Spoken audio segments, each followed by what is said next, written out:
drive, Bonnie and Clyde to the sun, you're mine, nothing but time to lose, and we'll be running on fumes.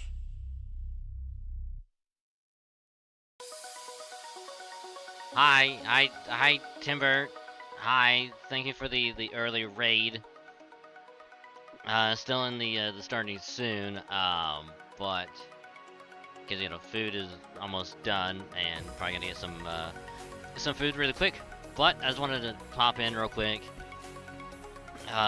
Say thank you for the There we go. Oh my god, my face. But yeah. Hi, Timber and everyone from the raid. Welcome. Hope your day's been going well, and again, thank you for the raid. Hope your stream went well. How was Sketchy's contract? So I heard it's like a really good I don't know what you would technically call it, but it's like it's the same thing as like content warning and Lethal Company, like, it's kind of like that, where it's like somewhat spooky-ish. God, what's the right word for it? It'll come to me. But again, thank you very much for the raid. Welcome, raiders. I am VStreamer. I'm a variety streamer. Played a wide variety of games, but main focus is Halo and Fate Grand Order. Though I do play other games from time to time. Just to mix it up, because it's fun, and I like doing it, so welcome. Much appreciated. And of course, hi Machi, hi Thedric, and a big hello to everyone else. I'll do proper stream intro stuff in a little bit, but yeah, so welcome. Hope your stream went well, and here in a little bit, after I get food and let intro play for a little bit longer, we're gonna play some Star Rail, because new update for it just came out, and I gotta play it, story stuff or whatever else they added, because I'm really excited about the game. And we'll play that for a bit, and then we might do some Final Fantasy 14 later if I want to deviate from Star Rail for the night. But yeah, so that's the plan. Do I like spreading freedom? As long as there's a dash of democracy and liberty, yes.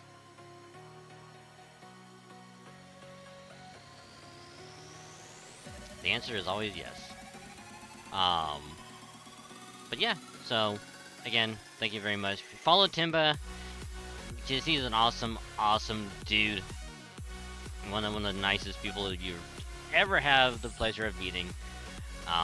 Just super chill. So do support if you can. Doesn't heck deserve it. Which, that being said, post stream R&R, gotta get some food, drink, stretch, restroom, laundry, take animal outside, do whatever else. Hope it goes well. Please take care of it, because post stream R&R is always important. Take care of yourself. And yeah, so hope it goes well.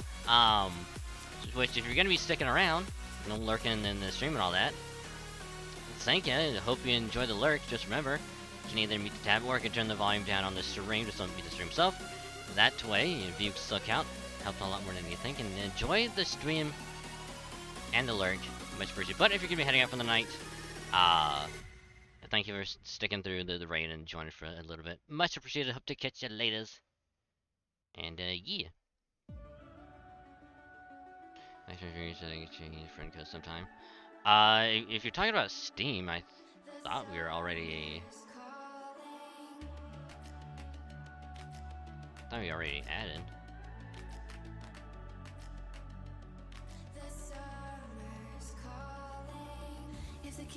The only issue is that I don't have the game. I don't have the game yet. Because I don't have money to get the game.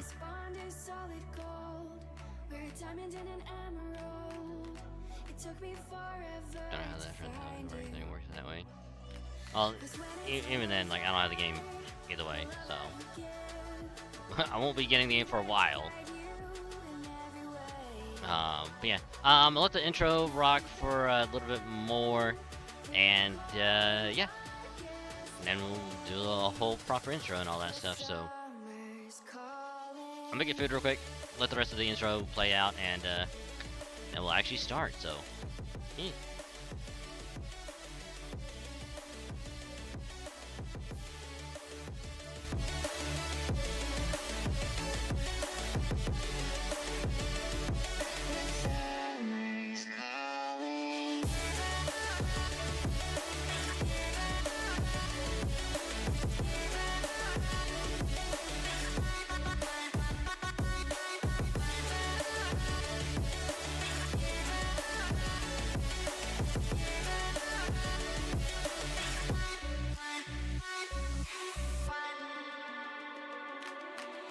As we wait for the smoke to clear and we watch our dreams appear, I know that we can rise together.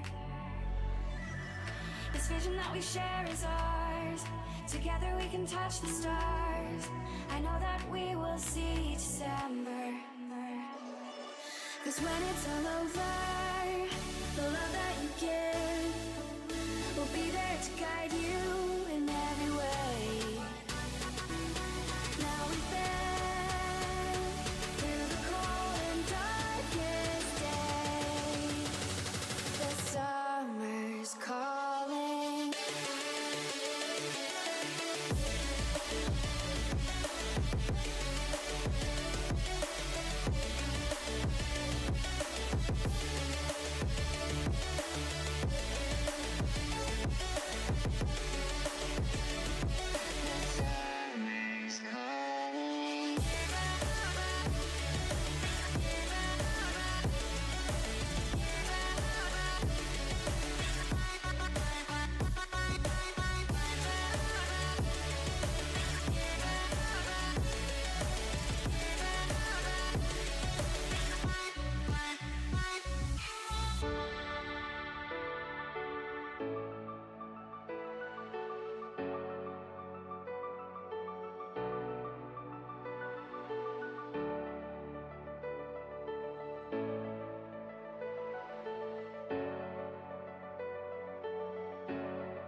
Honey, I'm a perfect 10. What does perfect even mean? Is there even such a thing? Oh, can we switch up all the rules and imagine a utopia? Darling, I'm just so fed up with these expectations. They keep weighing me down. My heart is begging me to get the hell out of my head. I'm gonna live inside the upside down for a minute and pretend. Honey, I'm a perfect 10. Whoa, whoa. Honey, I'm a perfect 10. Whoa, whoa. And if I say it enough, it gets ingrained in my head, and I start to see. Honey, I'm a perfect 10. Honey, I'm a perfect 10. Honey, I'm a perfect 10. Honey, I'm a perfect 10. Whoa. Honey, I'm a perfect 10. Honey, I'm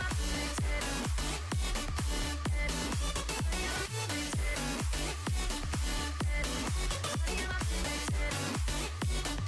Oh, yeah, I've discussed it with myself, and I'm disgusted with the way we're told to have a certain face, a certain weight, because we aren't pixels on a screen. No, we're human, we breathe. Every single thing we see curated, it's overrated. These expectations, they keep weighing me down. My heart is begging me to get the hell out of my head. I'm gonna live inside the upside down for a minute and pretend.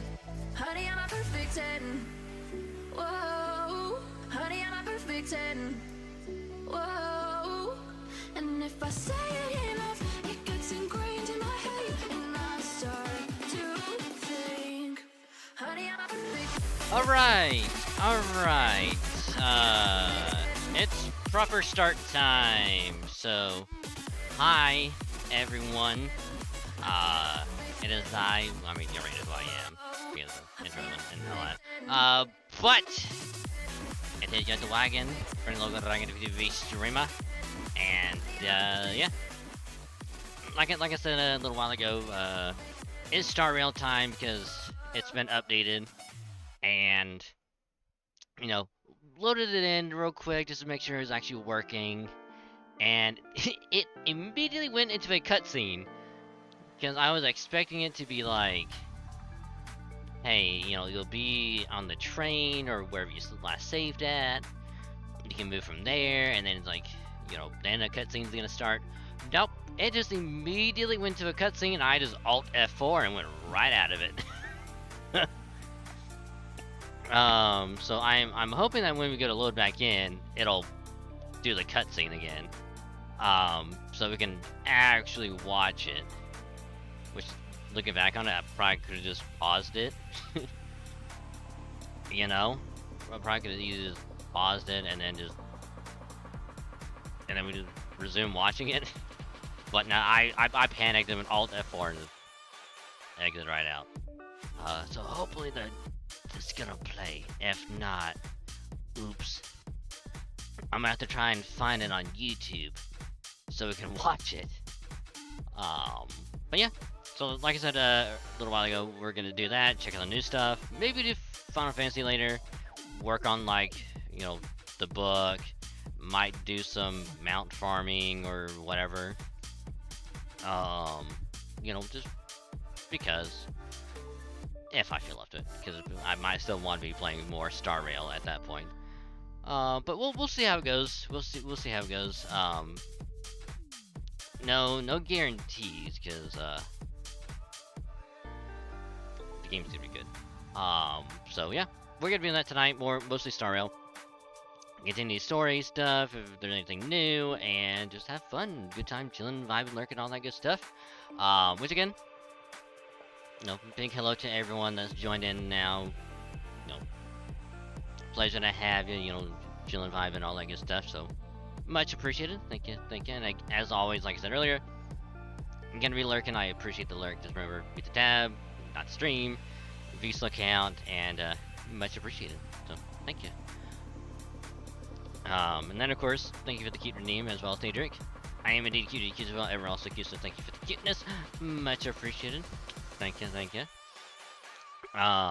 So yeah, before we dive into Star Rail, usual YouTube updates. I wasn't actually able to get any VODs out today because I had a birthday party I had to go to this morning, and by the time we got home, it was like 1:30. You might be thinking, oh, but you have plenty of time, you know, like, get VODs, like, exported, schedule them, all that good stuff. It's like, you're probably right, except I'm still trying to think of what to do for, like, the Halo video that I want to do. Whether it's going to be, like, the wheel spin challenge, like MCC, or for just me goofing around on Infinite. Which there's a poll up on Twitter, so you can try and vote for that. Because I don't know what the fuck to do. Because like I want to do both, but realistically, I don't know which one I want to do. Because I won't have time to do both. I'll be only time to do one of them. So it's like, which one do y'all want to see more, MCC or Infinite? And then I'll do that one. To make up for like the weekly highlight that we weren't able to do from Thursday. So like, I'm still trying to think of challenges. Like, there's some, but it's mostly like with the group, which I might try and poke some people later and see if they might want to do that or not. So you can vote for that. That's gonna end tomorrow on Twitter, so you can do all that stuff. I'll get VODs, you know, tomorrow, because I'll have more time to do it tomorrow. Because this is the second channel stuff. Because tomorrow, that's when I'll record. I'll get home from work. I'll record the whichever, the Halo wins. Like I'll record that. Get that edited, and I'll probably get that ready for Monday. Monday or Tuesday. I don't know. But so instead, we got the episode 18 of the Heart to Go Nuzlocke done. It's been recorded. I started editing it. It's edited. I just gotta render it out, which is gonna go by a lot quicker because since I edited it today, I can render it tomorrow, and then I can record and edit the Halo tomorrow, and then I can get both scheduled for later in the week, and then be chill from then on. Also, did the fucking bot not? No, it did. All right. I was about to flip out if the bot didn't do anything. All right, we're good. But yeah, episode 18 is, I'd say done quotations, but like I said, I'll render that out tomorrow. I'll get the thumbnail for it done tomorrow as well, whenever I get home from work. Which honestly, I think I might just start doing that from now on. Honestly, because I'll actually have more time to edit said Nuzlocke on Saturdays, and then Sunday I can do the Halo. I can edit the Halo and get that ready, because it won't take as long. Or I can get the Halo done, begin the edit, and then stream. Finish rendering it tomorrow. Could do that. That could be a lot better. But yeah. So I'll finish the Nuzlocke tomorrow, get all that stuff done, scheduled. Which I'm not gonna spoil anything, but all I'm gonna say is it was one heck of an episode. A little bit longer than I've had intended, but the thing is, we had to knock it out. There was something that we had to do. We had to simply knock it out, and we got it done. And also encountered quite possibly one of my favorite mons ever in the entire Pokemon franchise. I won't say what it is. I mean, I'll say it right flat out. It's not Bulbasaur. It's not that. It's something else. So we got lucky with that encounter, and can't wait for y'all to see it then. So all that will get done, and then I'll get the stream schedule out as well, because my work didn't put out the new schedule yet. I mean, they probably did, but I didn't look at it yet, so that's on me. But when I go look at it tomorrow, I'll get home, make the schedule, and work from there. Which I'm already telling y'all what the schedule is gonna be. I just have to make sure that the the times will be still good. But like I said before, Monday is gonna be Smite, Tuesday is Tekken, Thursday is gonna be Halo, and then of course Saturday is gonna be Star Rail and FF14. So I was gonna make sure that work won't get in the way of it, because I also have to get something else. I have to make an appointment as well for something else. I'll probably have to do that later as well, but I'll worry about that then. Yeah. So that's the YouTube stuff. So vlogs will be out. I mean, I'll sort of do that tomorrow, like I said. And yeah, so it's gonna be a busy weekend for me, especially on Sunday. It's gonna be a busy day, so you got quite a bit to look forward to. And so hope you're ready for it. But and then of course, as far as like FGO stuff goes, still kind of working away on JP, because we have nothing on NA now. The only thing I can really do on NA is either just like a bunch of miscellaneous stuff. Just like get some free quartz. But JP's the event going, which I'll be working on that like throughout the whole duration. Which another thing I actually will have to do tomorrow is, at least for JP. So yesterday, new phone came in. Got that, you know, all set up.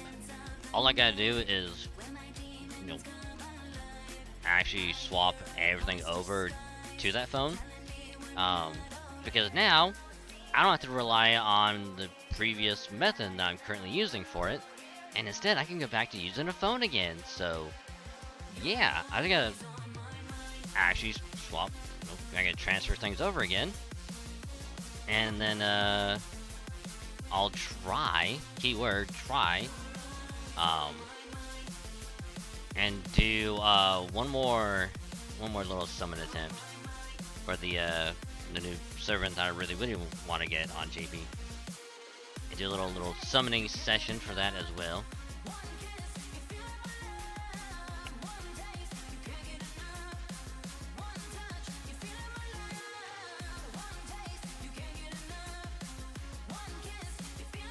So I am happy that new phone actually came in.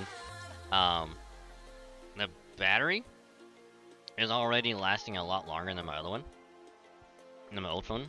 Because currently my old phone is at like 65%, and my new phone is like barely at 10, so it's probably like the 80s. Which is funny because it's like, hey, when you get everything transferred over, it's gonna take like 10 to 15 minutes. Because it's like, oh, when you have like, you can just Bluetooth like transfer everything over, like all your profile stuff. And it's like, hey, it'll take like 10 minutes. I'm like, fuck. Man, it'll do 10 minutes and I need to go to sleep now so I can wake up at a decent time. That thing got done in like a couple minutes. So, so yeah. It got done super quick, like all stuff that was on old phone is on new phone. So I'm happy with it. Because now I just gotta look into getting all set up on the streams again, so yeah. So, again, I'm happy with it.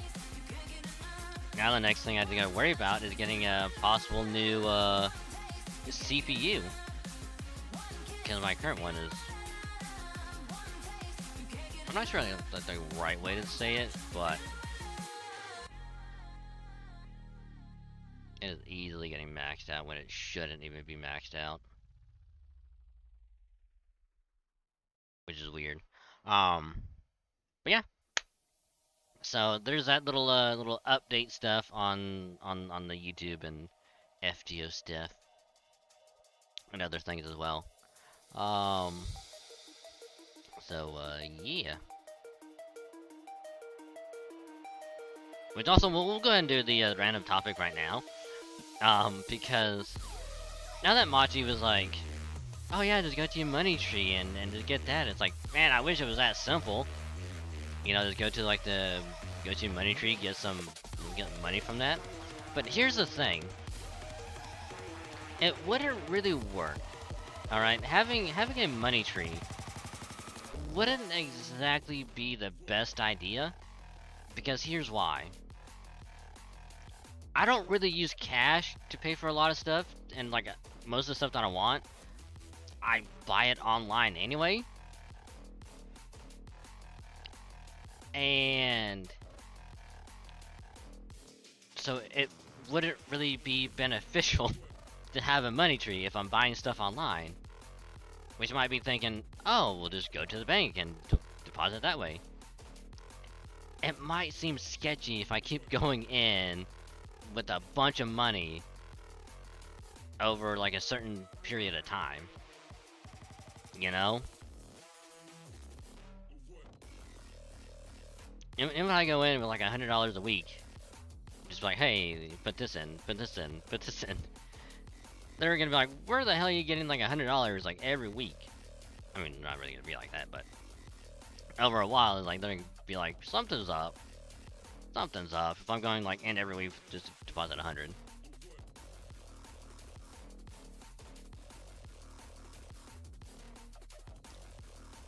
Unless it was a digital tree, aka crypto. Actually, wait. Yeah. Yeah. Bit mining is just a digital tree. If you think about it. Because you have an IRL money tree, you have cash on you. And then you have a digital money tree that's just cryptocurrency.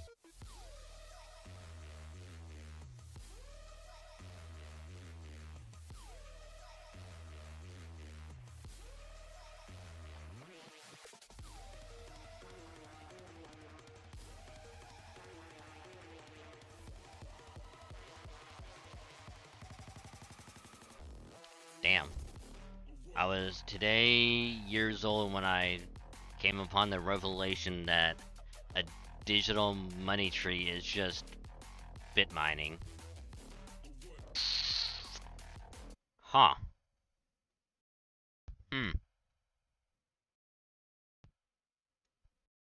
Who'da thunk? Who'da thunk that having a digital money tree would just be bit mining? So if anyone says that they have a digital money tree, then they just have a computer or whatever rig to be bit mining, and they're a crypto bro. Yeah, they're in that crypto stuff.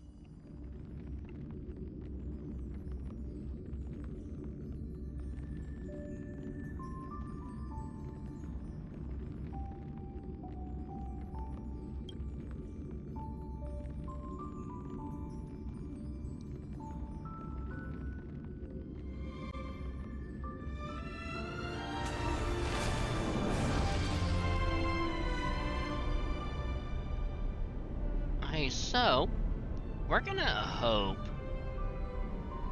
and pray that the cutscene is still gonna play when we go to launch it, because if not, I'm gonna be sad.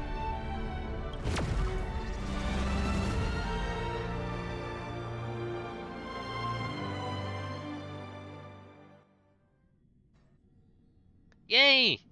Yay, still working. Newsflash! Penacony's Charmony Festival has entered its countdown phase. Accompanied by Clocky's TikToks, after 12 system hours, this grand celebration will commence with much fanfare. Also, I am so happy that we get to meet Boot Hill immediately, because he's one of the characters I will be going for.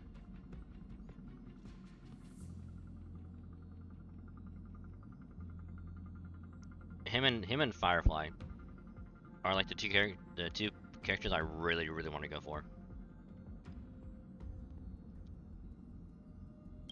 I already told you! We can talk things out! Pom Pom, I don't think he's gonna talk. I'm sorry, Fluffy. I really have something urgent to attend to, so I had no choice but to resort to asking this favor of you all. Also, I will say his eyes actually look really cool. Since you already know what you're doing, I'll also have to remind you of its risks. Hey, partner, what's with the hostility? I thought pulling this thing out was just a way of saying hello. In some places, yes, but not here. For the last time, state your identity and purpose. Or Don Hung is gonna go dragging on your ass. My name's Boot Hill, and I'm a Galaxy Ranger. And a smile that could kill. Galaxy Ranger?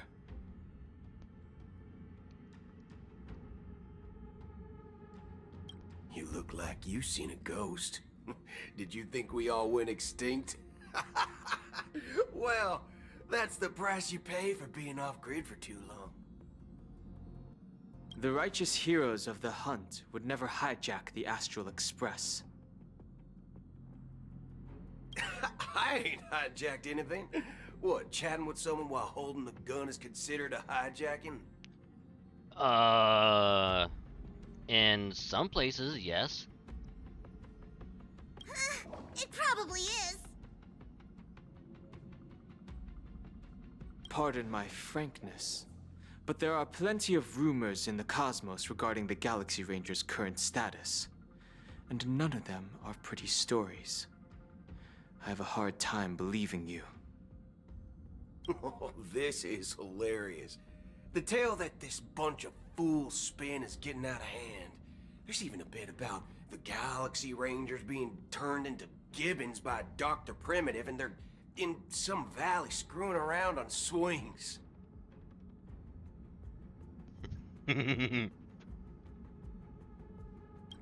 Of course, I know you won't believe me, which is also why, similarly, I have a hard time believing that you're the real Nameless.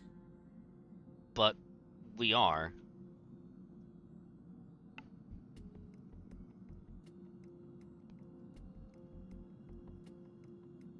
See the bullets in this gun? 9mm, an eternal classic. I may need the Astral Express's help right now, but if you're an imposter just like that one, then this bullet might just end up in my head. I can't allow myself to be exposed to danger. That's just the way it goes, so you all have to first prove yourselves. Huh? Where are you going?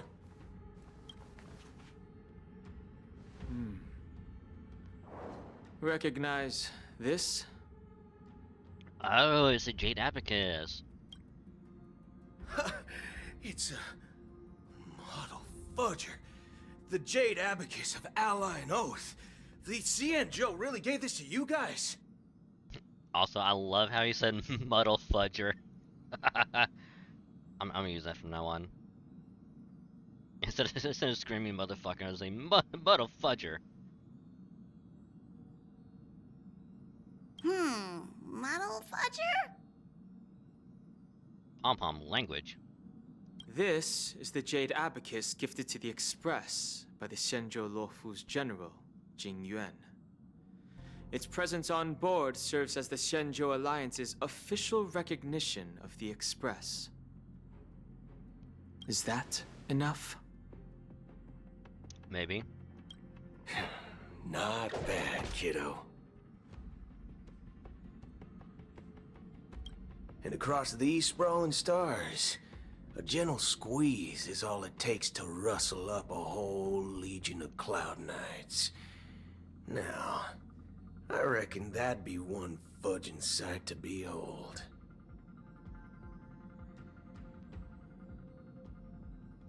Ah, fudging. Now it's your turn. Been ages since the Galaxy Rangers had the spotlight shown on them. And we ain't equipped with such fancy gadgets. But I've been around the block enough to know the way to handle these types of situations is easy as pie. Alright then. Feel free to toss any questions my way. Let's see if my answers can't turn your trust. If your gut tells you otherwise, still ain't too late to show me the door. And why would I play along? If I truly am a real Galaxy Ranger, you stand to lose nothing. He has a point. All right then. Tell me, what kind of organization are the Galaxy Rangers? Doot doot doot doot doot. Oh, my friend, this question is a hard one. don't think I can even consider us an organization to begin with.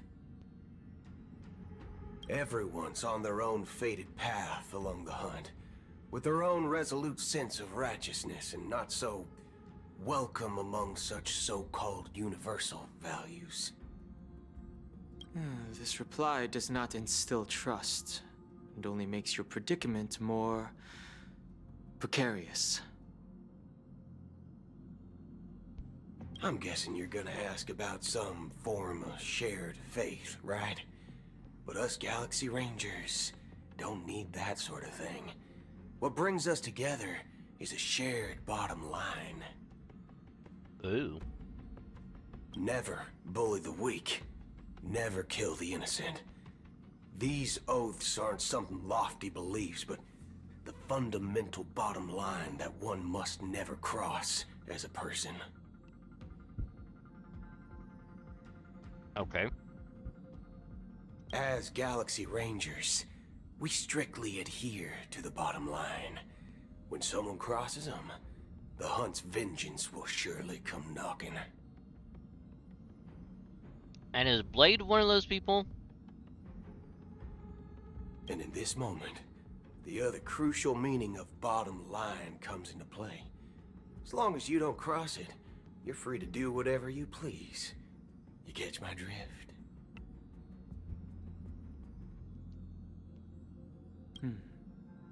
Second question. Why do you seek trouble with the Astral Express? I already said that I seek no trouble.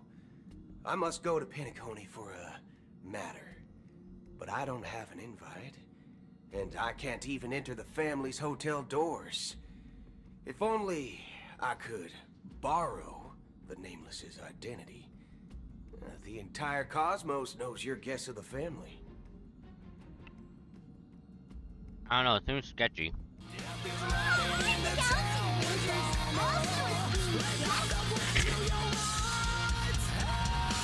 Hey, you cute. Welcome, Raiders. How was your swim? How did it go?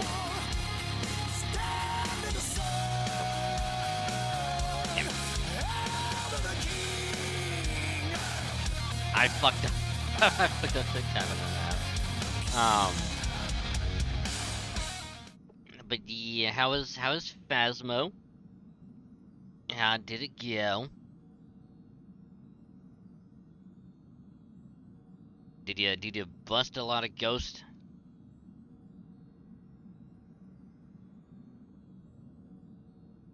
Is Phasmo and avoid getting you killed? You know what you should have done? Because when you knew that there was something strange in the neighborhood, you should have called the Ghostbusters.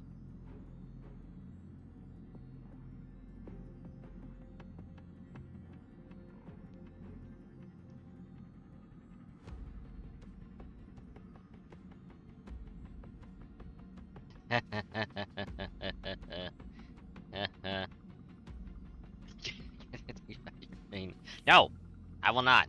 I will never allow it. But again, hopefully Phasmo was good. Was it just you and Voids?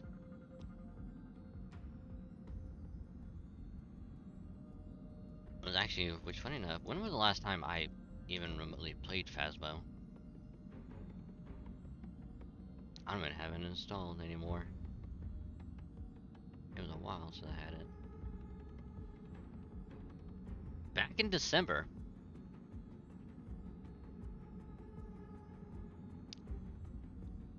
About 5 months ago. Damn, it has really been 5 months? Jesus. Damn.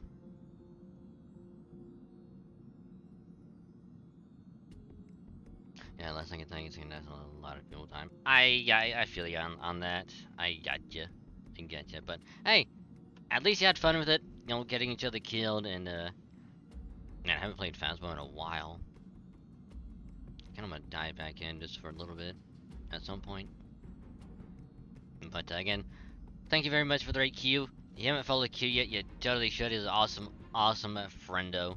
Very chill, very nice, very comfy, and just had hella nice all around. So support him if you can. It does mean a lot. So thank you if you do. So welcome to Rages. I'm Dragon Saint Logan Dragon VTV streamer. I am a variety streamer, play a wide variety of games, but main focus is FGO and Halo because I love playing the games a lot. They're my favorites. But I do play other games from time to time just to mix up a little bit because why not? It's fun. So welcome. We is playing some Star Rail because new update came out, new story was added. So we're gonna be playing through the story of this, kind of chilling, hanging out, just kind of vibing, having a good time. And so we'll try to do as much as we can, and then I might do some Final Fantasy later if I feel up to it. If I want to move on from Star Rail, but I might be having too much fun with this to do anything else. But yeah, we'll see what happens. We'll see how it goes. But yeah, so we literally just started with the game, so we haven't really done much yet. It's just been our good friend Boothill here, talking with Don Hung, being like, "Hey, I'm just here to talk. I just need to borrow your identity so I can get into this super secretive place because the people there know you and they don't like me. So I could just be one of you. I can go right on in." But of course, Don Hung is like, "I don't trust you because we've already proven that we are who we are, but you're not really proven who you are, so we can't trust you yet." Yep, here he is. That's pretty much like the gist of what's going on. So many games I want to play to this terrible at schedule and stuff. Same. But speaking of Q, tomorrow, probably in the evening, I might be recording a Halo MCC wheel spin challenge thingy. If the poll on Twitter, between MCC and Infinite, if MCC wins, I'll be doing the wheel spin for MCC.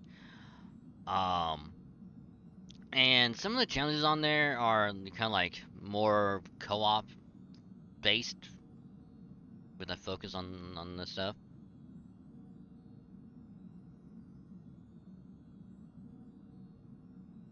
Would you be down for it? If MCC wins, because I might try and poke a couple other people.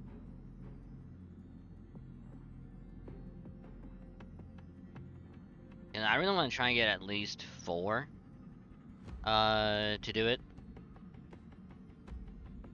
Cause I kind of like, if we have more than 4, it'll get like really complicated. I think if we do 4, it'd be a lot easier and more manageable.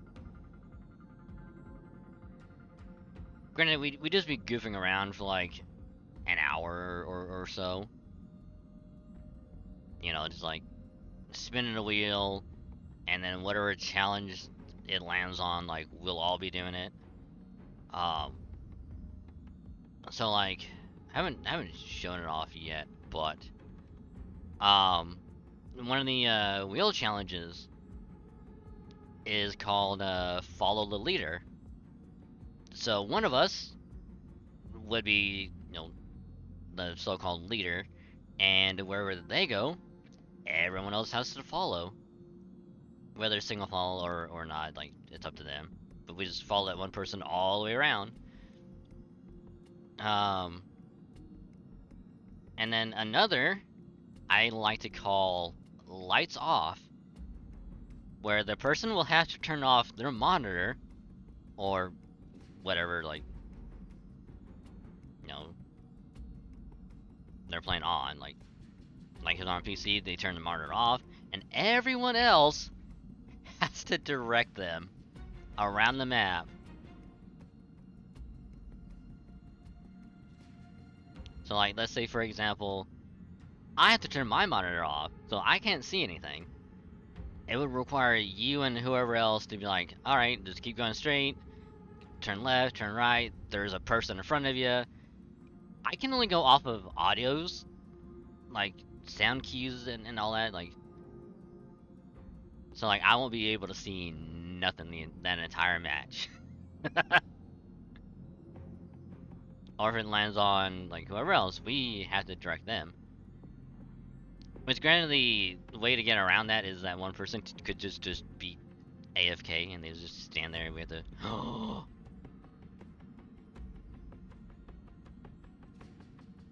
I thought of another one. One person is going to be so-called the Private Ryan, and we would have to be saving Private Ryan. So we would have to keep whoever that person is alive as long as possible. And if they die, someone else becomes Private Ryan, and we have to keep them alive as long as possible. Which I think would actually be really good for zombies. Because then we just group behind that one person, just keep moving around to keep that person alive.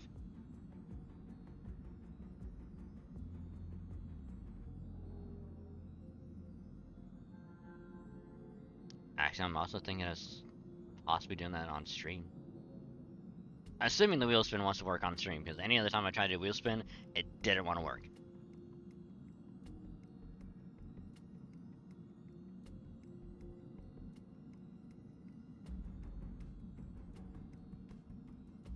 That actually might be kind of fun to do on stream. Just do like a wheel spin.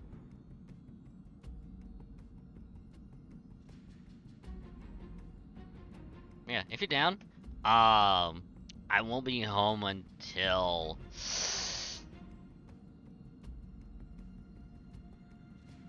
probably 7:30, close to 8.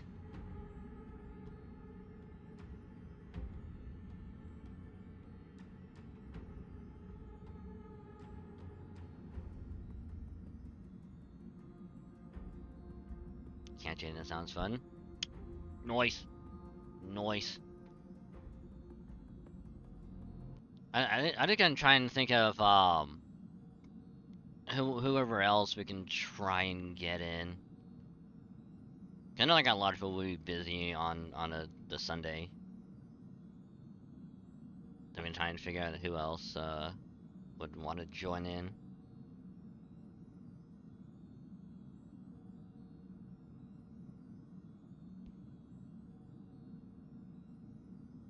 Oh, and also, I don't know if I went over it, but post-stream R&R, you know, you be lurking in the stream, hanging out, all that good stuff. Thank you for lurking. Much appreciated. Just remember, mute the tab or turn the volume down on the stream, just don't mute the stream itself. That way, you can still count. Helps out a lot more than anything. But if you've got other things to do, you know, food, drink, laundry, bathroom, shower, whatever else, hope that goes well. And because post-stream R&R, always needed, so take care of it. But anyway, I'm gonna be heading out for the night. Thank you for sticking through the raid and all that good stuff. Hope to catch you later.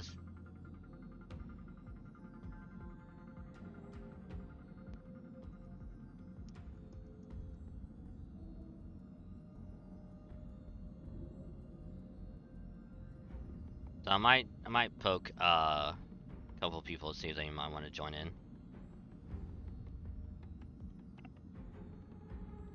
Or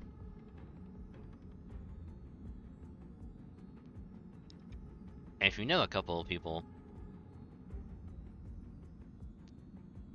that would be interested, you know, you can try and get them in.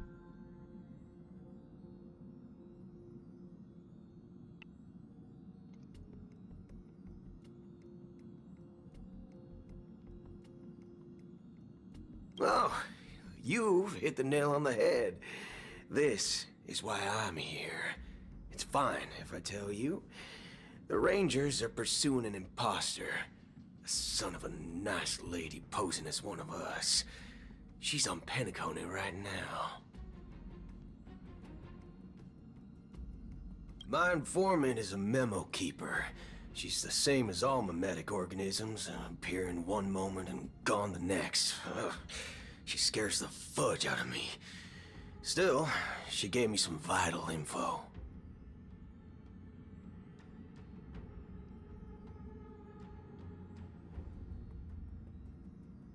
Oh, and another thing is, he likes to use the word fudge.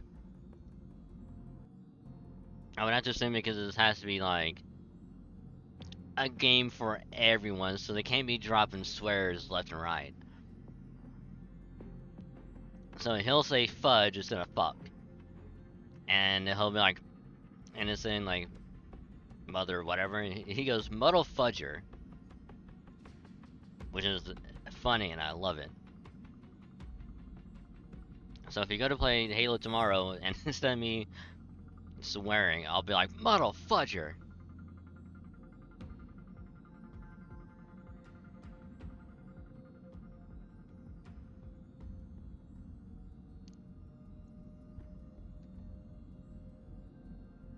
That Galaxy Ranger imposter. Who is it? Is that the third question? Is it a hard question? No, actually, it's a flaccid question.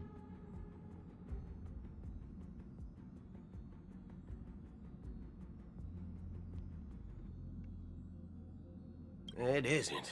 Just that you might not believe me. That person calls herself Acheron, and according to our informant, she could be an emanator of nihility. Because she is. That's impossible. That's what I said. Don't worry. When I first received the news, I had the exact same reaction as you. IX never gives anyone so much as a first glance, and that's perfectly normal. What reason would they have to bequeath strength unto mortals? Then you must know that emanators can also conceal their own identities, which, for many people, it's better that way. Otherwise, there'd be wanton bloodshed across the cosmos, or even, perhaps, turning their back on the path they're supposed to follow. I had the good fortune of running into an elation emanator. Its appearance was no different than that of those clowns. If it weren't through sheer luck that I got it drunk, I would have never known of its eminent status.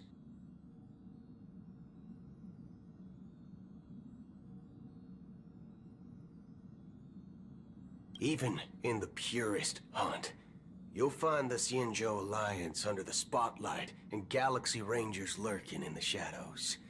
Paths are inevitably concepts created by people and exist in planes beyond our understanding. Fair point. To reckon that nihility emanators don't exist, well, maybe we just ain't nihilistic enough. Yeah, because previously in the story, which slight spoilers, Acheron and Aventurine were talking in like this weird sort of dimension, to where it's like, oh, why do you walk the path that you walk on? She's like, oh, under the path of nihility, everyone's the same. Which means anyone can become, you know, an emanator if they walk the path long enough. And they choose to become it, because he, well, I guess whatever the Eon is, IX, perceives everyone equally. So it's literally the easiest path that anyone can choose if they want to go down that. Because apparently I've had to assume like on every other path, like you have to be of a certain belief on that path. But Nihility is just like, yeah, if you want to go down this path, like, sure. If you choose, like, if you want. So it's like available to everyone, basically.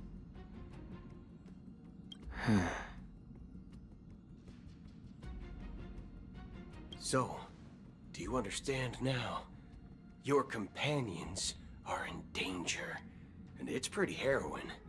If you don't want to believe me, you'd best send a message to them, but I'd advise you to move fast.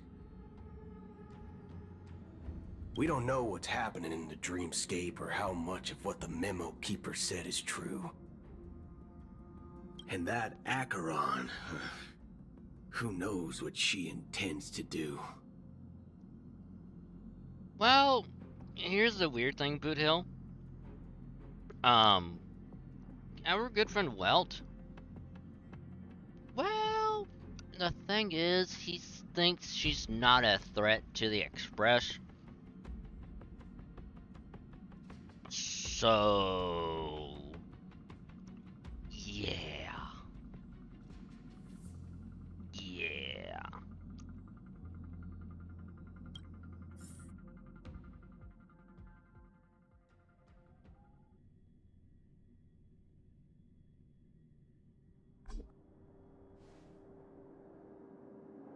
I don't intend to do anything.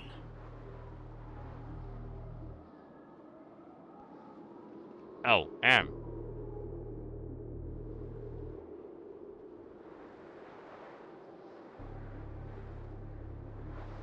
Akron also had quite possibly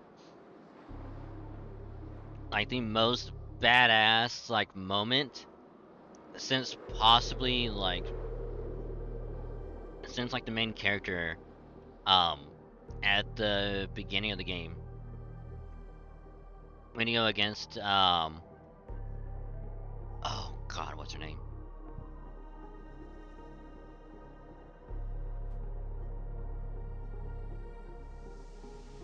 It's Branya's adoptive mother.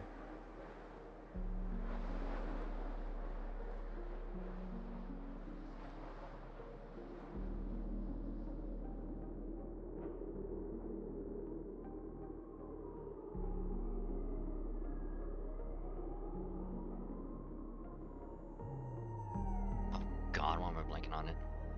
I should know.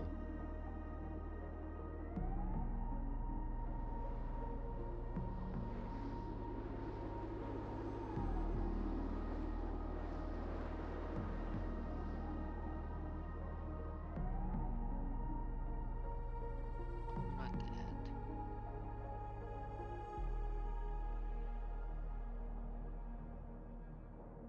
Cocolia.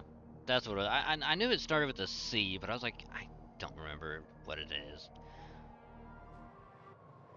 But yeah, since like the first boss fight in Urillo, where the MC goes from destruction to preservation with the Amber Lance, and we fight her, and the badass music just kicks in.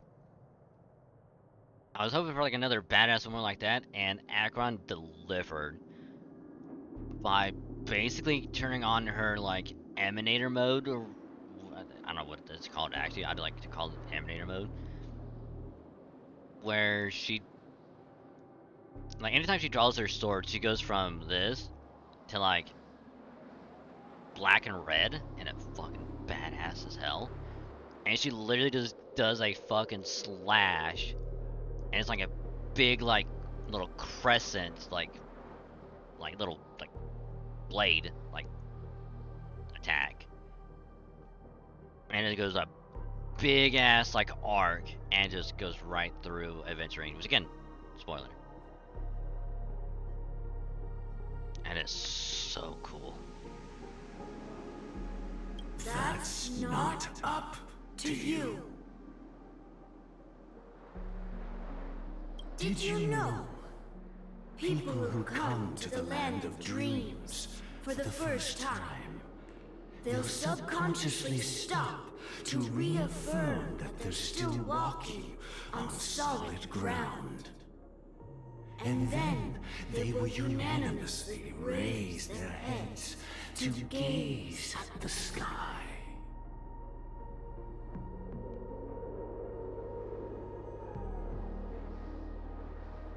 Is that the Raiden Shogun?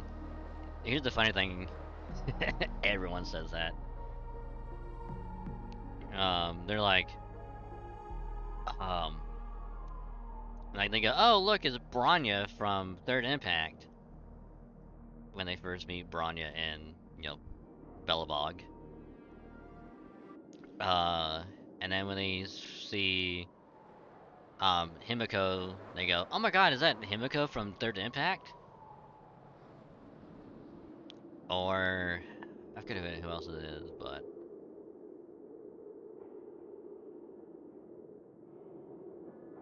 there's like a few characters like, oh my god, is that this person from this other game?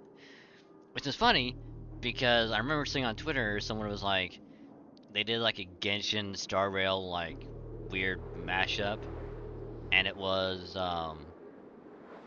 Gwenfin and the fireworks lady from Genshin. I don't remember her name.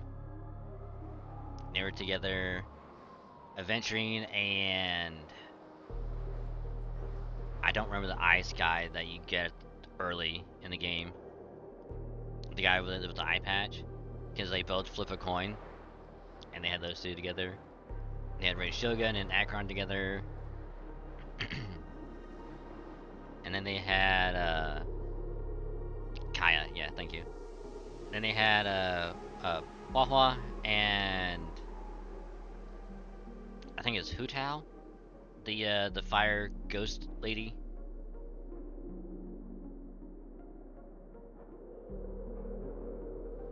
Like both doing like this spooky ghost pose. And it's like, damn. They are, I mean, they're not identical, but it's like, man, I can see like how they could have like some similarities, like like they could be the bestest of friends.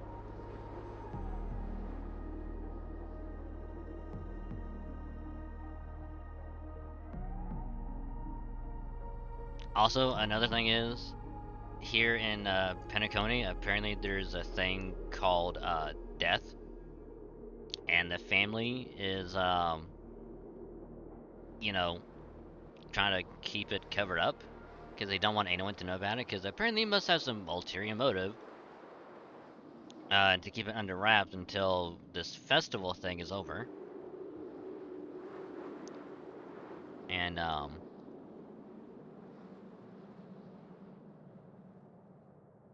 so Adventuring was trying to uncover it. He ended up being dead. Spoiler. Our friend Firefly, which again is a character I really want to go for. She comes out like, I think later. She ended up getting killed after having a very heartfelt like moment with her on the top of a roof. Being like, hey, we're gonna be the bestest of friends. We'll take a photo together.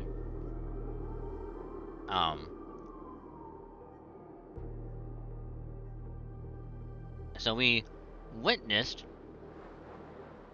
well, giant quotations witnessed, her being killed.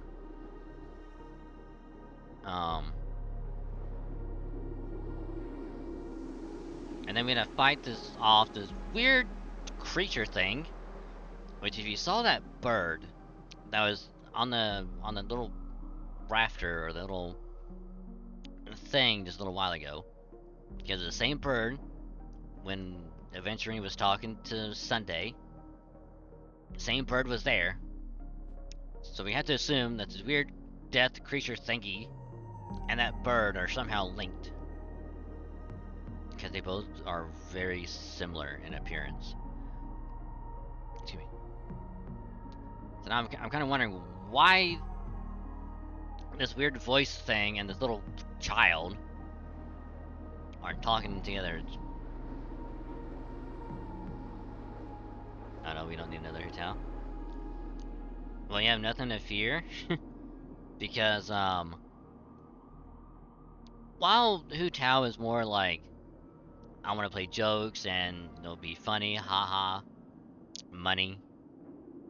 Hua Hua is like the complete opposite, where she is like timid, she's like shy and like easy to frighten because she has like a ghost hiding in her tail because she's like a fox girl.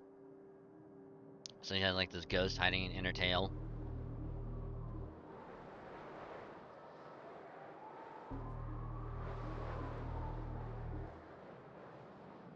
Be it reality or dream, staring at the sky is instinctual for humanity. Since the day that the golden hour was completed, it's always been there, watching over every single night of decadence. But now this night sky has been mercilessly severed, dyed with the mist of nihility. And this whole event happened within the course of a single slash of a blade.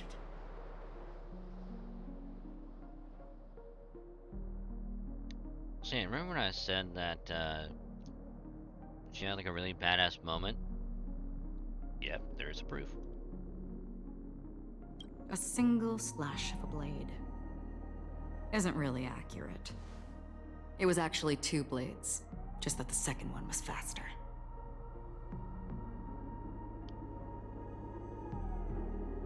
I mean, here's the thing, Akron, you could have fooled me with that. That's not the point. Many guests who weren't supposed to be invited have gathered at this banquet. See that part right there? Even if the harmony is all-embracing, I have no choice but to show some of them the door.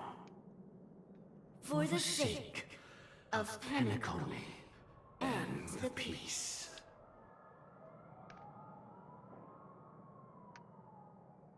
The planet of festivities has no place for you, a puppet of nihility. Those who live in the shadows do not bear the right to tread the illuminated stage. It really does. It really does look similar to Oz. Which is weird that I didn't even think about that until just now.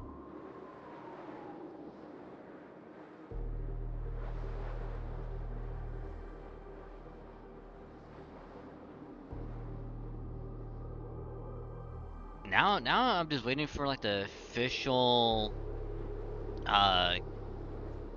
counterpart in Star Rail.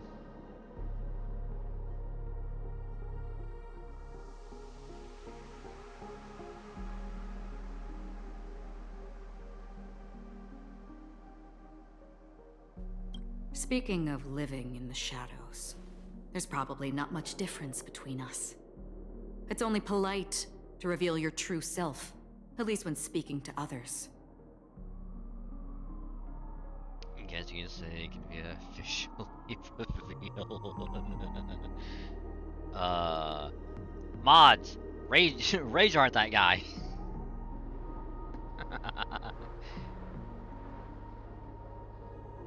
Send him to the Shadow Realm.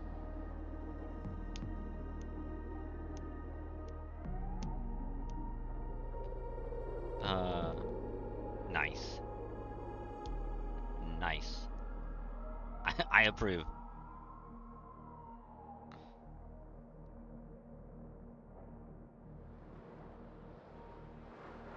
Penacony's Dream Master.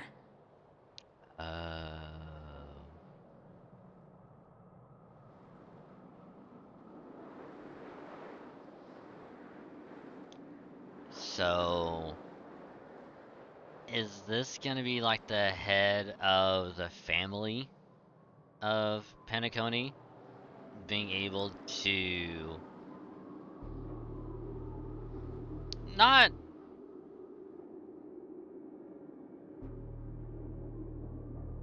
what's the right word?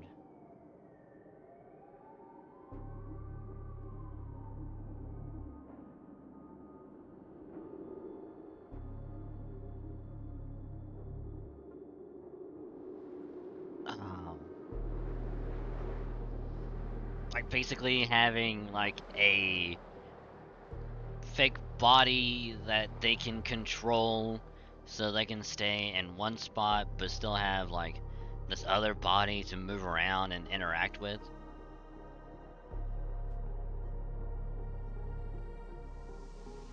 Is it gonna be like that? Or does he have some weird ass power where he can just like take control of people and then just like speak through them?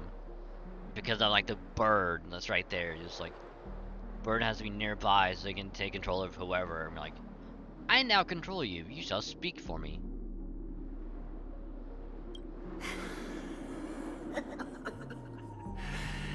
That's just another reason that you can't stay.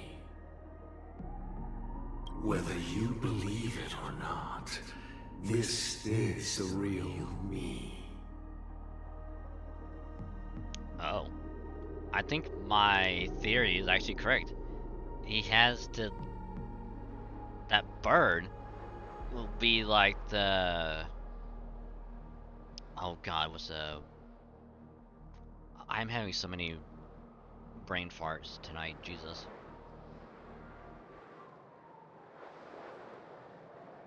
Like, he has to have the bird there in order to manipulate someone.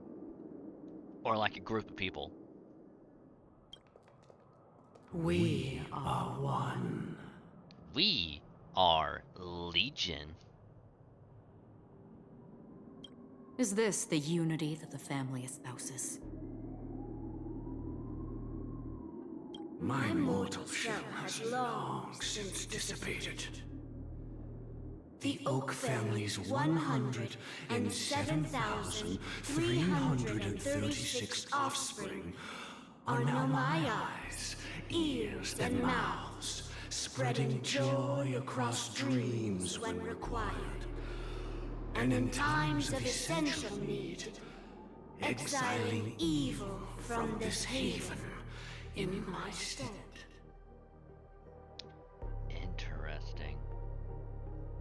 From the sound of it, it seems like you're asking me to leave, Penacony. What? No. No. Never. No. No. No. He's just saying that it's for your safety, you might have to vacate the premises just for a little while till things blow over and then you can come on back. Just like me, because I have to use the restroom really quick. So I'm gonna put on the BRB. Not gonna run an ad, but I'll be on BRB and I'll be right back. Yep.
use the restroom, so I'm sorry about that.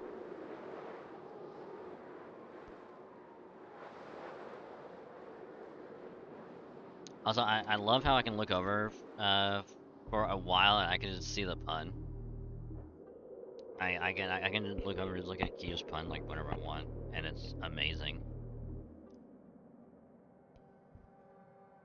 All right, sorry about that. We back and we'll continue on. So apologies.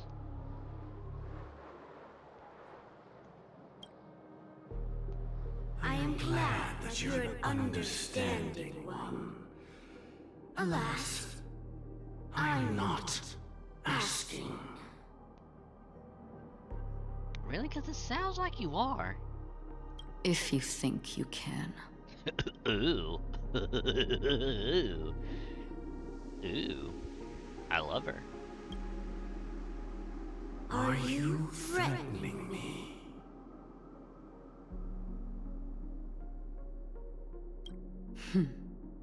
I ended it with a period. It was a statement, not a threat. I mean...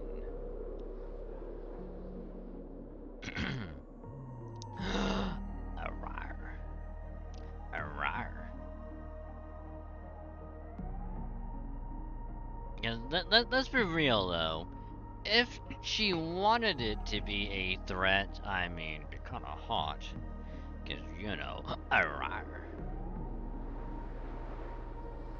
Akron can threaten me anytime she wants. Arrar.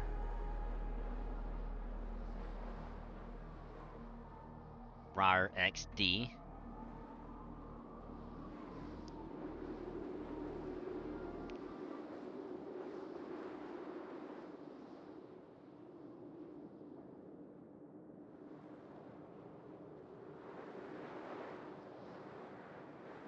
Knowing who I am and still showing such malice. You're not the first, nor will you be the last. This scene played out many times before.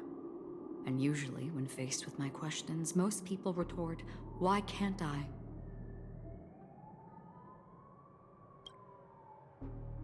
The result has invariably been that they can't. Hot. You are confident. But be reminded, the family is forgiving, but not weak. The chords of the harmony extend across worlds. If you do not comply, when the blade is unsheathed for even a hair's breadth, you will never be able to escape the eternal Centurion's wrath in all of your lifetime. Also, can we just look at this real quick and just be like, damn. Just a nice clean cut, just boom.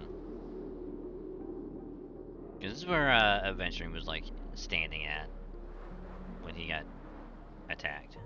Well, he attacked us.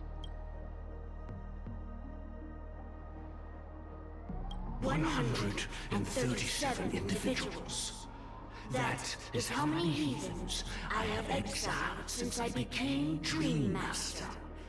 Among them were those who once severed my wings, and those who immolated my body.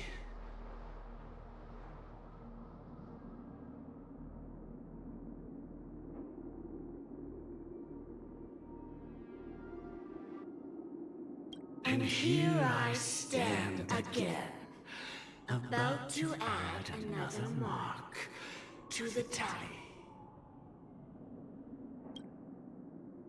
And you will die. I mean, all of you will. Shit. Ooh, this is already getting good.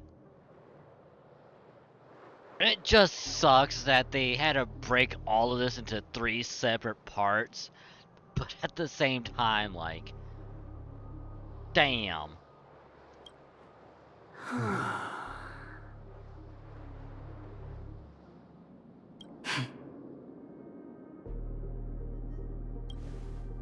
But that won't come to pass. I'll do as you ask. I'll leave. A wise choice. I wasn't aware there was a choice. To you, that surely is the only option. Please bear in mind, you and Penacony are of different worlds. Those born on the far bank cannot seek solace across the river. That would be kind of badass if she just like flipped around and just laid out and then sheathed it in. And it's like, it gets like really close to him and then she like backed it away and like sheathed it and walked off. Leave and never return. The radiance of the planet of festivities is overwhelmingly bright, luring in tricksters, wrongdoers, and criminals. But even the harmony itself will never welcome the self-annihilator of nihility. Or she just kills the bird.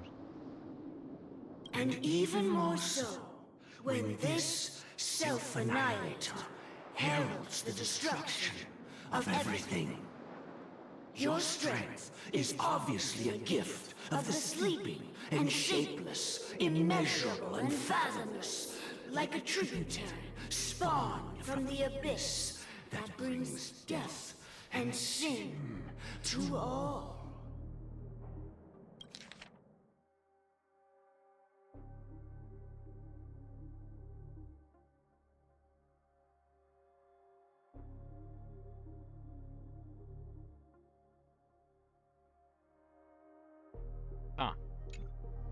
Acheron.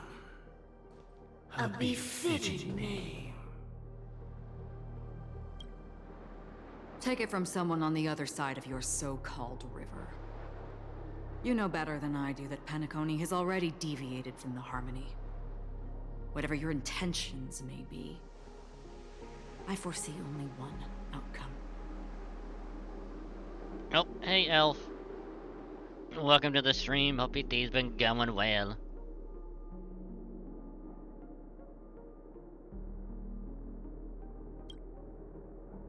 Its future holds nothing but nihility. Just like all the worlds that have drowned in their shadow.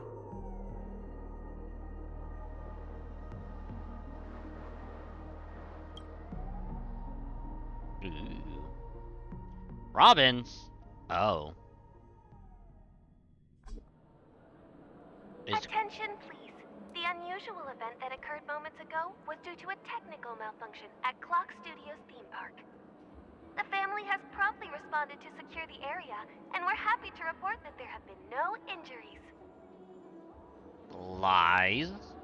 Aventurine isn't there. Oh, I swear that was no movie shoot. So many chips fell from the sky, and I even caught one of them. But it vanished in an instant before my very eyes. Excuse me. Are you talking about the Clock Studios theme park incident? Hmm? Yeah, what about it? Oh, Miss Robin! Am I seeing things right? No need to worry. I apologize for any inconvenience caused to your delightful dream journey. What you just mentioned about the chips really piqued my interest. Would you mind providing more details about the incident? Oh, it was just those chips you normally see everywhere. The green ones? They fell from the sky as if it were raining. And then those chips simply disappeared. It appears to be the Dream Sim tech the Iris family has been developing. Huh? Miss Robin, you mean those chips were all part of a performance? But I really... Shh. This technology hasn't been made public yet. It was originally planned to debut at the Charmony Festival, but it seems it's been leaked. can you help me keep this secret? The raining chips were supposed to be part of my act. Oh, I see. Then it all makes sense now. I'll do anything to help make the Charmony Festival a success. Thank you. As appreciation, I'd like to give you a token gift. I wonder what that could be from.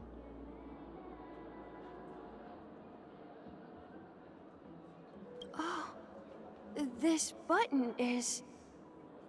Press it at just the right moment in the celebration, and there could be an unexpected treat in store for you. All right. It looks like there are other guests who are also confused. I'll have to excuse myself. Please, enjoy the dreamscape.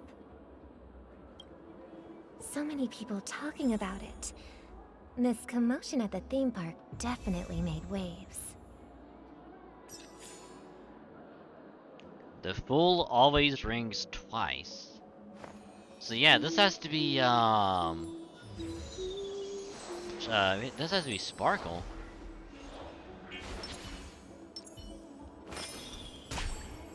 Fly, little birdie! Fly! Fly! Fly!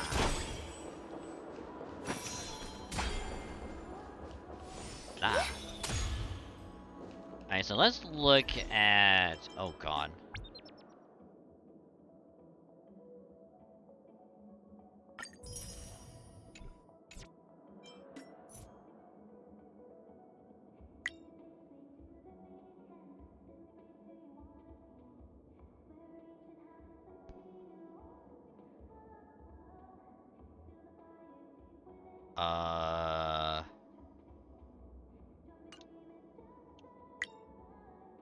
Oh yeah, so Robin's out now, and then Topaz makes her return. Oh, she's physical harmony.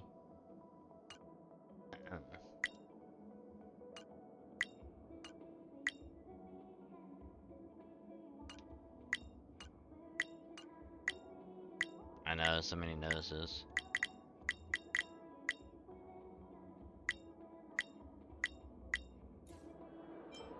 So many! Oh god, there's actually a lot.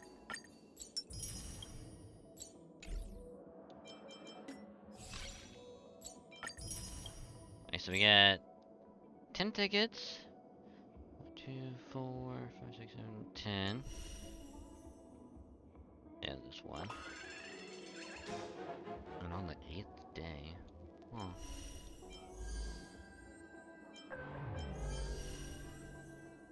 I mean, we'll end up doing the trial later. Yes, yes, yes, I know.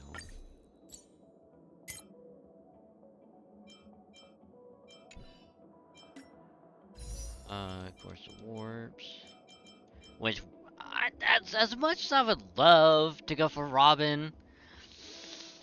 I mean, we're definitely gonna be passing on Topaz. That's for sure.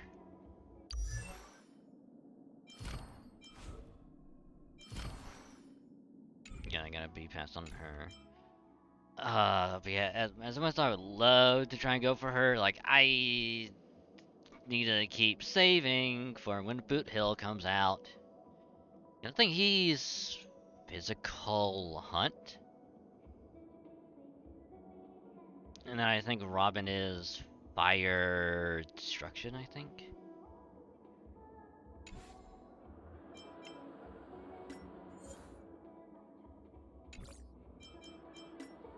Ah, didn't mean to do that.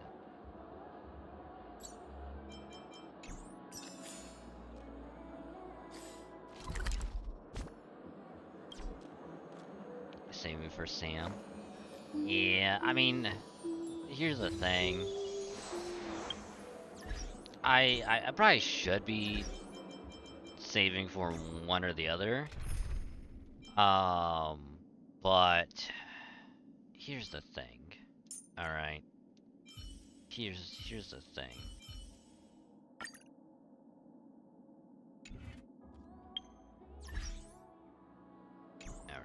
give it to Steam. I really want both. I really want both.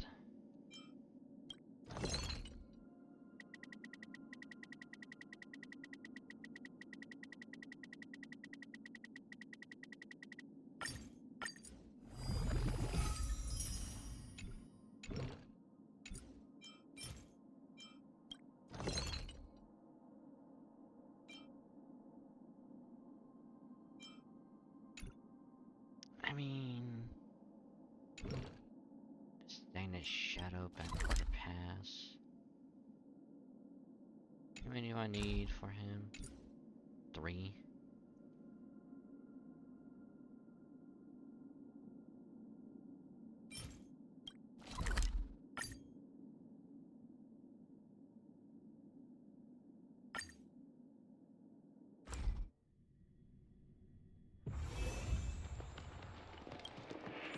Wait, Shellblaze Chronicle, what?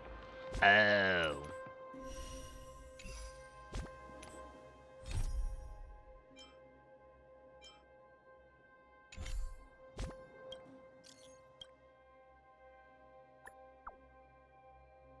But yeah, like, ever since I first saw Boot Hill, I'm like, dude, this looks like a badass. Like, I can't not go for him. Because like the thing is that I can always wait for Robin to come back around. Same thing with Akron. Like, I can wait for them to come back around, and I'll just go for them then.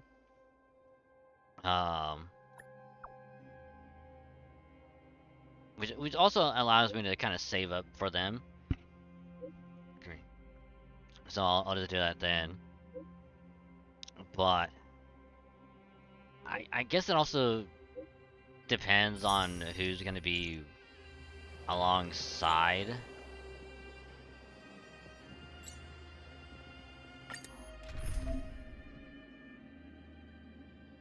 And multiple lineup you can use recently to quickly locate the desired team. Oh!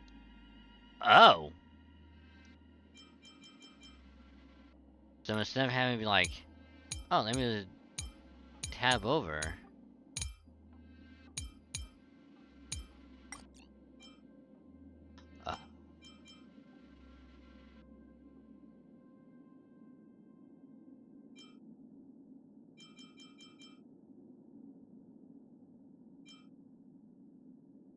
Oh.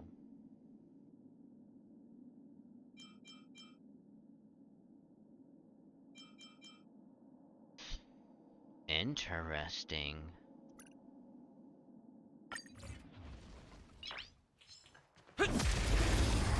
Very interesting, but yeah. So I saw Boot Hill, I went, too good. Can't pass it up. Stand still. Like, I'm gonna save up as much as I can and then go. Come on, guard. And then around that time, just like, May as well kill them all. like, hey, this is what Firefly looks like. Memories are beneath the water. And I'm just like, lies an endless abyss. I mean, Good times. we all knew she was never gonna be coming last. out, Time to say bye. but Boom. when I saw her whole thing, I'm just like, hell yes, I am. Your wound. Relax. I'd be crazy not to go.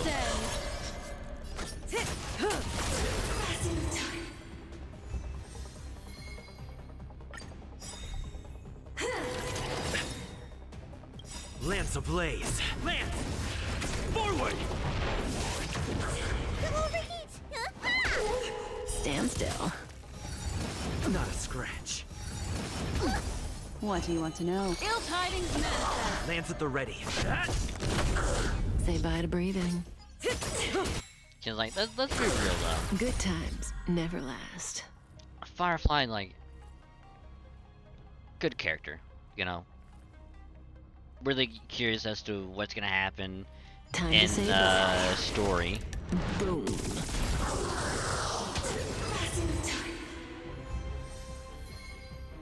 All right. So Reach let's the end go of the story in your own ahead way. and-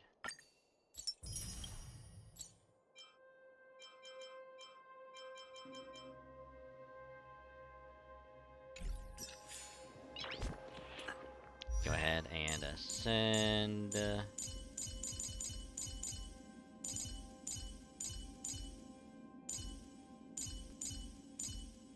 Alright, he needs it as well.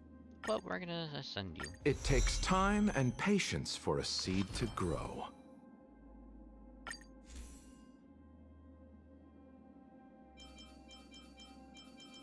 Oh yeah, what does Lucian need? As far as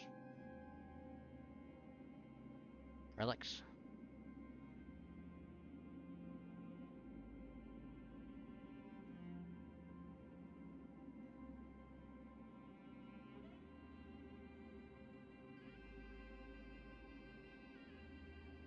And so he needs messenger traversing space.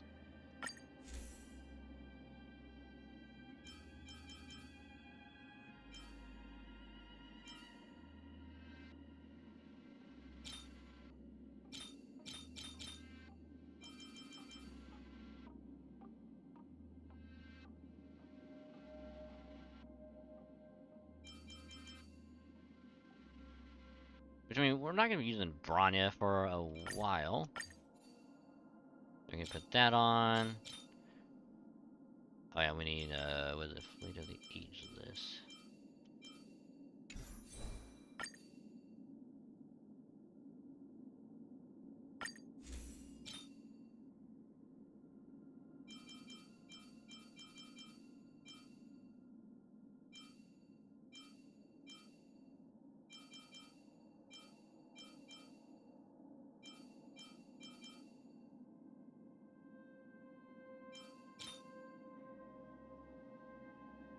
Ah yes, quantum damage boost when you're imaginary. Sure.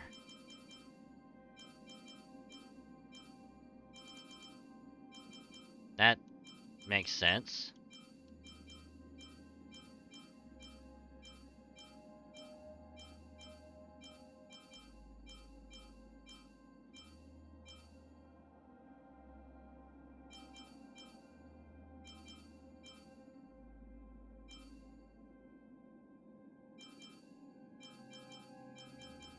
Makes no sense at all.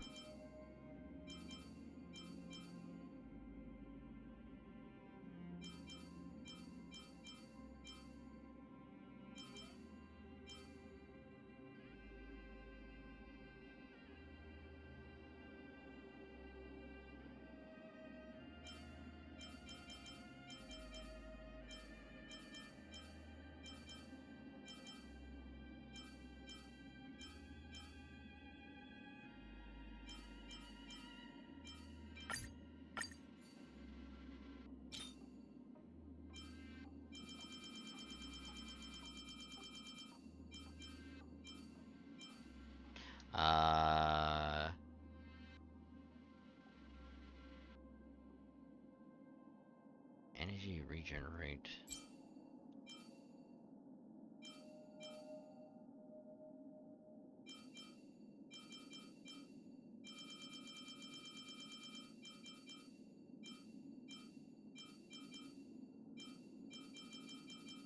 What sucks that I don't have any 5 stars of that stuff.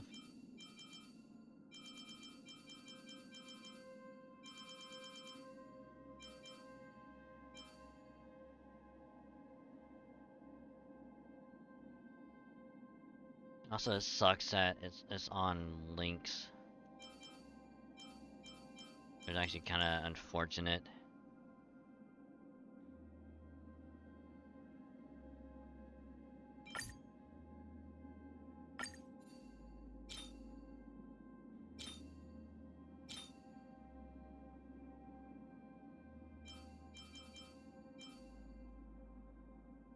More like emotional damage, true. Also, hey Liz, welcome to the stream. Hope your day's been going well. And also, hi GR, welcome to the stream as well. Hope your day's also been going well. And congrats on this week. I'm just trying to mess with this a little bit.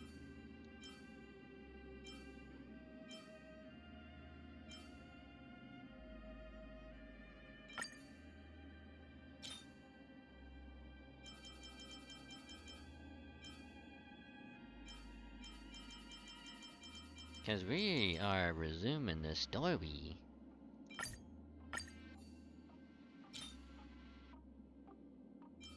The story still be good.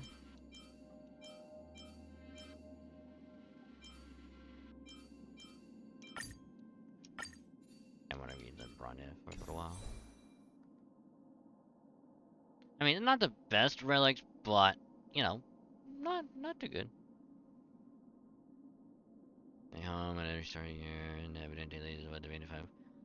See, the thing is that I would love to go for Robin. The only issue is I have to save. Otherwise, I totally would. Because Boot Hill is gonna be coming out, I think, right after. So it's like I gotta save as much as I can.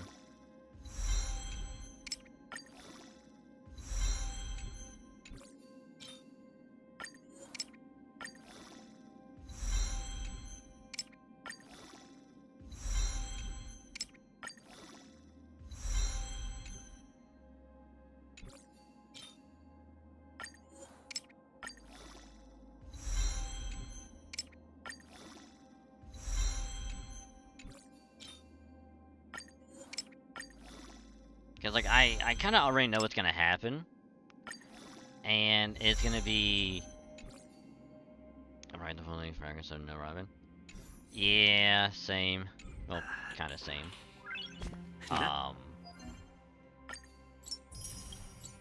Nice. It's more so of...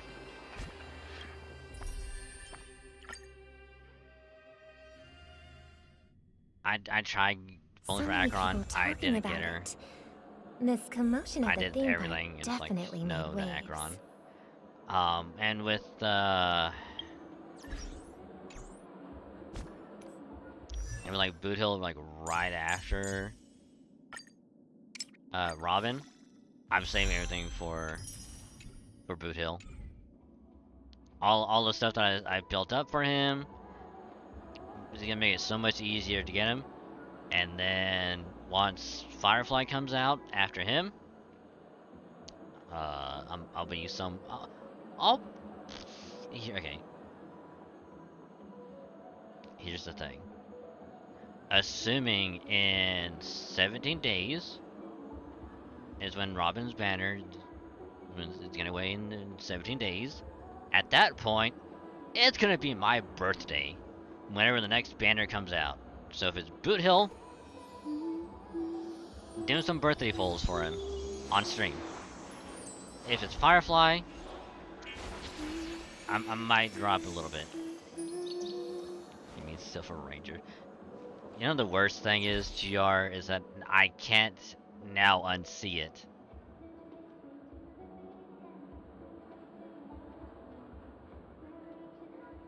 I can't not unsee it.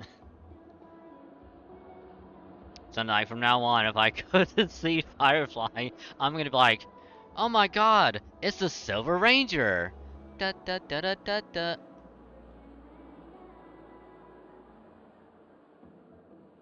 So damn you.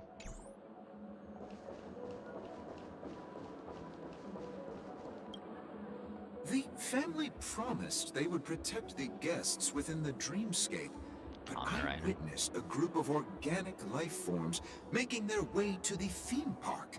And soon after, a rip tore through the sky, and black rain started leaking out of the void.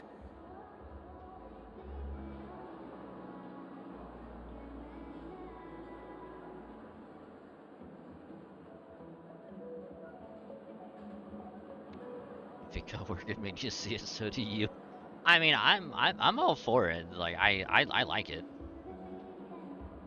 It's using a functional team, Silver Ranger.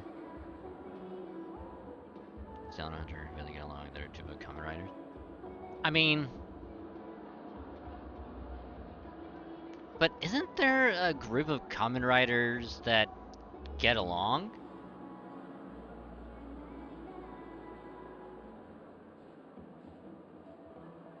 The family needs to provide a reasonable explanation, or I'll take my loved ones and return to reality. I thought the dreamscape was supposed to be a paradise. If it's not, then there's no point staying here. Because granted, I'm just going off of basically like assumptions and like clips that I've seen here and there, but I'm sure there's some Kamen Riders that get along.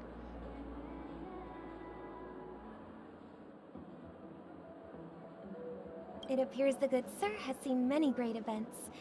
And it's true that an uninvited guest has unexpectedly entered the dreamscape.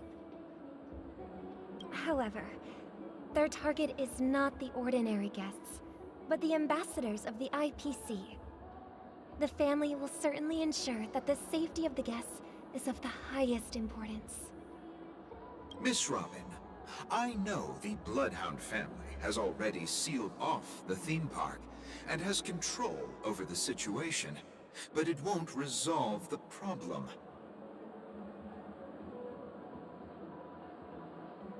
Kinda. I could have swore.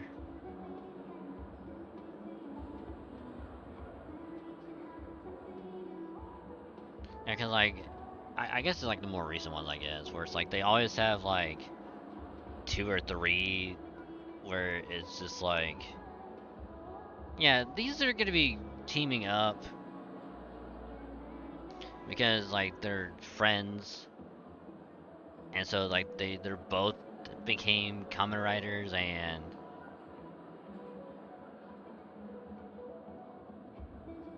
hold on, yeah, 2 maybe 3, and they tolerate each other at best. Oh.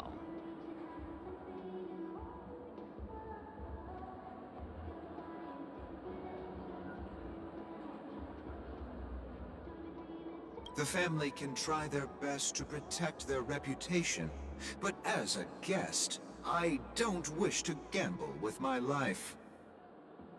But as you can see, sir, no innocent bystanders were affected in this incident. Perhaps the dreamscape is not as perfect as promised, but there's no place safer than dreams under the family's rule. I believe you know this better than I do. If this incident happened in real life, how many people would be able to walk away from it? I could stay here, but keep in mind, guests come to Penacony to enjoy the dreamscapes.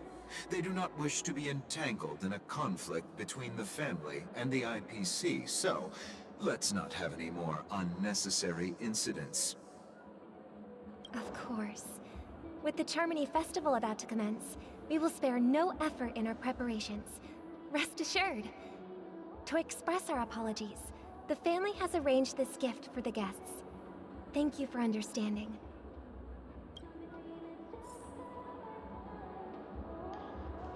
Huh. Bird. Bird. You've had Bird. quite a bit to drink. Sure you're okay? Bird. Bird. Bird. Bird. Bird. Bird. Bird. That bird. Hello. May I ask what happened here? Nothing to be worried about. There's been a small rehearsal mishap at Clock Studios theme park. Please stay calm. Hey, are you a fool? You don't even recognize Miss Robin? Who do you think you're talking to? I'm sorry. I've just been transferred to the Bloodhound family, and I'm still not too used to working on the streets. I didn't realize it was you. I'm so sorry. Hey, don't sweat it. You guys have a tough job. I know how it is. How's the situation looking? Oh, we've sealed off the theme park. Most guests are used to bizarre phenomena in the dreamscape, and so far, no threats have been detected. We can expect order to be restored soon. Rest assured, Miss Robin will intensify our patrols to ensure that no incidents occur. I trust you guys. But regarding what happened in the theme park, what do you hounds think about it? It's okay. Feel free to speak your mind. The imposter is among us. Well... Yeah, speak your mind. Actually, I was there shortly after it happened. Is it true that the IPC's ambassadors came with ill intent? And that Galaxy Ranger who easily cut through the sky? Miss Robin, tell you the truth, everyone's been talking about it. The myriad factions on Penacony have already been causing unease for everyone. Thank you all for your loyalty towards the family. The planet of festivities has indeed run into some trouble.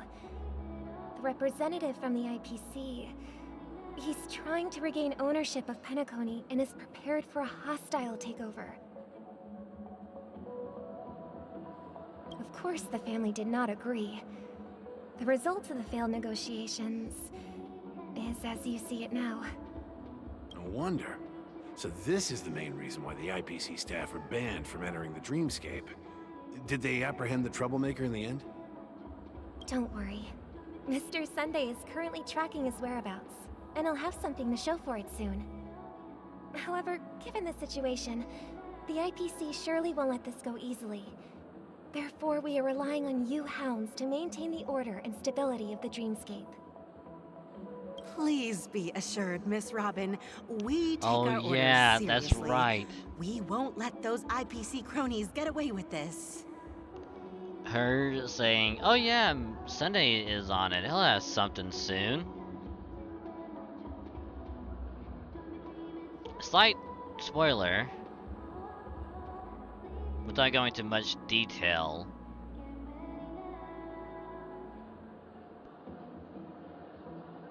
I think Sunday.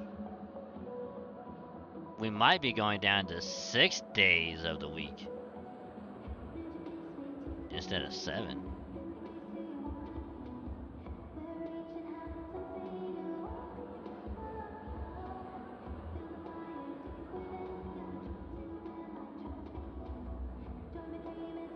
Oh, 4 is an every example. 10-2, everything being friendly, but they also routinely working as a primary.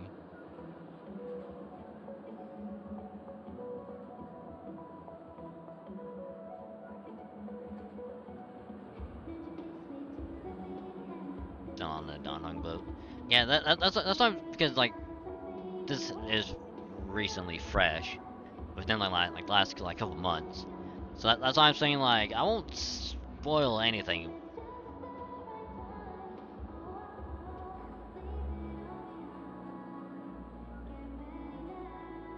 But I will say Pentagoni is better than the Lawfu by quite a bit.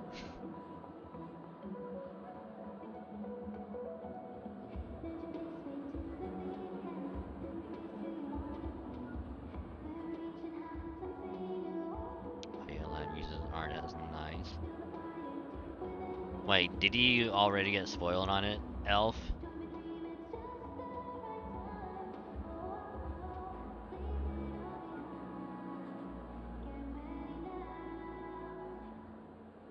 Oh, that sucks. Oh, I'm sorry to hear that. So like you pretty much know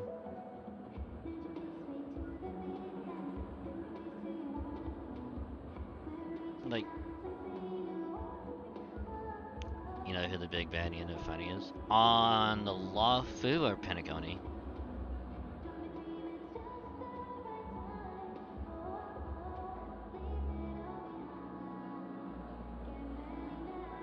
Pentagoni? Oh, that sucks.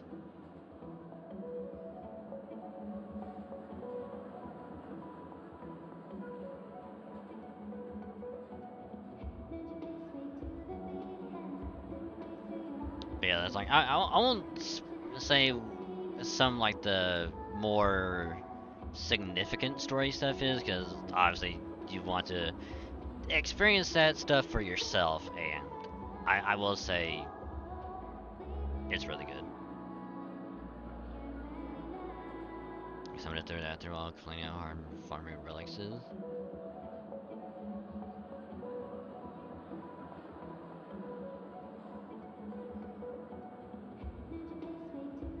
I mean, sure, that person has played other gachas before. Surely.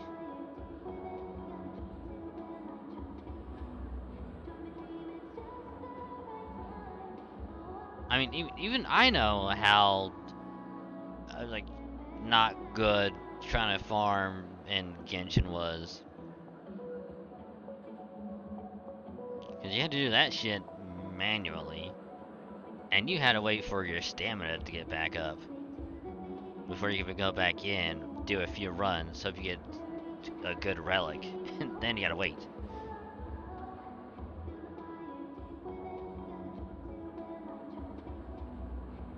And you had to do all that shit manually, which is tedious. Which is like another reason why I love Star Rail, is because it's like, A, you can auto, B, it's like,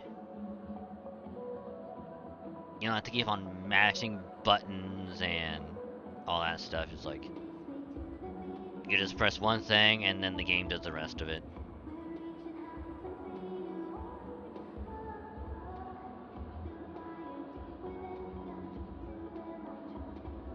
I mean, obviously you have to press a button every so often, but for the most part, it's like, you don't have to be like, alright, I'm gonna do this thing for the next like 30 minutes and just keep mashing you know, X and Y and jump around and move around and like just keep mashing buttons.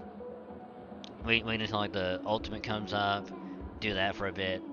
Alright, now back to mashing one button. Yeah, and it's like you gotta mash one button, do your ability, swap to another character, use this ability, do another character for that ability, and it's like if you fuck up the rotation, then it's like I'll need to wait for it to come back around, and you gotta reset, you gotta do all over again. Like,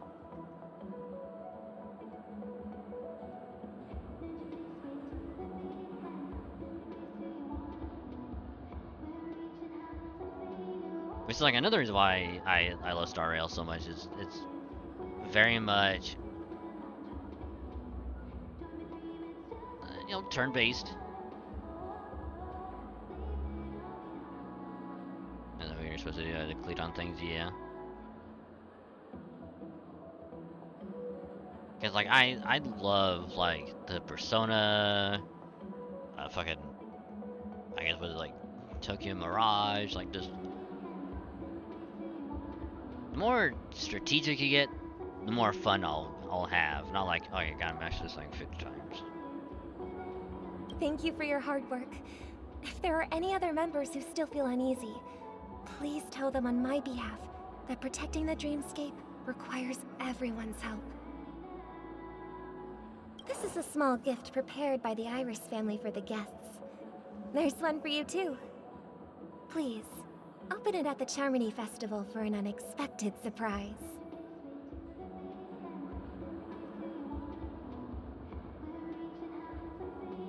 Gotta go full down that bar to join SRPGs or ARPGs.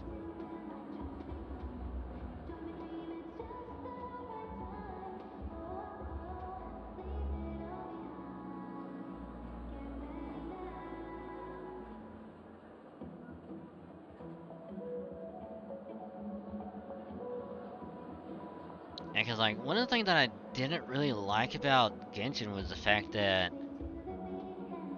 like all you really needed was to have like one or two teams and that was it. You know? Like you could have like two teams be nearly identical, you just swap one person out. And then it's like, alright, this is my second team and I don't need to make another one. So you can literally just have 5 characters, and that's all you would need. And it's like, but what if I want to get crazy with it? It's like, nah, you don't really need to.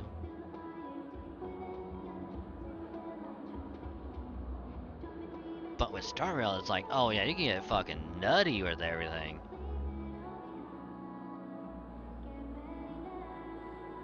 build different teams just for different situations, and it's like, oh, I love it.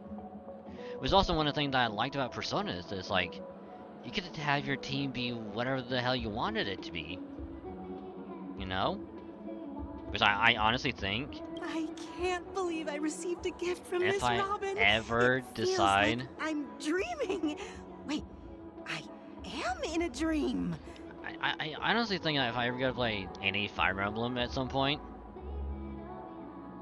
I honestly think I would enjoy it. Which, granted, I kind of have through the Tokyo Mirage Sessions spin-off, because that's kind of Fire Emblem-y-esque. Because it has some of the characters from Fire Emblem.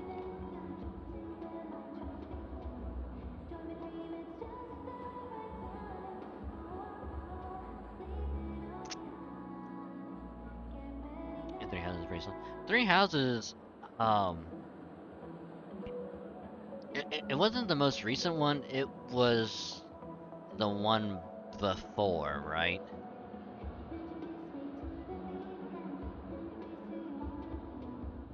I don't remember the name of like the most recent one, because it had literally the character with Engage is also good. Alright. Yeah, because like the only thing I know about Engage is that the main character has like red and blue hair. Because Switch.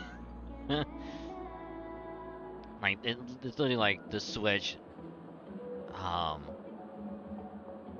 Gajinka character is just, if the Switch was an anime character, ta-da. There has a series that is full fucking anime. If I ever get Three Houses, I'll definitely want to play it for sure. I just have to get like the proper setup for it, and eventually you get my capture cards properly set up as well. If trouble comes knocking on our door, we're not afraid to go to war. Rest assured, the Dreamscape's peace will be protected by the Bloodhound family. Randomly here because they let some famous VTuber design them. And it worked. And it worked. It got that game a lot of money.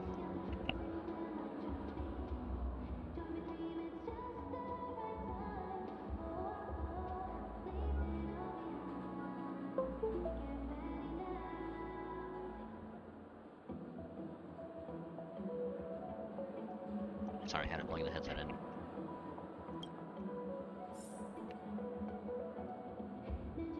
Why can I need content press right there for the 3DS games?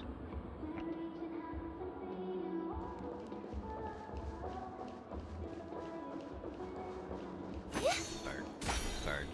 Bird. Bird. Bird is the word, bitch.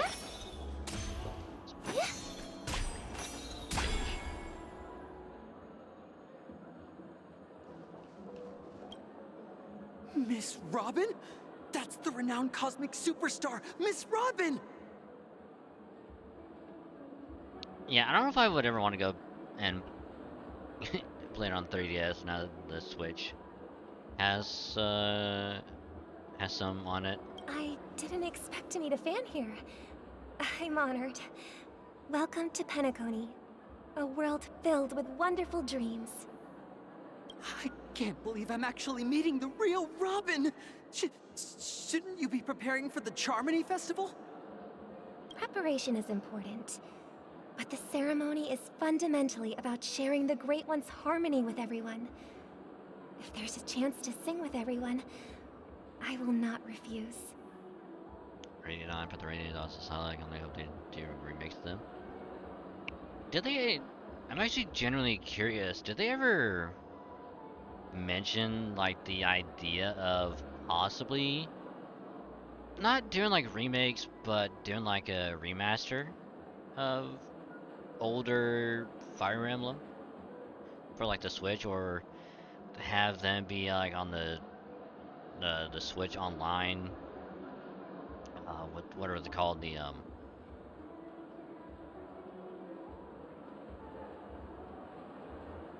Switch Online thing. Regarding the recent mishap, I understand it negatively impacted some of our guests. As a member of the family, it's only right for me to come forward and offer my apologies to everyone. Not to your knowledge, but they did remake 1 and 2 for day 3 to be back. Because here's the thing. I have a feeling that if they were to... Hell, they could even do it during like the next direct and be like, hey, you know,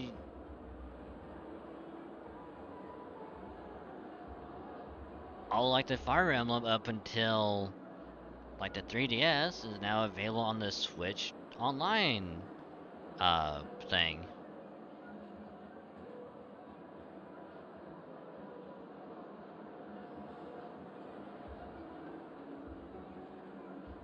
And then they could be like, and it's like, oh, the ones from like the 3DS and the Wii U era. Like, hey, those are getting remasters, and then those will be out on the Switch at some point. I think a lot of people would be like, hell yeah. Be so excited. Especially if they were to be like, oh yeah, you can now play these, like, now.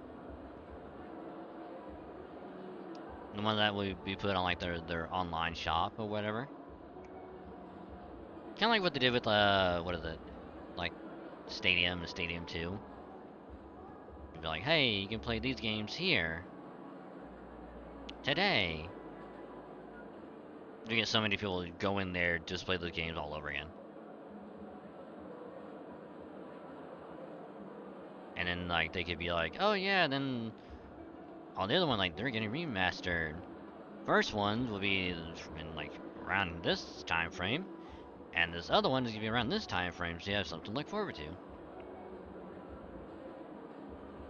But, are you sure it was actually a mishap? Everyone saw those chips descending like rain and the red light tearing through the sky. Claiming it was merely special effects seems a bit far-fetched. Plus, I met that generous gentleman. He looked really out of it and kept talking to himself. Is this also part of the performance? Everyone, please do not panic. I believe that the family will give everyone a satisfactory answer in due time. Even if you say so, Miss Robin, it's hard to believe.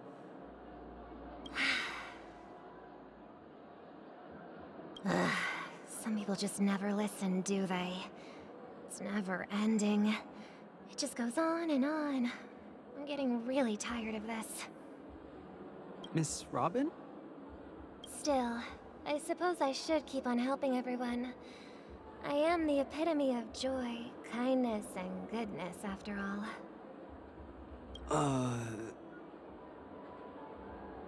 Huh? What was I just doing?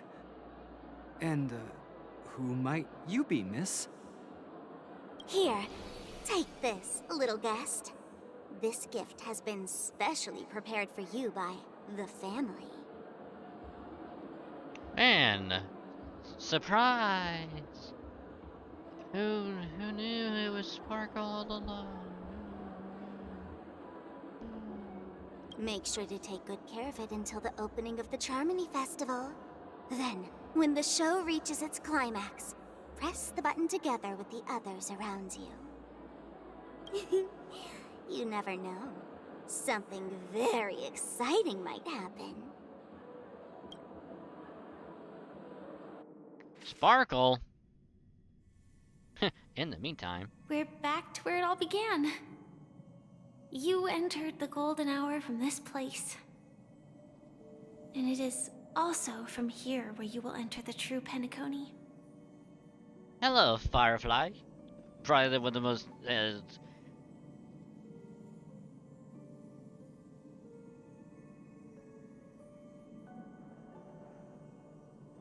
hyped characters I am looking forward to. da da da da da da. GBSO was great when it finally got added. It is a pleasure to journey alongside you once more. But it's time I laid bare the entire truth before you. As you might have heard, I also go by another name. Stellaron Hunter Sam. Which, again...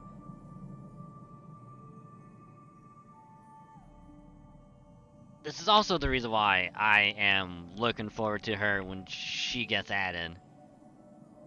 Which is funny because someone on Twitter was like, if your waifu has a, it's like a magical, girl transformation sequence as mecha armor, and does something else, it's not Firefly, it's this Gundam character.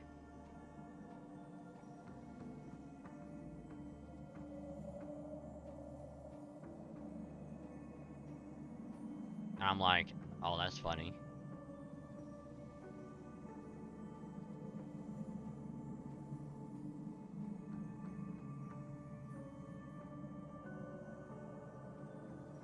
Shazam!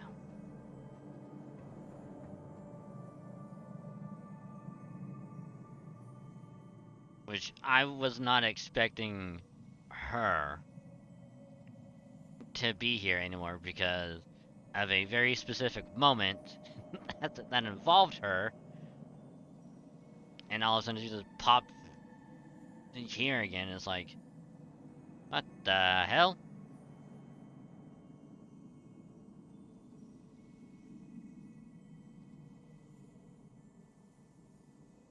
That you also already know about. The internet is awful.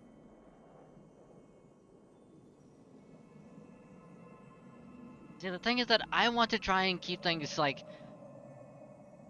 vague, but then it's like, oh, we already know about it. It's like, God.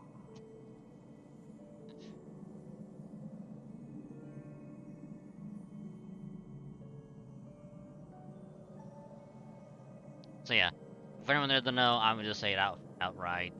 At the end of fucking, you know, part 2.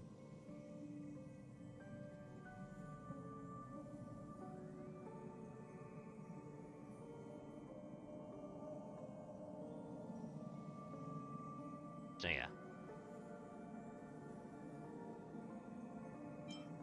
She's like, I don't want to be like, are you alright? Are you her soul? And it's like, because like the thing is that she didn't really lie to us about who she was. Because she said that she was a stowaway when we met her at the beginning. So she wasn't technically lying.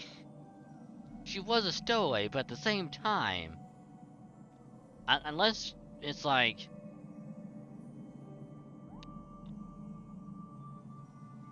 because of whatever happened, like, you couldn't come out and just tell us like immediately?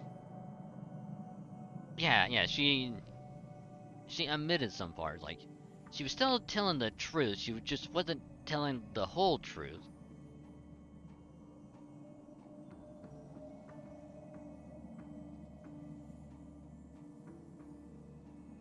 There's like...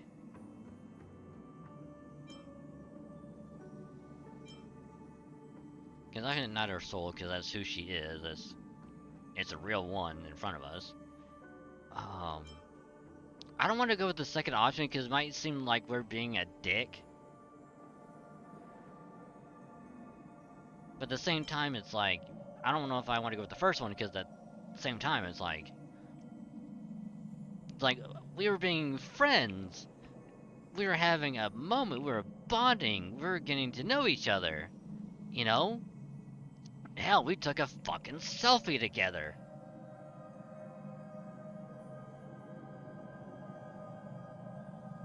I don't feel good about this choice at all. I really don't.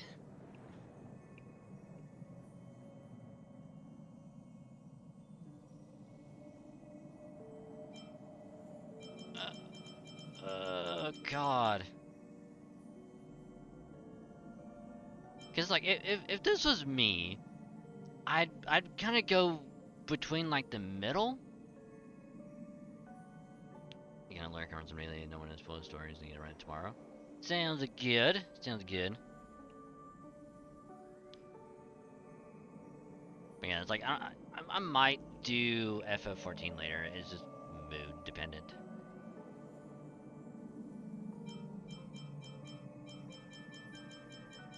But yeah, like if this was me and I was in this situation, I'd be like, you know, I'd start off being like, hey, you're okay? You know, you're not hurt or anything with all that shit that happened? Because what the fuck? Like, you did not tell me that you're Sam, the Stellaron Hunter? It's like, we were about to, like, we were getting to be friends, and like, all of a sudden, you dropped this bombshell on me? Like, what the hell? So, is there not a middle option between these two?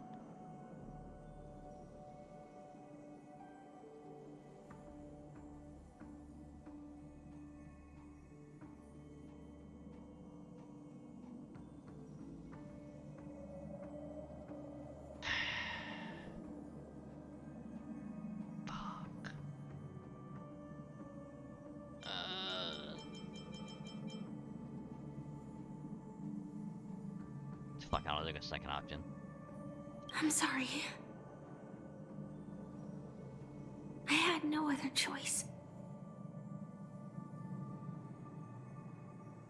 I know you have many questions. Do you remember when we encountered death in that strange dreamscape? When I was caught by that meme? In that instant before it killed me, I saw the reflection of another dreamscape in its ghastly pupils.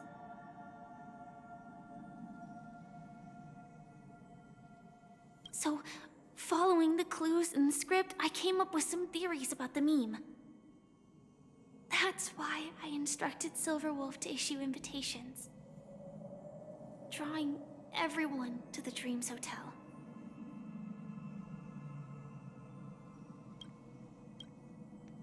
Wait a minute. What? I mean, in the instant where it killed me, saw the reflection of the dreamscape in those ghastly pupils. The following clues in the script that came up so today about the meme. That's why I instructed Silver to issue an invitation to draw everyone to the Dreams Hotel.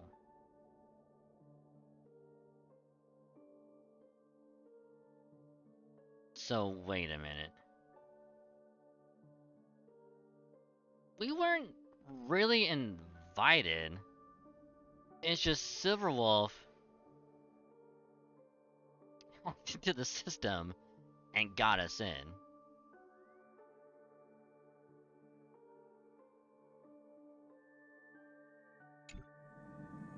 I intended to call upon death before you arrived.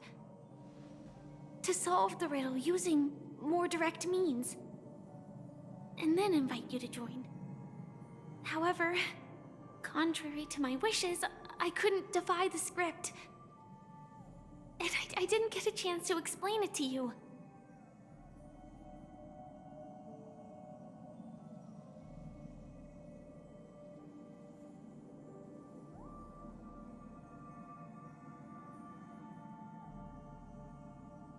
It is how you see now. I was impaled by the bladed wings of death. The heavy pressure of concentrated memoria miasma exploded in my mind as if it was actually reality.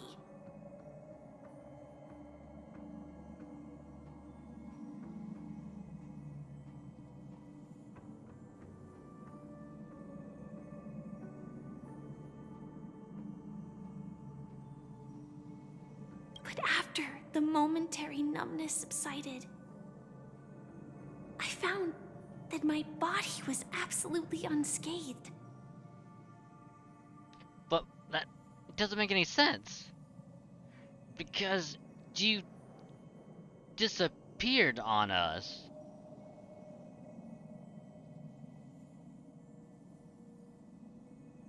Unless she means that when she woke up, she was fine. I was still alive. And it was just as I thought. I had arrived at a place starkly different from this beautiful dream. Beneath the dreamscape of Penacony lies another, more chaotic, more primal memory zone. Its name? Land of the Exiles. Oh, so she was sent somewhere else. So wait a minute. When that thing stabs you, it doesn't really kill you. It just sends you somewhere else.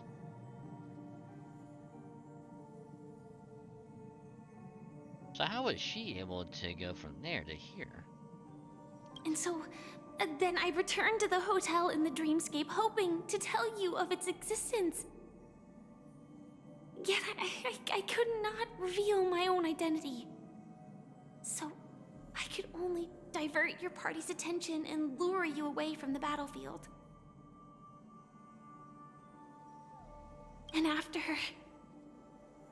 all my attempts proved futile, it wasn't until not long ago when a crimson blade of light shattered the high wall of the dream, causing you all to fall far into the abyssal depths of the dreamscape, that I was able to awaken you and your companions one by one. And that's it. That is all that's happened so far.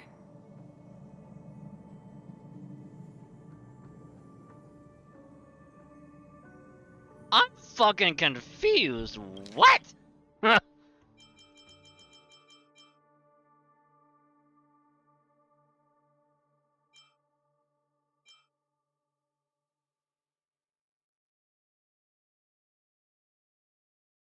Okay, so in an instant before it killed me, I saw a reflection of another dreamscape and the ghastly people, which means she's talking about the land of exiles.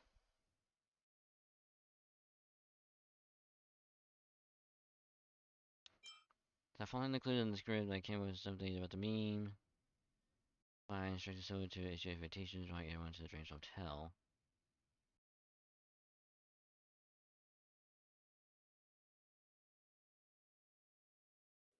So wait.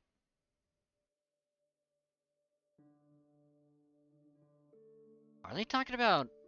Because I know Kafka likes to keep talking about, like, Elio's script, and how they can't really deviate far from the script. So...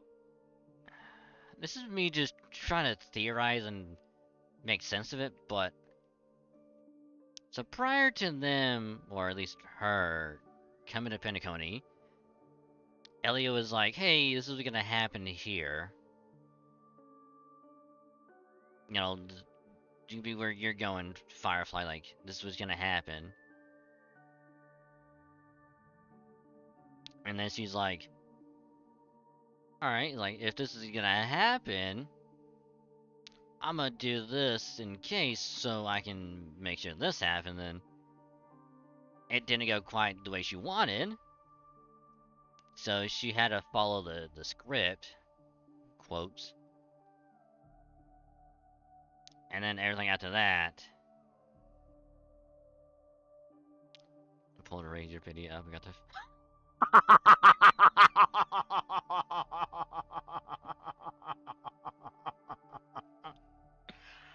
Oh, that sucks. Ooh. Ooh. Ooh. Ooh. I mean, yay? Question mark? Yeah. You know.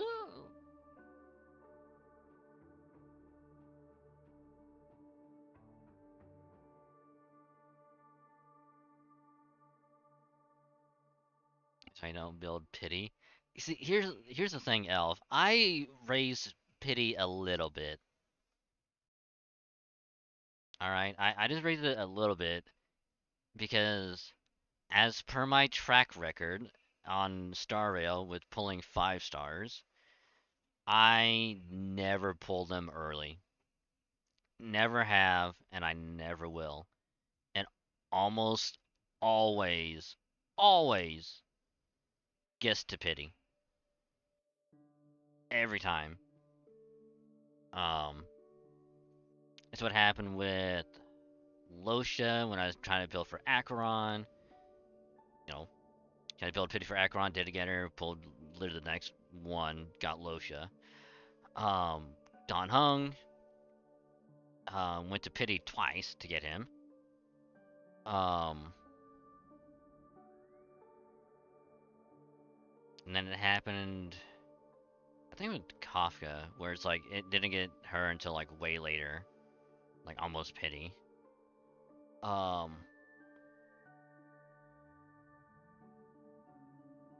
Definitely happened with when I got Clara, because I was trying to build, or I was going for someone, ended up getting spooked by Clara.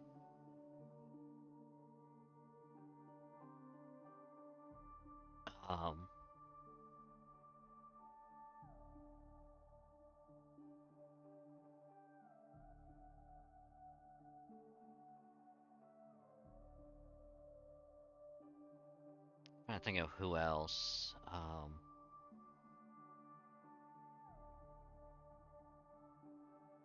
But yeah, like almost any one I try to go for, it almost ended up going to pity anyway.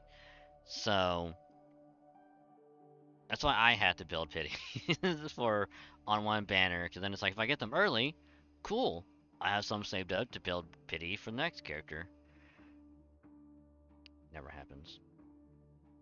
So that's what I do. And that way, when next banner comes out for whoever want to try to go for it, I have some. I get pity saved up, and I have some jade saved aside, and it's like I get them a lot sooner because it carries over. And I take back is a thrower and a support role for a team. Yeah, yeah, that's what I got told. I want to say like a couple months ago or something like that, where it's like, oh yeah, Robin's gonna be like a mix between Bronya and Ting Yun, where it's like she's like the best of both, and it's like awesome. However, I can't do that now because of Boot Hill. And then after Boot Hill, Firefly, or vice versa, where it comes out first. Building pity is a bad way to aim to lose the 50 because then you're gonna win the next character you want.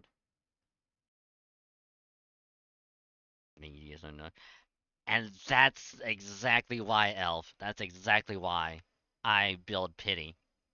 Because just like GR said, like, if you lose a 50-50, guess what? You already have some Jade saved up, and you go around, go for round 2. Because that's what fucking happened to me with Welt and Clara. I lose the pity both times, and I go all the way back around.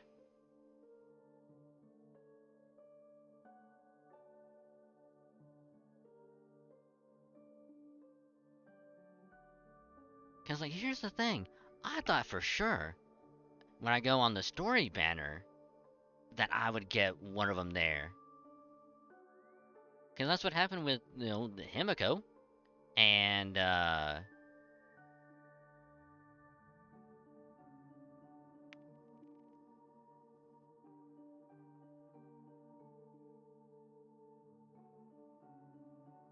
forget his name. Ice Hunt, Sword Apprentice guy, Jing Yuan's apprentice from the Lafu.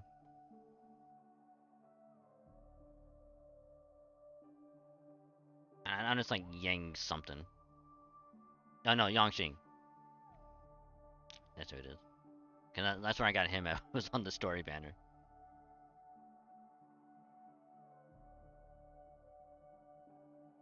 So like, I thought for sure my luck, you'd be like, oh yeah, I'll get him there. Cause that's how I got Bronya too. I got Bronya from the fucking story banner.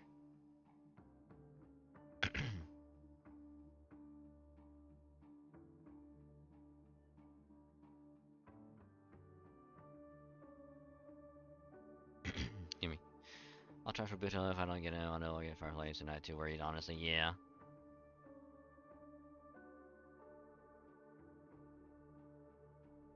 Buff the full thing, gives them all crit, makes them act first. Yeah. Cause like, if I wasn't, you know, trying to save like money, like financially,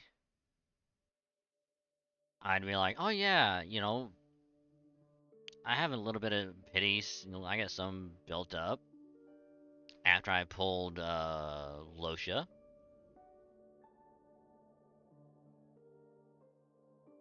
Which I know for sure, like, if I go for Robin now, I more than likely will either get her, or I'll be spooked by someone else and I'll be fucked.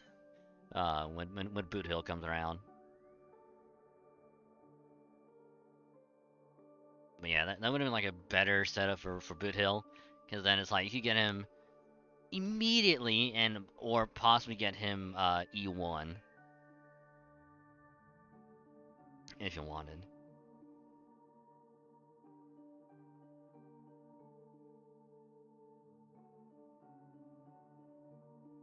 You know, actually, no, it probably would have been better to get E1 and then just keep saving until Firefly. Then you have quite a bit saved up after that to get her. Just where you can't save enough time. That's me every time. Like, I spend everything on a banner and it's like... I think that's what happened with, like, Black Swan. It's like, Black Swan came out, I went for her, took almost everything I had. And then I was like, I don't know if I'm gonna have enough in time to pull for Acheron. So I was worried that was gonna happen. And then it's like, hey, here's the anniversary stuff. We'll give you a lot for 1 year. Then it's like, yay! Now I can pull for her, and I got fucked. So I was like, I'll wait for her.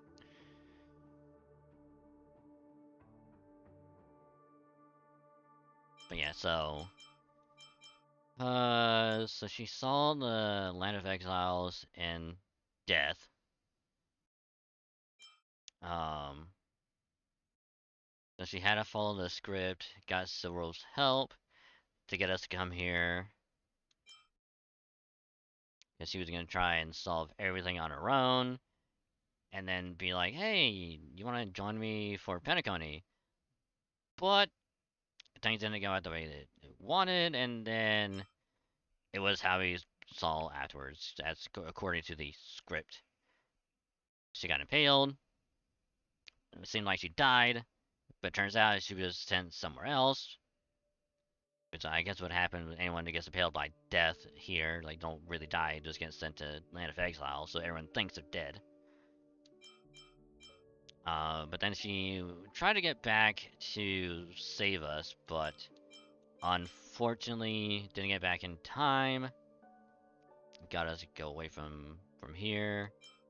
And then Acheron managed to, while fighting Venturine,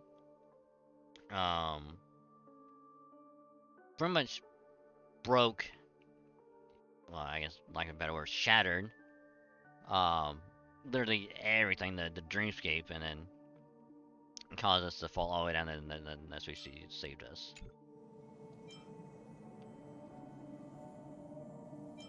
I kinda understand. I know it's tough to believe all this without reservations. I just want to say, you are very close to the final answer. Just one more thing needs to be done. And then I can prove it to you. Now, let's leave this place. Please close your eyes. Take a deep breath and visualize the dreamscape's outline in your heart. And remember, you must not open your eyes at all times. The Dreamscape's outline. 3, 2, 1. Don't be afraid. The one who has come to greet us has arrived.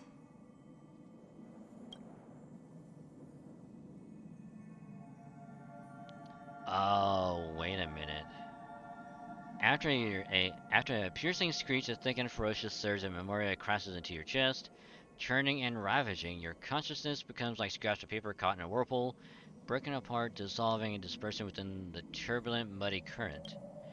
Innumerable voices resonated throughout the symphony of Memoria like roaring thunder, and among them, one echo stood out with exceptional clarity. You knew it came from the girl beside you, your hearts beating to the same rhythm, peaceful and even more peaceful, until in that quiet darkness, memories ripple into existence.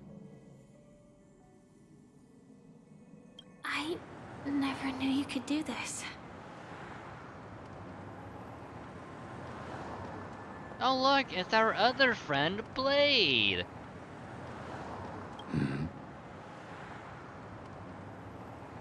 Do you have a driver's license? I do. That is surprising. Why? Because this is Japella, the city of sins? Japella. No, it's nothing. I'm just thinking that you haven't slept in 20 system hours. Are you sure you're okay? I'm fine. I'll survive. Same goes for you.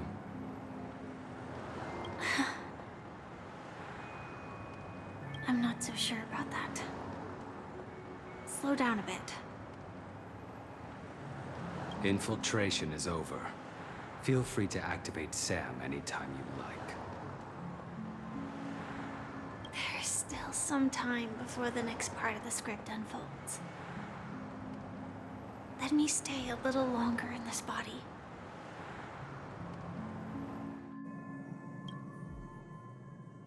A long silence ensued.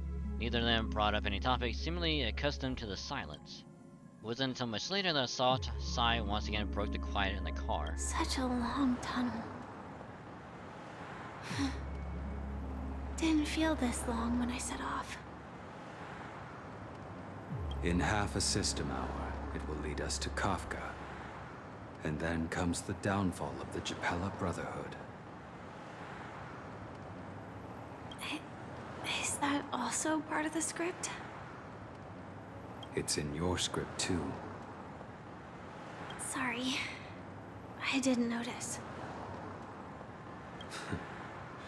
Their destiny won't change just because of your selective ignorance.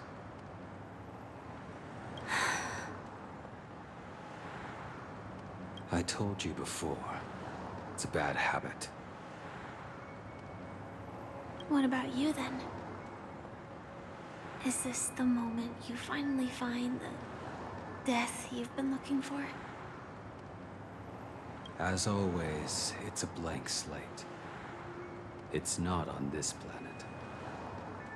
Why the sudden inquiry? Because I'm currently in a car with a sleep-deprived driver.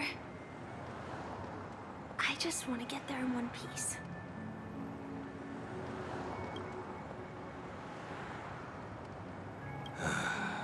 This car has full self-driving capabilities. I'll just put my hand on the steering wheel. Will that do? Hey, don't take everything so seriously.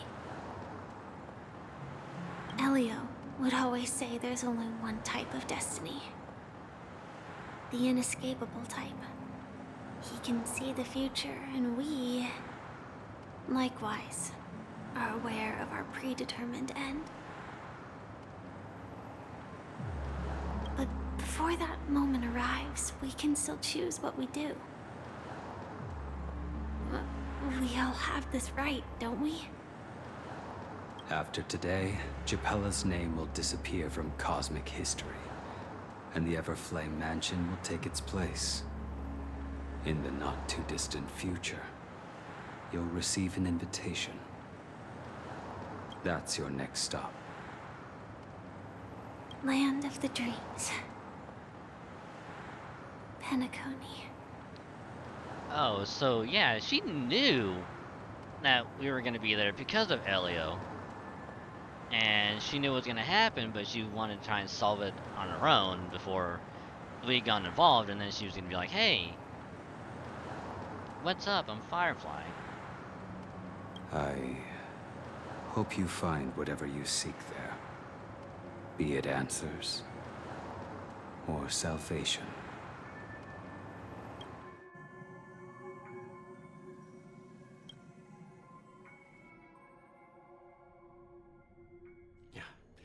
Glad to see you're safe and sound. Holy shit! Well, what the fuck are you doing here? You didn't do anything to me that I was just knocked out, were ya?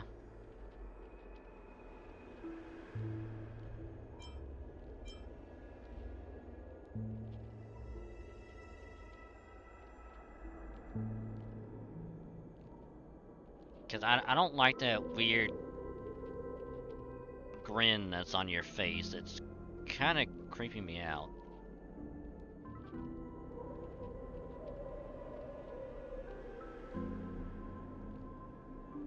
Close your eyes. This is the answer. Isn't it incredible? The monster that we have always known as Death is actually the guardian of the land of the exiles. It abides by a certain rule, abducting people from their dreams and bringing them here. The question that has been perplexing us, does death really exist in the dreamscape, appears to be a cognitive trap. It was laid by those orchestrating events from the shadows to cover up the truth behind the disappearances and the existence of this fortress known as Dreamflux Reef.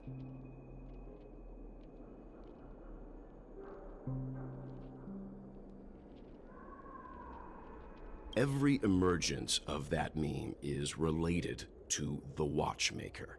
Since Dreamflux Reef is where it brings its captives, it's likely that many of our long-standing questions will be answered in this place. The atmosphere here is starkly different from the beautiful dream. There are no regulators here like the family. And they all look like they're mildly dazed. But from the whispers of the residents, I've heard a familiar name. Gallagher. Oh yeah, that son of a bitch. Fucking Gallagher. The guy who... I don't even know if he was joking around when he said he was 13.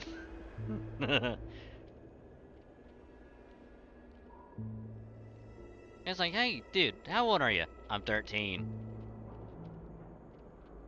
And they don't expand on that at all. They just leave it be, and it's like, okay, I am now uncomfortable. It's that man again. Always in the right place at the right time. Though that does save us the trouble of looking for him. Himiko and March have already made a move. Get ready. We're about to set off. The real dreamscape, the land of the exiles. Before we go, should we speak to everyone first?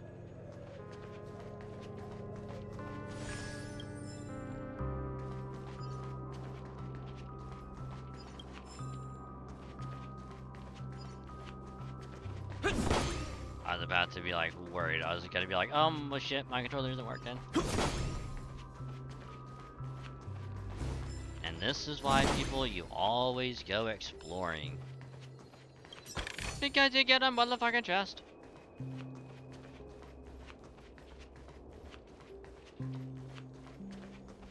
But yeah, I was 100% expecting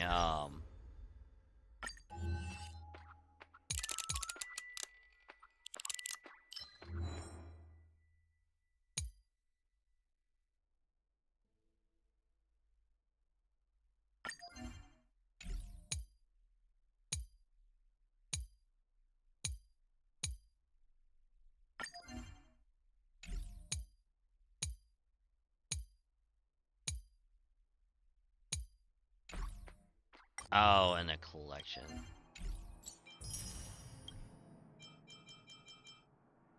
Just 210 stickers? Jesus Christ. Oh, wait, no, I do have to go here.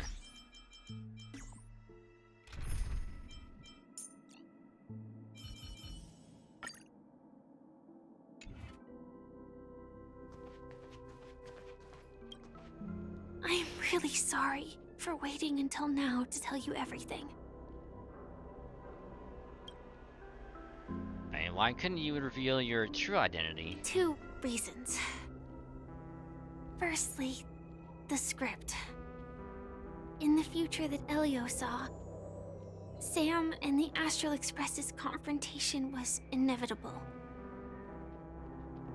I tried to break the shackles of the prophecy, but this is as far as I could go. That aside, there were also my personal motives. I wished to travel with you as Firefly, and not Sam.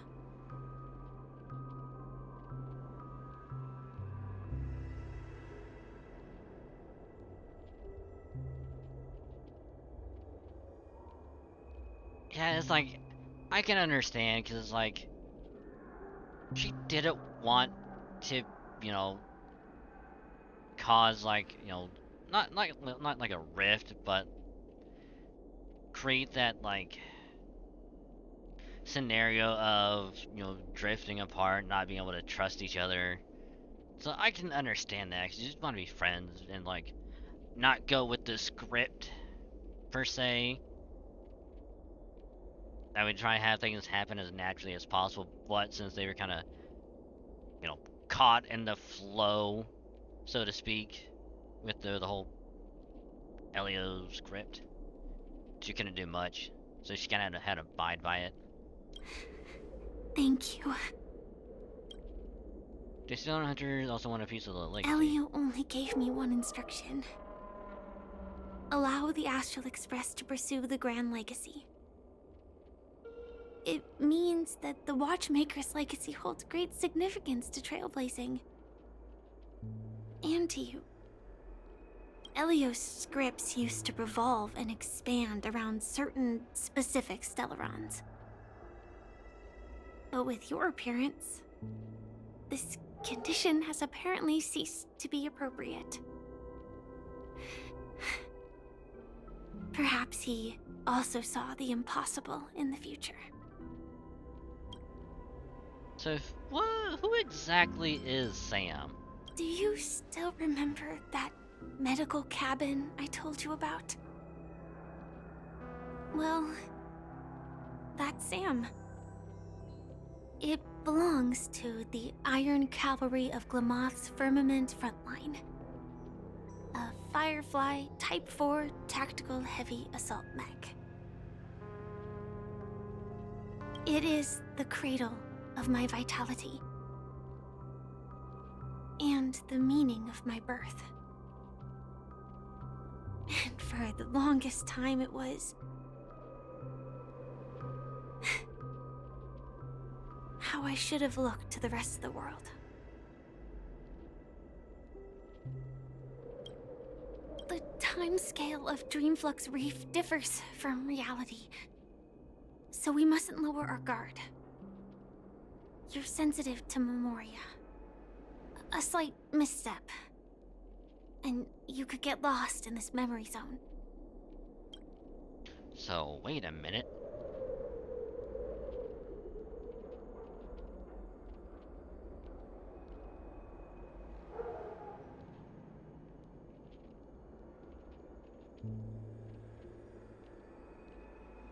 Are you telling me that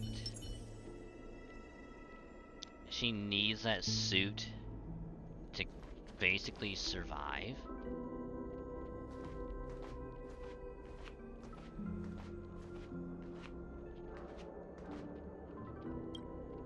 Something on your mind? Let's talk about it.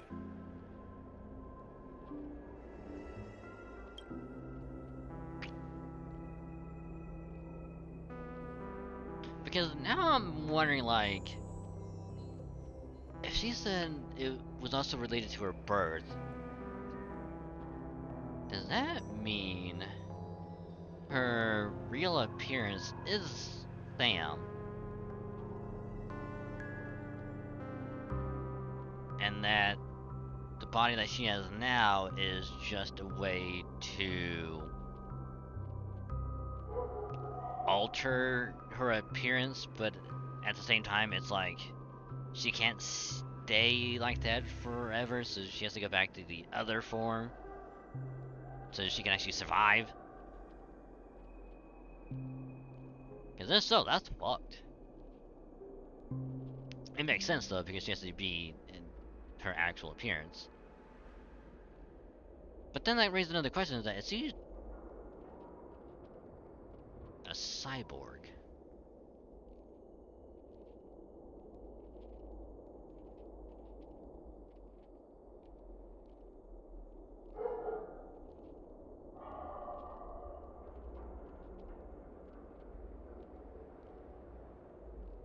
I have so many questions. No wonder Miss Acheron is so averse to drawing her blade.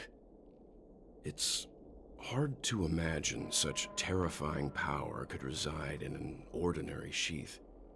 If it weren't for the fact that Aventurine's power originated from the preservation, the entire dreamscape would have been affected.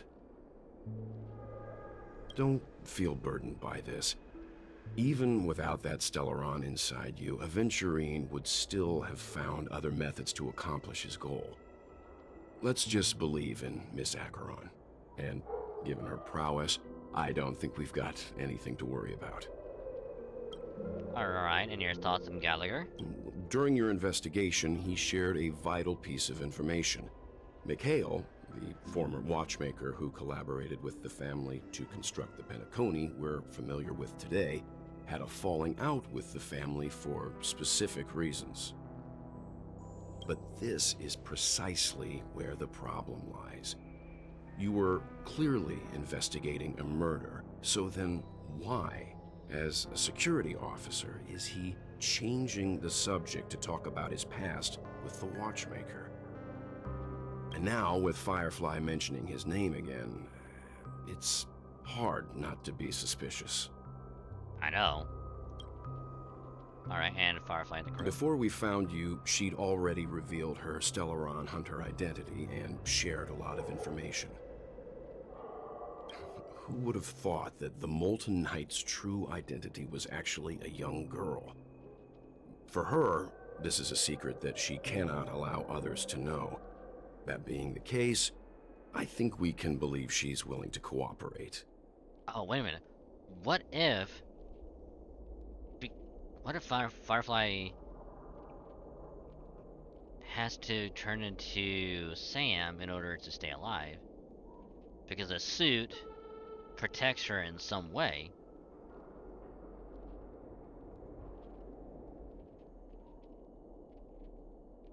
It's like, what if she was born, but because of whatever complications to her health, she needs that suit to survive?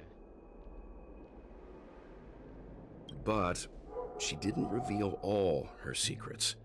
I just can't shake the feeling that her situation is different from that of the typical dreamer. And I hope that doesn't lead to any dangerous predicaments.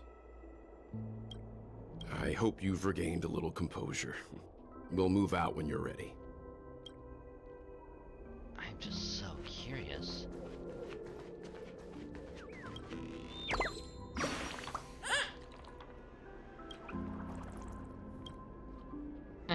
Trash bag is mine.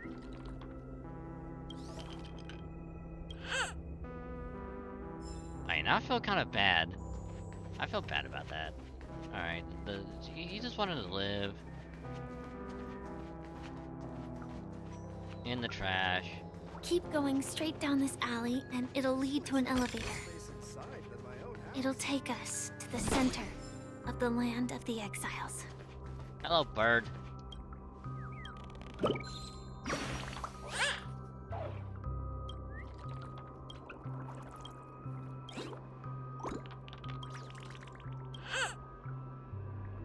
Alright, Later, birdie. A float disc burger.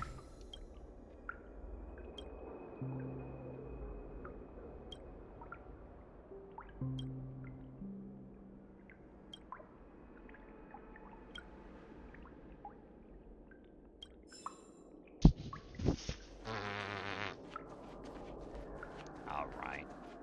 As a hey, take some water with you. So that way in like a millennia, when scientists come back to look at this this place.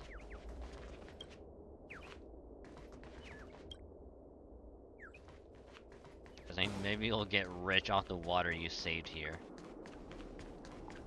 It's fucking funny.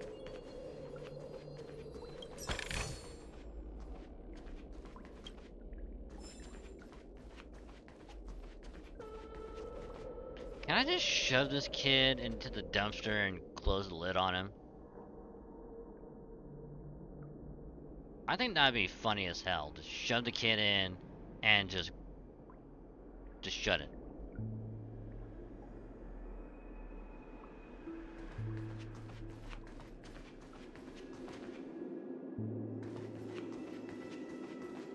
What a huge Clocky. Looks like the watchmaker also left his mark on Dreamflux Reef. Look, guys, a Clocky!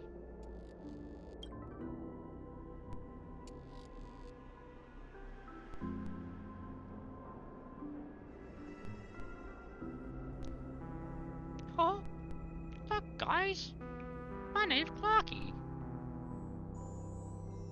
There's a common plot in a lot of movies and video games that a statue like this will rise up and face you in a glorious battle. 'Cause I'm Clocky.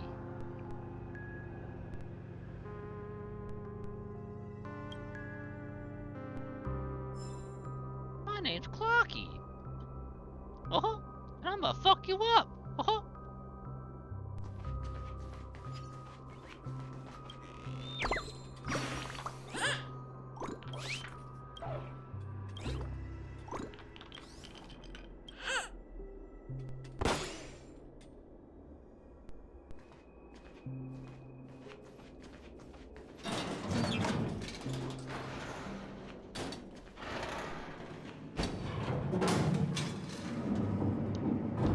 Later, bitch.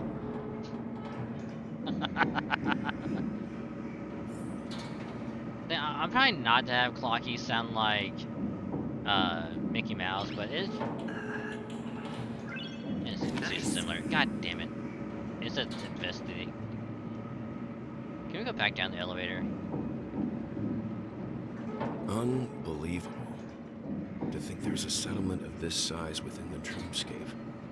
And all beyond the family's reach.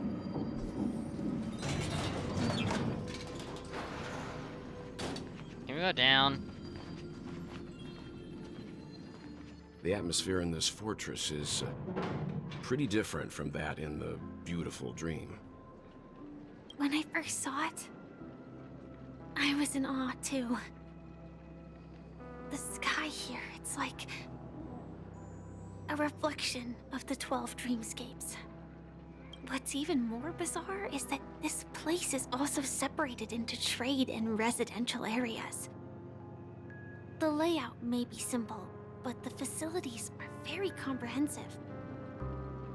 It seems that there are quite a number of people living here. Though both dreamscapes have distinct styles, the architectural designs are quite similar. Works of the same hand, perhaps. Hard not to speculate on the connection. But there's no point in overthinking things. Let's meet up with Himiko and the others first.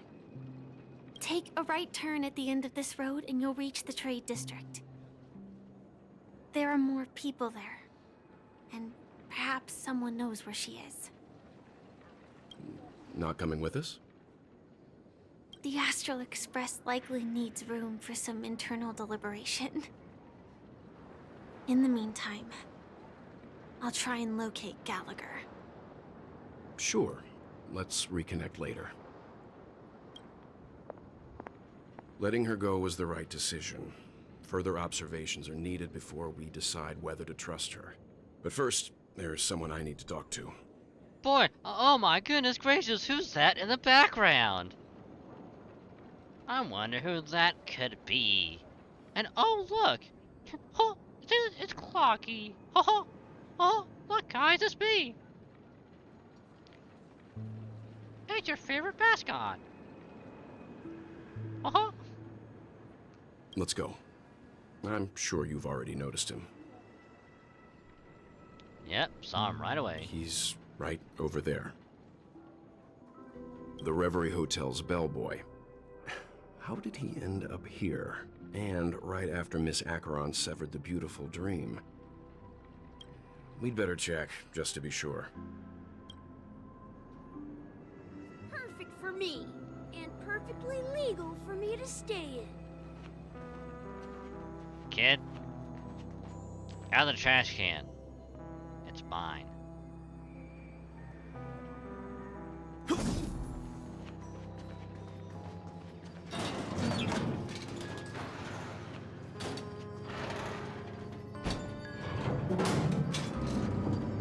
Alright, now we just spam A until it gets to the point where it says investigate, but I think it's just for the statue.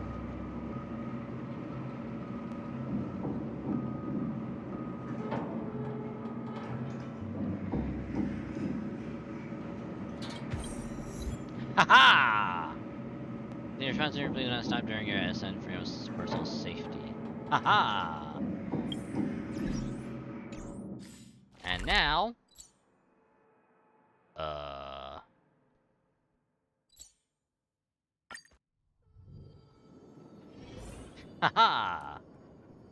I am too smart for you, game.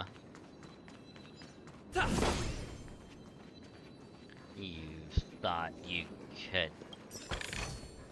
You thought I wouldn't be on to you.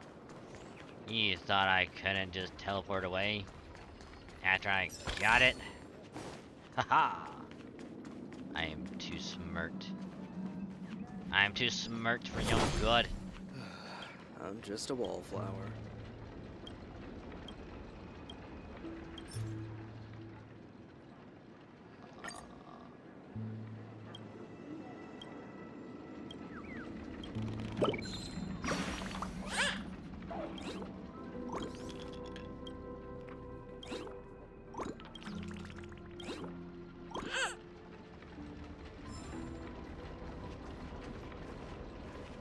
Ooh, Slumber Town to the rooftop. And on the rooftop, we to the hard ground. Da da da da da ba da ba da ba ba.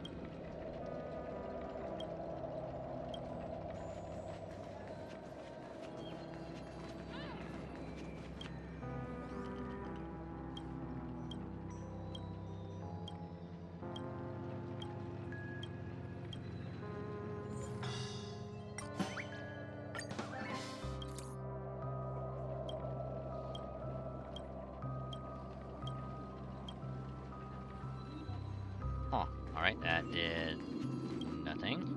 Damn it! Fucking Percy. I didn't want to talk to you.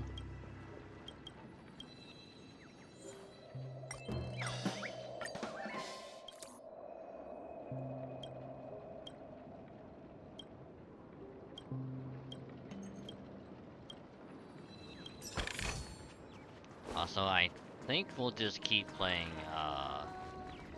this.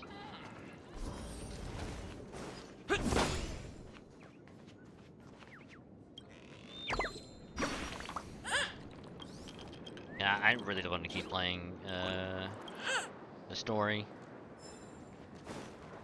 So this is As much as I would love to do some, FF14.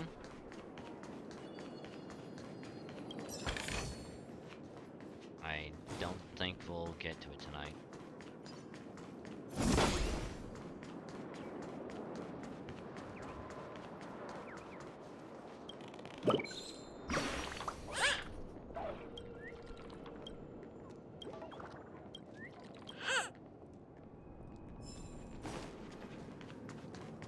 Which I know is kinda unfortunate.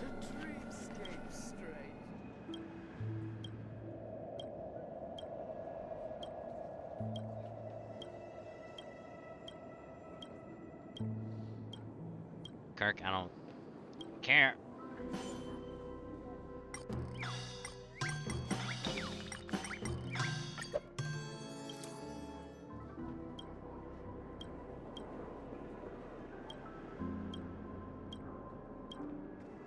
In dreams, embracing your innermost. Oh. Yeah, no, I'm good.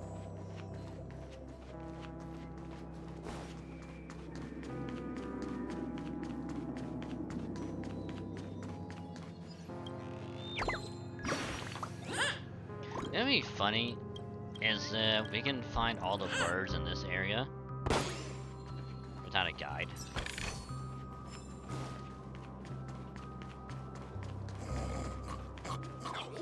At this rate, the family will be done for. Done for.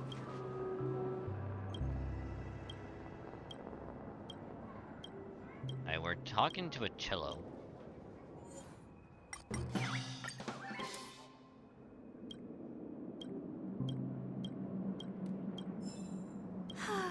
Tell me about... How about a little impromptu Oh hey. Guys, we're gonna buy all of these.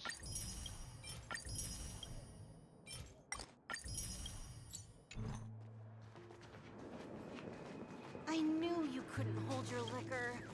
Tried to warn you too.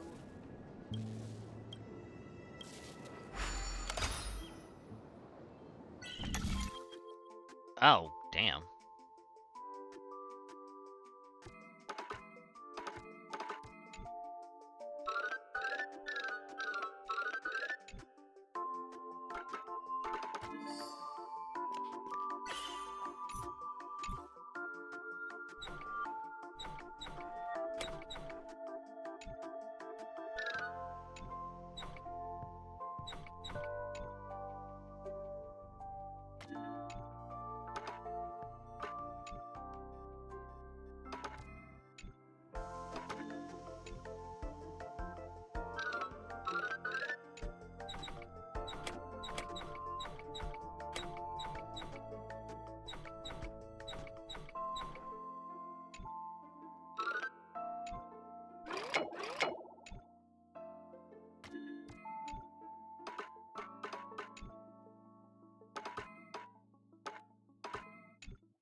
Okay. Alright, sorry, birdie.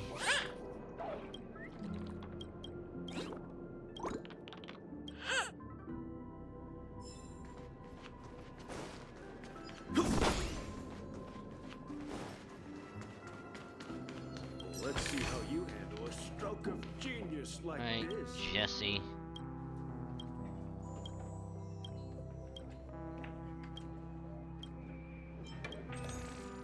Alright.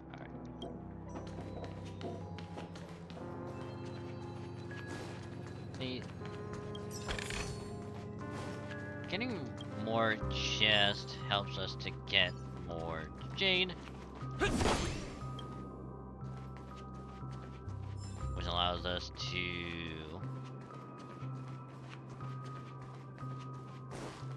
be able to save more, and that'll help us get a better chance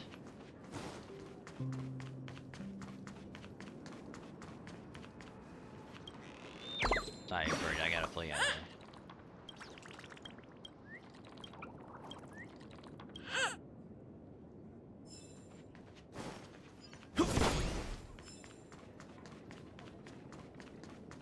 Hey, excuse me, pardon me.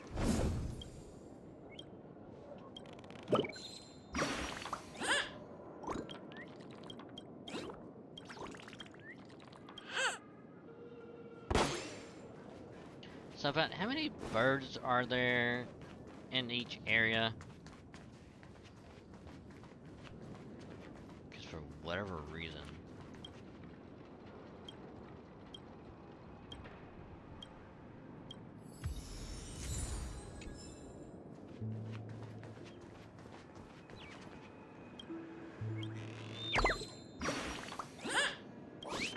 This has to be like what, number 6 or 7, I want to say? Like, there's a lot.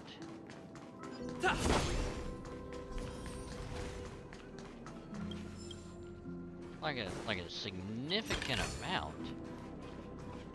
So I was not expecting there to be this many of them.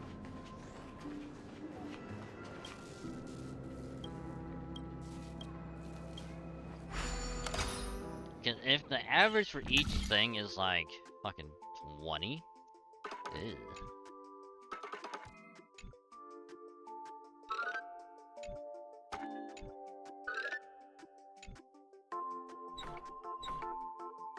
Oh, wait a minute.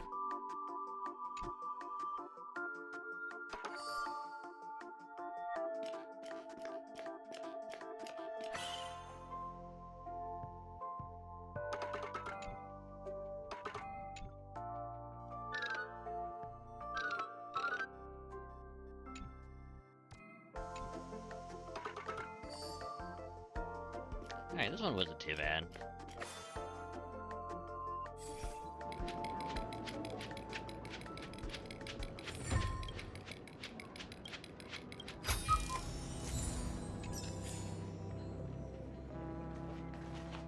Are you really leaving?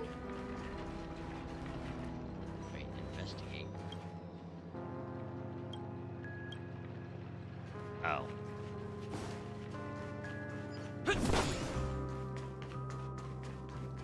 Wait, isn't there a bird around here?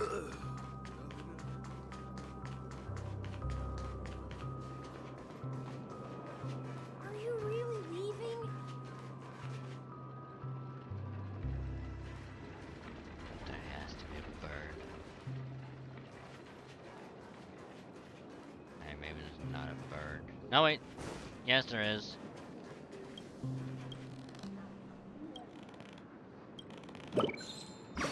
He wouldn't have this walkway here for no reason, just to look at stuff, if there wasn't a bird here. I told you this is why I'm fucking smart. I'm a fucking genius.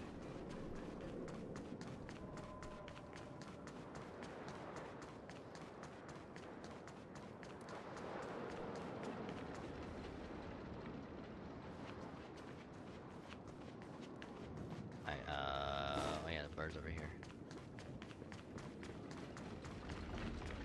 Alright, did I find all your damn birds?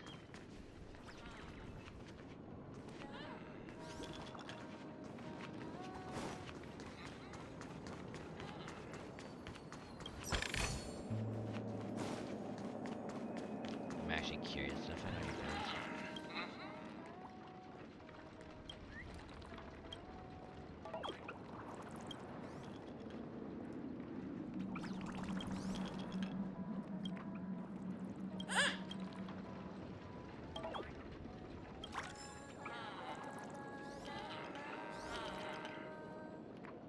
We found half?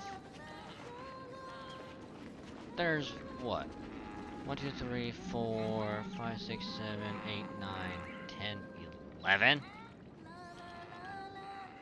There's 20 birds here? What the fuck?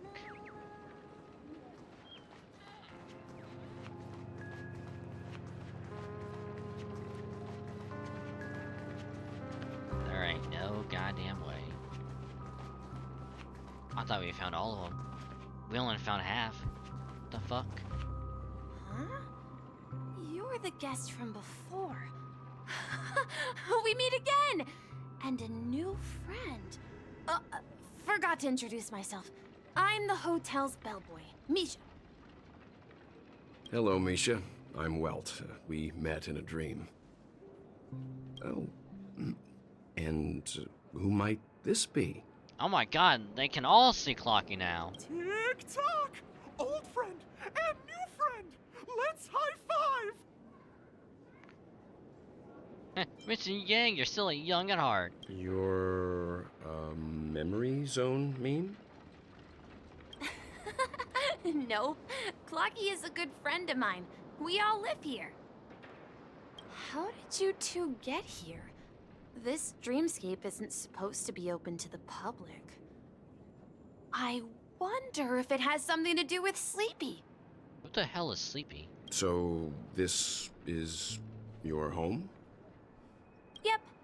After my work in the beautiful dream ends, I'll go back home. Commuting used to be more convenient, but ever since travel became cumbersome, Sleepy started ferrying people back and forth between the two dreamscapes.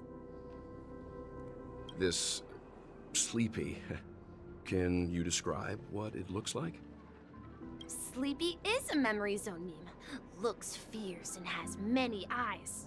But it's actually really well behaved. Gallagher's been taking care of it. This description. Could it be? Masaka. Based on the description, that meme is indisputably death. A nightmare for the family, but for the people who live here, well, that couldn't be further from the truth. Death? Not in a dream, surely. Sleepy's just a little aggressive, and sometimes messes up by fetching the wrong guess. But it would never hurt anyone. It killed us. Well, quotations. Killed. I see. Has it brought back any guests recently? Say, in the last day or two? We're currently investigating a missing person case that occurred within the beautiful dream. I see. Then you'll have to speak with Gallagher. But he's currently busy hosting a visitor from the Oak family and specifically asked not to be disturbed.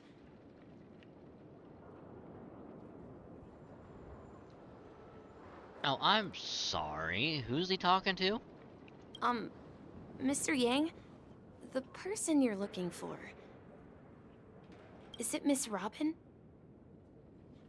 Just as I thought.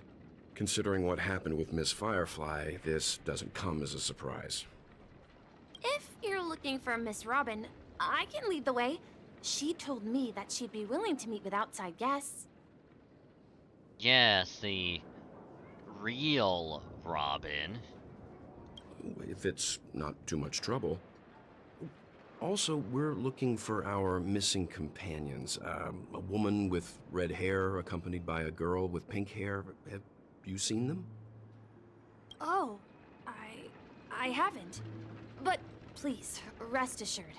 Dreamflux Reef is a small place, and it's not as bustling as the beautiful Dream, but its safety is unmatched. How about this? Since it's your first time here in Dreamflux Reef, I'll be your guide and help you find your companions. And then we can all go visit Miss Robin together. She's gone to Mrs. Grace's to visit the children. She won't be leaving anytime soon, so there should be enough time. All right then, we'll follow your plan. Something seems fishy. And it's not the fish. Well, we now know the answer to both murder cases that have caused such commotion in Penacony. As for the intentions of the mastermind behind it all, we're still none the wiser. I mean...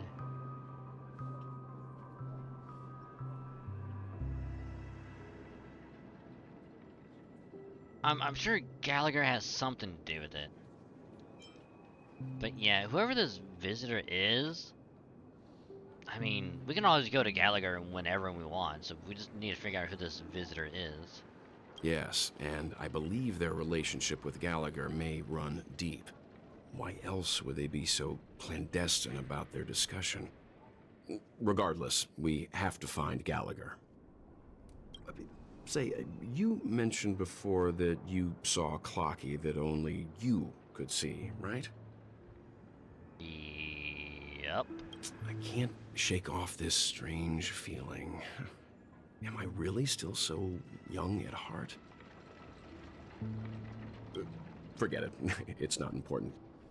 We'd better just follow Misha. I mean, considering that you are like 80 Yang, I mean, anyone could be young at heart. It's just a matter of your perception, you know, what you think of yourself.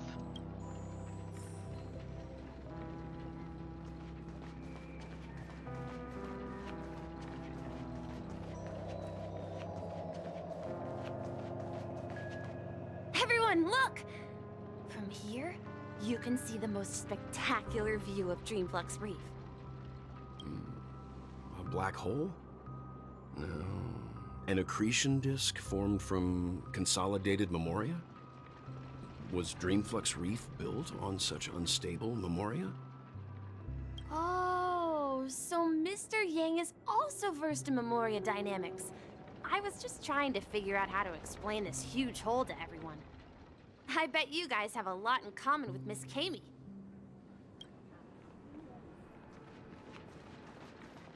Miss Kami? Oh, this Look, lady. There she is! My calculations are finally done. In another 10 system hours, the above dream will swallow the dream below. My hypothesis was correct. This place will cease to exist as the dream devours everything. Who are you all, and why haven't you left yet? This place is about to disappear. Then why aren't you leaving? I'm Kami, a dreamscape surveyor specializing in Memoria dynamics, and this is my life's work that I'm researching. See that huge gaping hole? It was just a narrow rift many years ago, but now it's grown into a giant hole.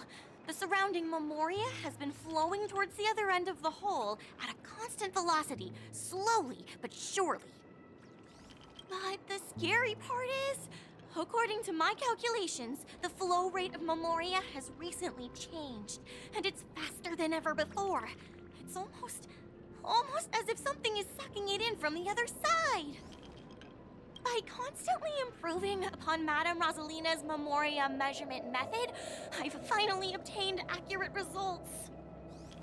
After 10 system hours, the Dreamflux Reef will cease to exist. Just like the melting of glaciers, everything will crumble and disintegrate. The dreams on that side of the void will fuse into one. Please don't worry. This sort of thing has happened many times before. Miss Kami isn't a bad person. She's just a bit lost in her own world. She'll probably realize she's wrong soon enough. You don't say. There was something else that piqued my interest. Who is Madame Rosalina? Oh, do you know her too? Or are you also a fan of Memoria dynamics? We're very interested in Madame Rosalina's achievements. Could you tell us a little more about them? Why, of course! She's an excellent scholar of Memoria dynamics, and the first person to apply Memoria rate measurement methodology on interstellar travelers. Regrettably, due to the presence of the Garden of Recollection, ordinary people don't pay much attention to the nature of Memoria. She departed this world without much fame, leaving only a few thin journals behind. I came to Penacony to learn more about my idol, and went to great lengths to seek out Dreamflux Reef, all because this is her final resting place. Prodigies always meet their demise prematurely. If only Madame Rosalina had more time, she would have discovered a way to reverse the flow of Memoria. I felt it. The source is in the golden hour. There is a certain anomalous presence stirring the currents of the memory zone. I must uncover more concrete proof. I must convince everyone. Does the name Madame Rosalina sound familiar to you?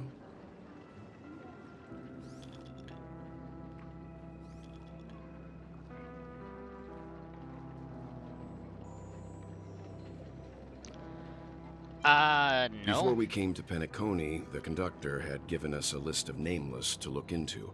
Her name was mentioned. It seems like she did a great deal of research and calculations in Dreamflux Reef before abruptly passing away. Miss Katie regularly mentions her. I hear Madame Rosalina passed away during the prison war. She could see the Penacony of today. Its people building homes in the memory zone. I bet she'd be really happy. Perhaps. Our destination is the commercial district. That's where the largest crowds gather in Dreamflux Reef. We might be able to find the others there. Oh, you mean... Let me go! Please, come to your senses. I'm begging you. Ghost! There's a ghost! Don't come near me! Oh my. I'm human and so are you. Can you get a grip? March, you're scaring the kid. Please back up. Mr. Yang and Mr. Trailblazer, I've been waiting for you. Quickly, come help. I bumped into a member of the family on the way here. He was so scared and I just wanted to calm him down. But... Let me go! Let me go! I've only done good in my life.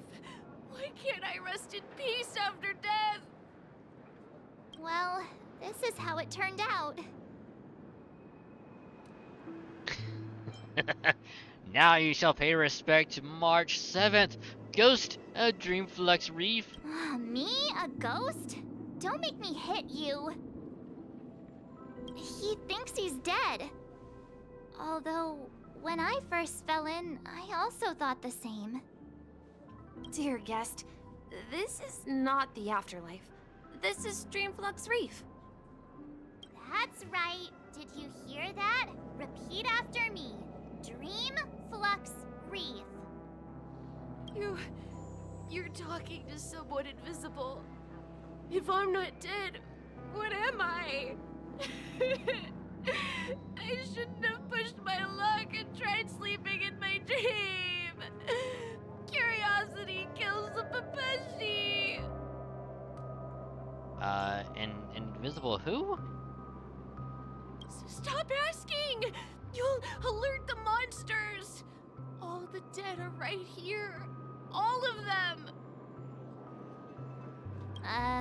You're not talking about the memory zone meme, are you? Don't say that name! It's all your fault. They're coming! Oh. Oh. You chose the wrong enemy. Oh. Relax. Ill tidings manifest. Lance at the ready.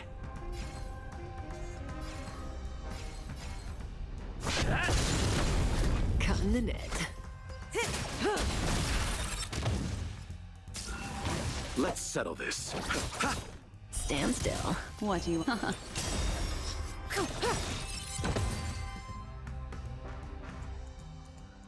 Okay. He passed out. His intense negative emotions attracted the nearby memory zone memes. Aw, look at him. So adorable. Just... Hey, yeah, maybe we should put him on a bench so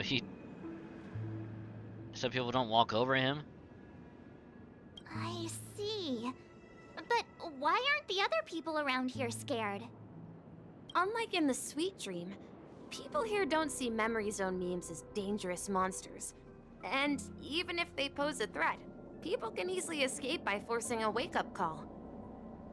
But we can't just leave this man here. Can we take him somewhere safe? Like that trash can right there. We can ask Jessie for help. I've gotten to know many locals while waiting for you guys. I remember when this... Everyone here is living a self-sufficient life. I don't know how to describe it, but this place feels like the real dreamscape.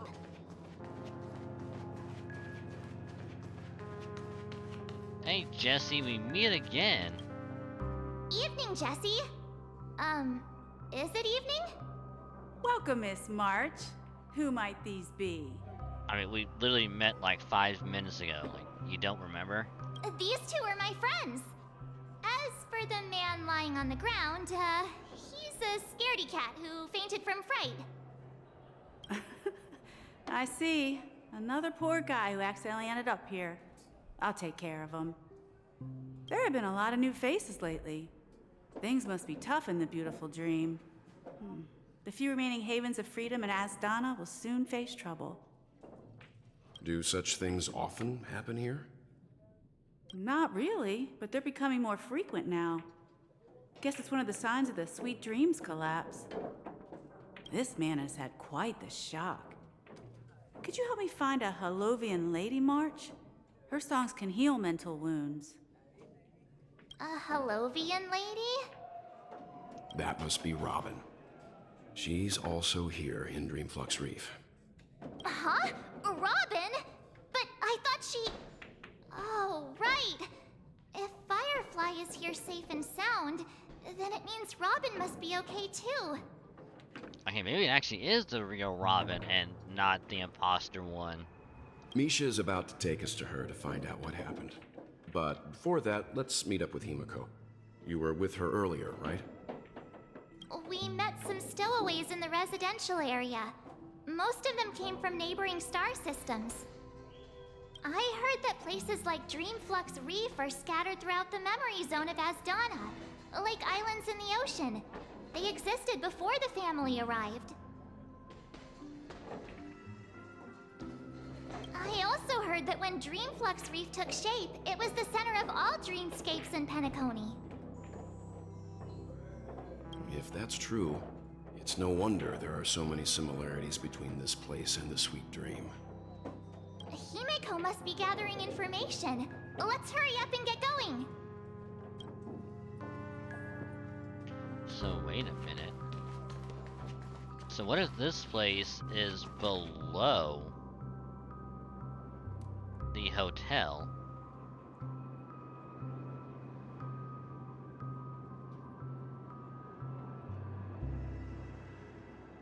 And the dreamscape is in like another location.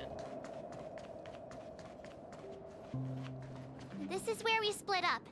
She can't be too far away. So that's how it is.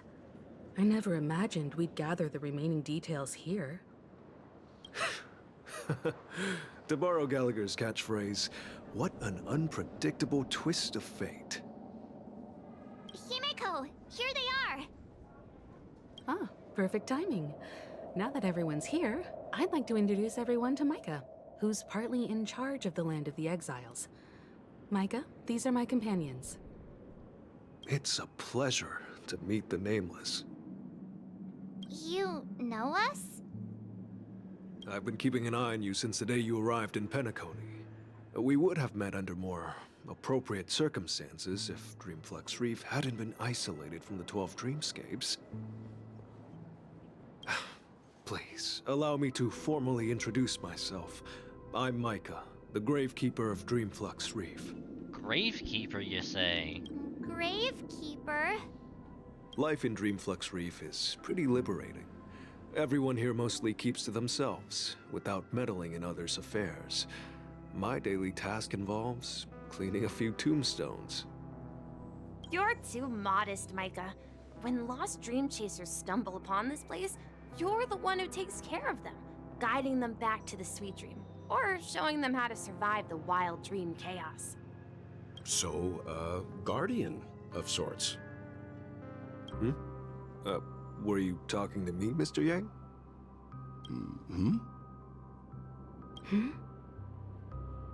How does he know your name? If we didn't tell him. On that note, Mr. Mika, which tombstones are you referring to? We didn't come across any graveyard when we arrived. Seems awfully suspicious.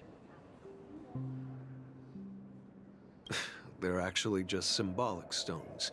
But since you're curious, Mr. Yang, I'll take you there. I have a feeling you might find something of interest there.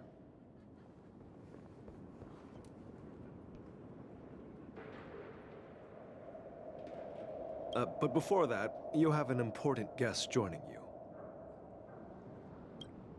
An important guest? Who could it be? This way, please. The roads here in Dreamflux Reef are a bit run down, so watch your step. Is it Robin? Firefly? So this is the so-called freedom of organic life forms.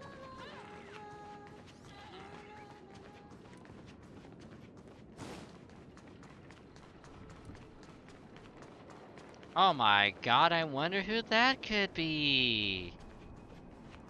There she is. Seems really is awfully her. familiar. Miss Robin! Everyone sang so wonderfully. It's not often that I tried this music style, but I've gained some valuable insights from it. Oh, I can't thank you enough, Robin. Well, these kids have made incredible progress in only a few days. It was nothing, Grace. I merely taught them how to sing. It was you who brought hope into their lives. Life must be quite difficult for them in reality, I imagine. That's right. Whenever it's time to say goodbye to these kids, they're reluctant to leave. But I've explored every corner of Dreamflux Reef, talked to everyone I met, and they all told me the same thing. This shattered dream is not worth clinging to. It seems you truly are a child of the Harmony. Emma and Andy are orphans I took under my wing. Carol there, with her blind eyes, used to work at a nutrition center in the outer ring of Penacony. And as for Gary, he's been living with autism since he was a child. They're not old enough to enter the sweet dream managed by the family. If we compare people to birds, these kids are like fledglings with impaired wings. But in this dream, well, they can fly freely. Even if they stumble along the way, well, they're still relying on their own strength. Way to go, Granny! Fuck yeah. And me, an old lady with no legs. Well, without this dream, I couldn't even walk toward them. You're a badass, Granny. I'm with ya. Fuck yeah. I'm glad that you found a new life here in Penacony. It's just... Don't worry, Robin.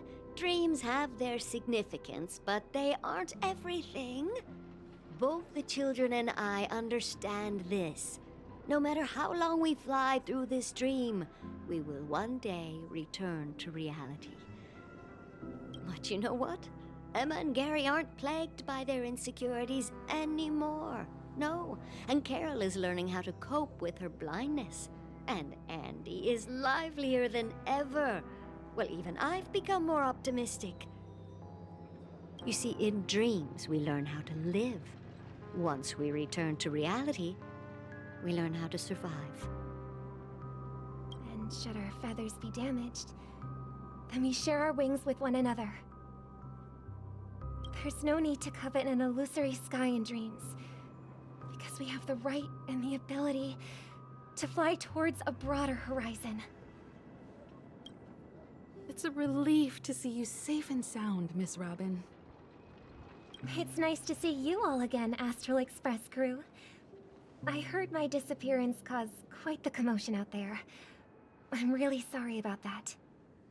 Since you're here, can we assume that you're fully aware of the situation in Penacony? And how there's someone masquerading as you? Ever since I returned to Penacony, my voice started to change, until it gradually faded away. At first, I thought it was a temporary ailment, perhaps due to having been away too long. I thought maybe it just takes some time for my body to acclimate to the high concentration of Memoria and Asdana. But now it seems the root of the problem goes way beyond me. There are elements around me that don't align with the harmony.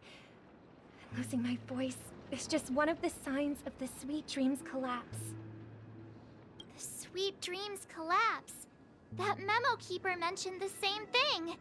So it's real. While I was away from Penacony, the boundaries of the 12 dreamscapes kept expanding outward. But whenever I mentioned the anomalies in my dreams, all the family heads refused to talk about it. Only my brother was willing to respond. Later, I discovered the secret letters from the IPC ambassador, which further convinced me that there are hidden secrets beneath the surface of Penacony. So, following the clues in the Oak family's dossiers, I found my way here.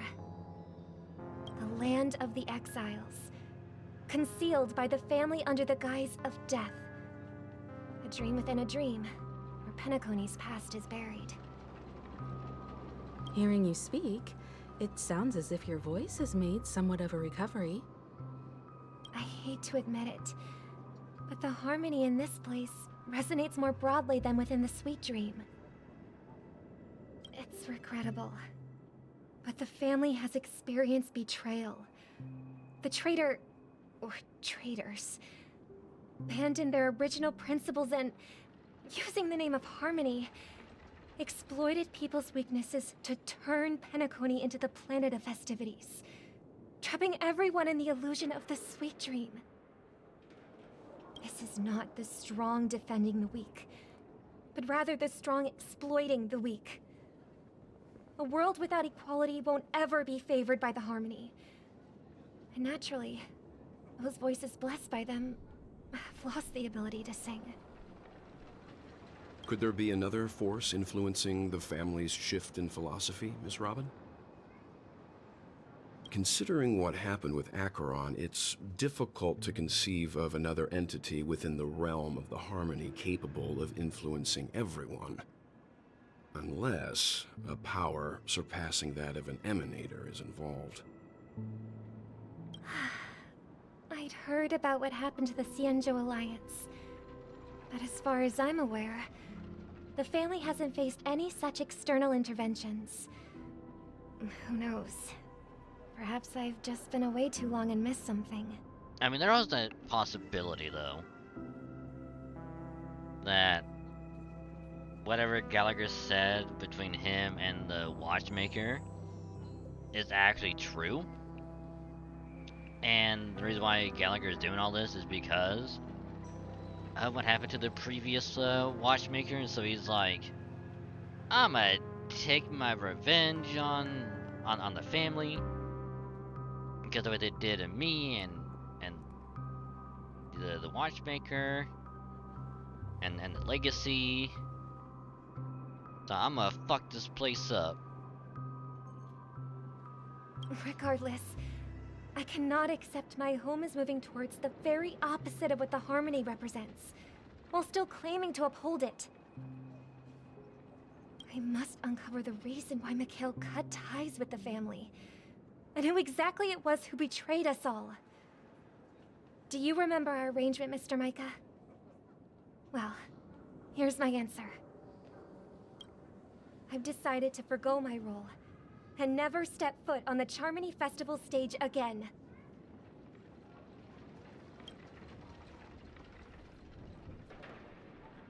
Ooh. I wonder how that's gonna factor into everything. Ooh. Look here, brother. A little bird. Looks like a fledgling Charmony dove.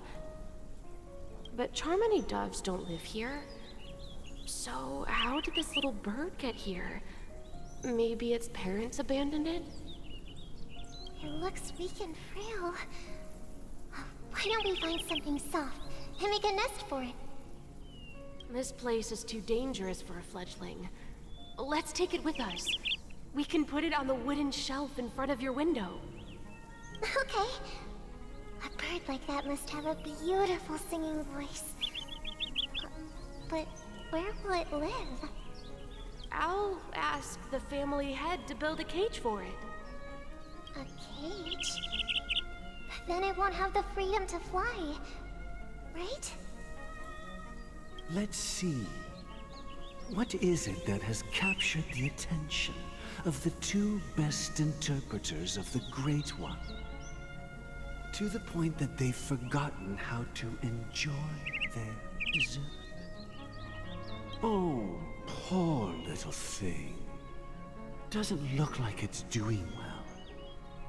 Do you want to rescue it? I do. But I don't want to lock it up in a cage. Why?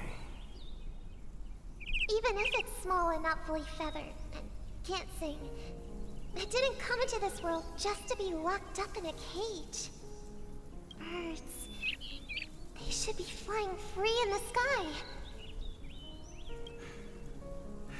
That's quite the romantic idea.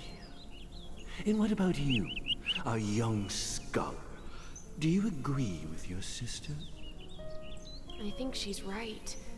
But if we leave it out in the wild, it won't survive for more than a few days at best. Ah, I see. It seems our little scholar is still a bit unsure. Well, let me tell you youngsters a story. I don't like how creepy this person is being. It's a little weird. As you probably know, Charmony doves can fly through the air. When they fly really high, the friction caused by the flapping of their feathers against the atmosphere creates amazing lights, so that they look like shooting stars. We've seen this spectacle so many times that we think it's just something they can naturally do. But that's not the truth.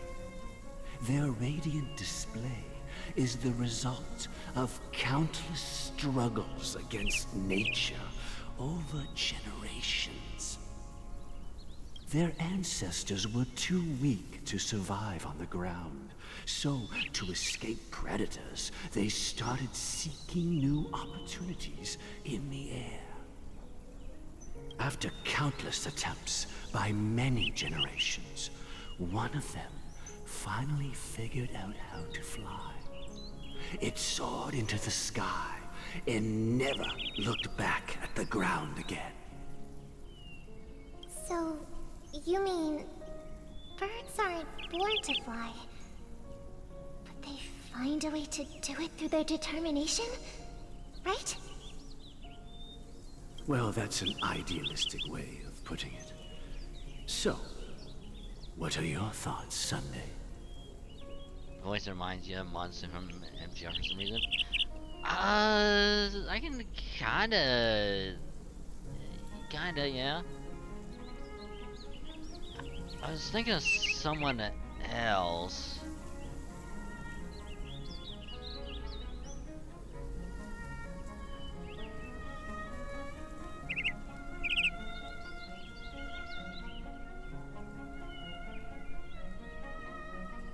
Cause like the first thing that came into my head was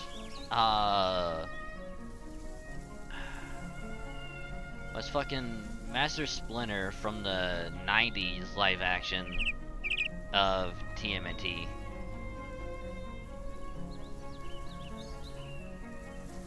That's what it sounds like to me.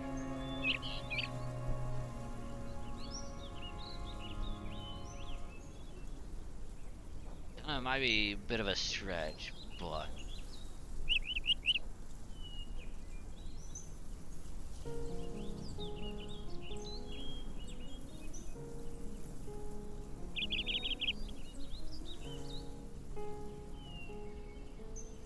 I...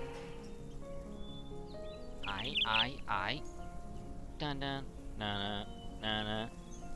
I think people believe birds are meant to fly because they've never seen those birds crashing to their death.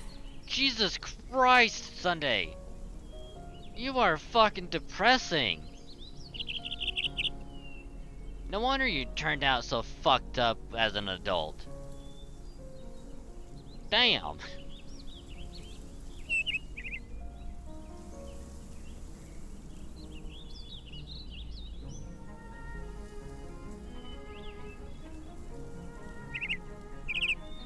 Robin over here is like, yeah, I want to save the bird. I want to have it fly again. I want to take care of it. You know, let it be who it needs to be or what it wants to be. Meanwhile, Sunny's like, okay, but if we do that, it's not gonna survive. And besides, you know, no one has seen a bird crash to death. It's like, Jesus Christ, kid! That's an interesting perspective. So, have you decided what to do with the bird now? Or, actually, you know what else the voice reminds me of? The narrator from the Fable games.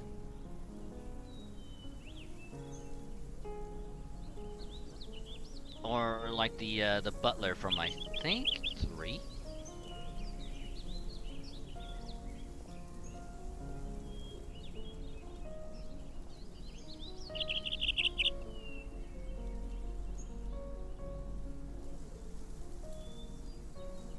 For now, I'll keep it in a cage until it can take care of itself because I want it to live, no matter what. Hey, well that's actually really good, Sunday. You're not as fucked up as you make yourself out to be. Well said, kids. It seems each of you has found your own answer. Your insights are truly remarkable. And I hope they come true in their own way. We will take good care of it. Won't we, brother? Yeah, but Mr. Gopherwood, there's one thing I don't quite understand. And what might that be, my son? What if this little Charmony dove never learns to fly in the end? Think positive, kid. You just said you wanted to live no matter what. You believe in that. You don't think of nothing else. Alright? Alright, this is how fucked up you become later as an adult. I mean, if there are fledglings in this world that can never fly throughout their lives, should we let them go back to the sky, only to see them crash to the ground and die? My God, kid. I take back everything I just said. This is why you become the way you are as an adult.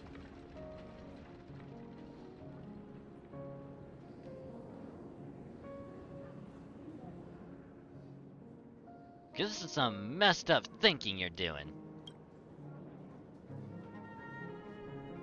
Talking in your sleep, Birdie?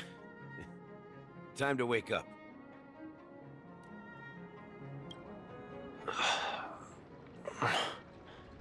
Oh hey, he's here too. Huh? Need a hand? I'm still alive? Yeah. Happy about that. Where is Robin? Tell me. Now. I knew that was going to be the first thing you'd ask. Don't worry, your sister is here, safe and sound. She's probably walking around the streets now. If I were you, I'd be more worried about myself. After all, right in front of you is the guy who just stabbed you in the chest with a dagger. If you wanted to kill me, you wouldn't give me the chance to speak. Just tell me your demands, lackey of the Watchmaker. So, you figured out who I am, huh? No wonder you had the guts to go against the Dream Master and the Four Families. Looks like I made the right choice. Choice? You are aware of my plan and see through my act. Time is running out, so let's drop the charades. I'm suggesting we cooperate. Cooperate? What makes you think I'd cooperate with you? The fact that the famous Robin has chosen my side. Plus, some clues about a traitor and a bright future for Penacony. Any of that catch your interest? I find it hard to believe a man who's full of deception. Fine. You don't have to trust me. What you should trust is the sense of justice inside of you.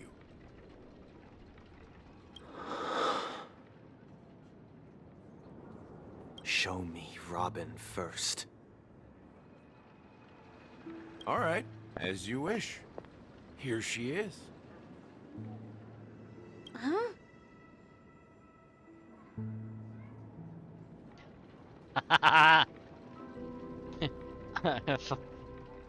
Awkward. This is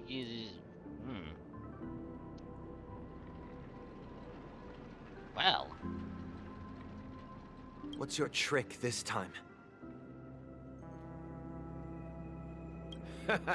Just kidding. I mean, this lady will lead us to Robin, right? Man, Firefly is pissed. And the crew, too. There are too many people who you owe an explanation. That'd be great. Please follow me, Honorable Oak Family Head. Now, all the actors are on the stage. Moments later. This is the monument I mentioned earlier. The names inscribed on it should be familiar to all of you. Rosalina and Tiernan. I'm assuming both nameless. When Penacony was known as a frontier prison, it was the Trailblazers who connected it with the stars.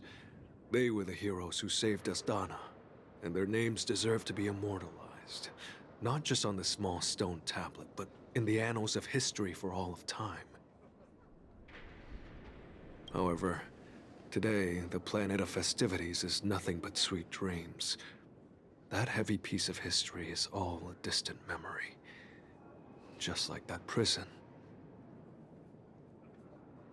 If their names are inscribed here, then that means... According to Micah, they died long ago. Rosalina was killed during the War of Independence. She ventured alone into the heart of the star system to investigate the flow of Memoria, but she never returned. Tiernan was a skilled gunslinger, strong and reliable. He led the people through countless battles, but he didn't live long enough to witness the arrival of true peace. You know what'd be weird?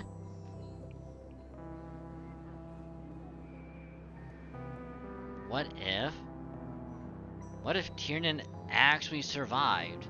Because it says gunslinger, and who's a gunslinger that we literally just met a while ago?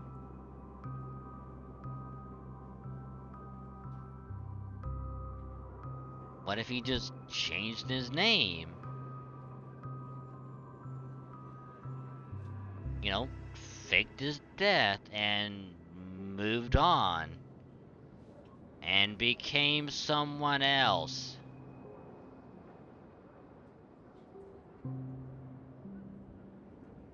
Which, if I'm right,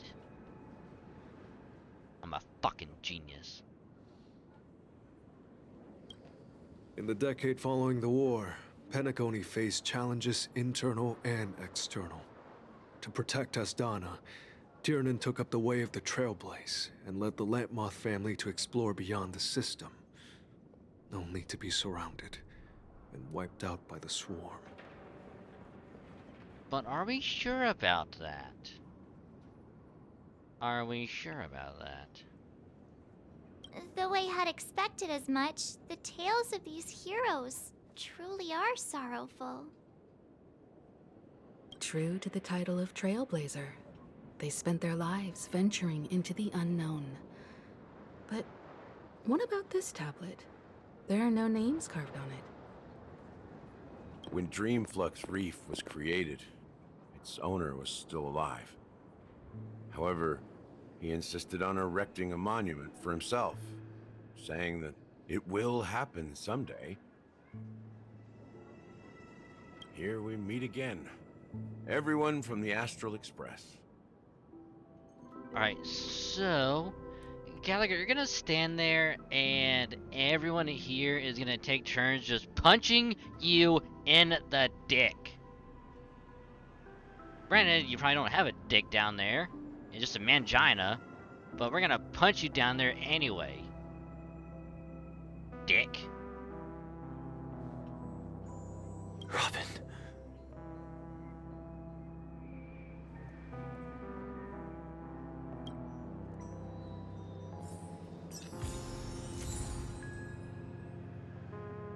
Speedy hams. How many jade do we have?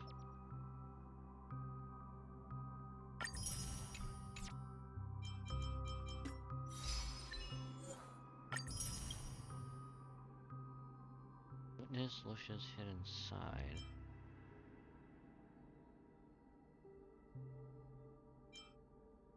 Obtain all the other spirits in the Ethereal Wars.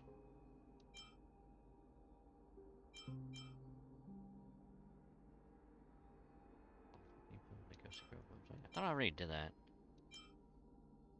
Like all the rare creatures in the Critipic.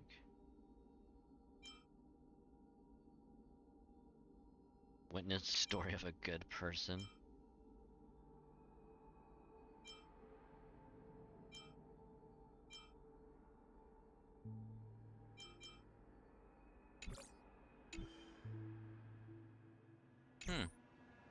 Anywho, I think we're gonna take an actual break this time because I need to get a drink and I need to take care of my plate. So,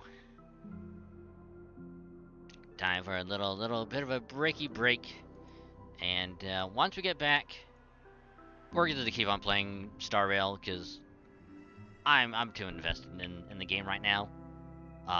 So if anyone was looking forward to some FF14, sorry, we might do it next week. Possibly, who knows? But little break, and we will BRB.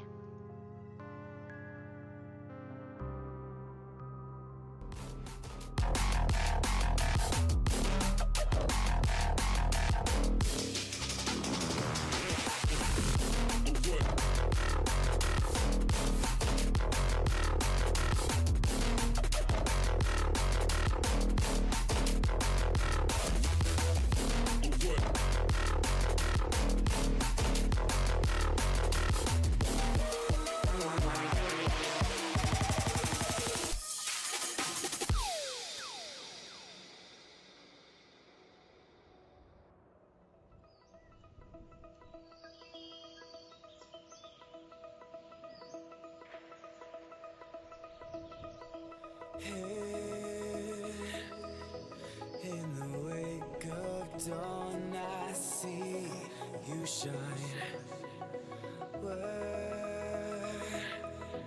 When I feel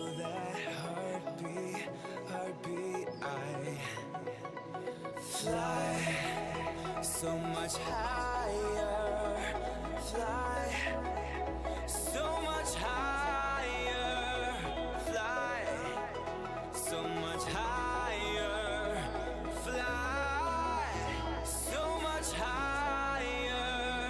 Sky lines and clouds are below us now. Sky dive back down. Oh, take my hand, don't let go. Skyward bound.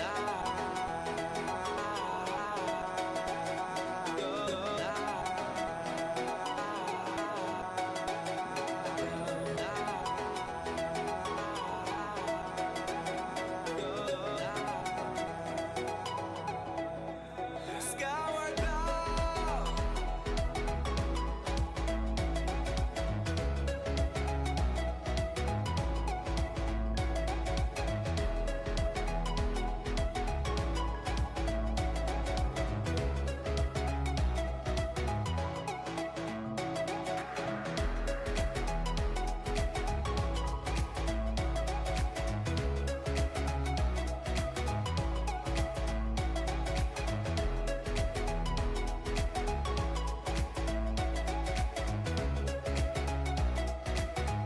Skyward bound. We'll never touch the ground. Never touch the ground.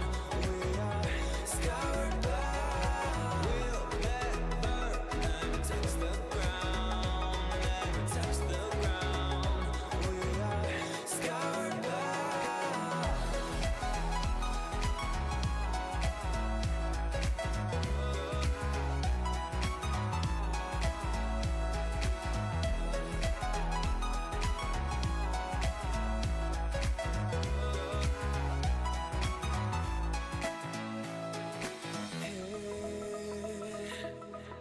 In the wake of dawn, I see you shine.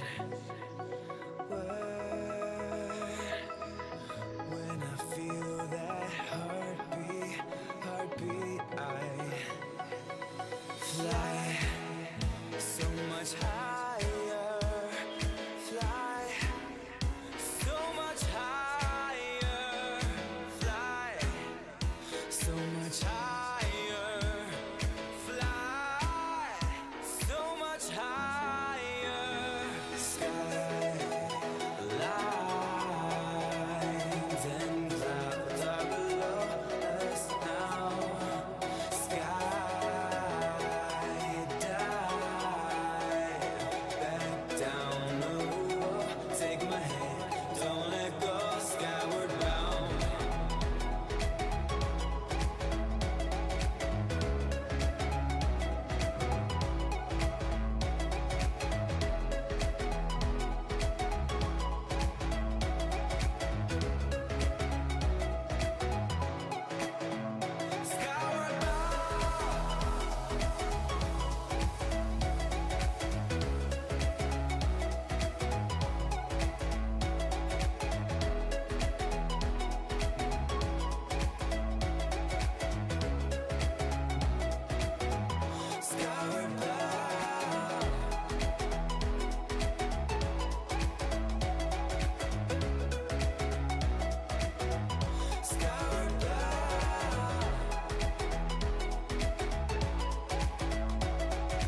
Every day we escape, losing all of our faith. We can't live this way. Feel me slowly fade away. Feel me slowly fade away. As far as the wind will take me. Every day I feel time slipping, passing, skipping by. All the words I could say just can't really seem to stay. Feel me slowly fade away. As far as the wind will take me.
Every time I divide all the fractions of my mind, take away all the pain, give myself another day. Give myself another day.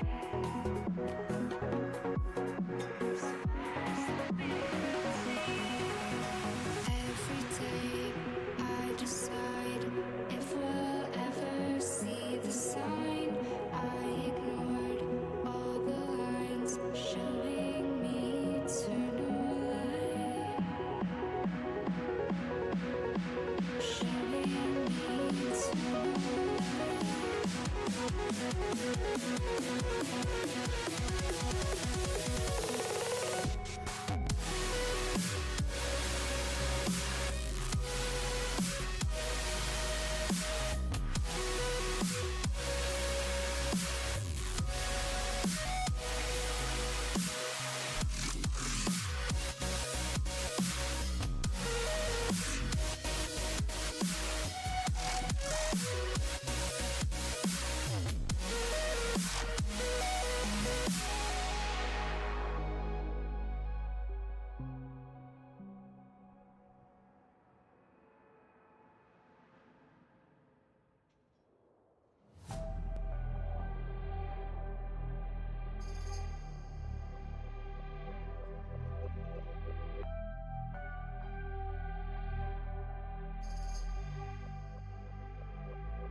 Always monstrous, just like you know.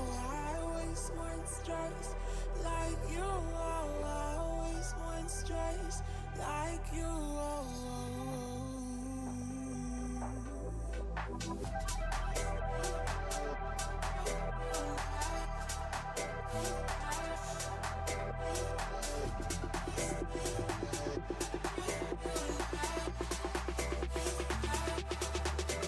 Let's go.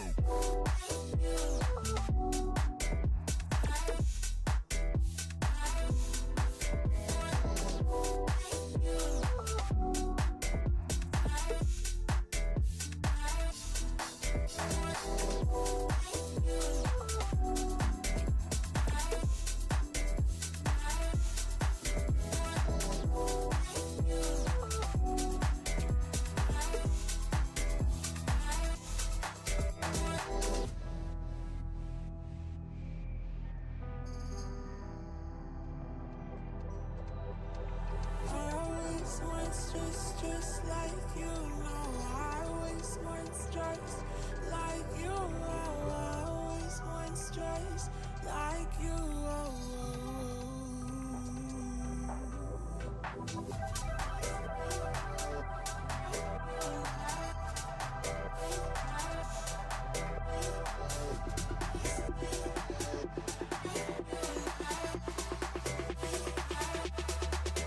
Let's go.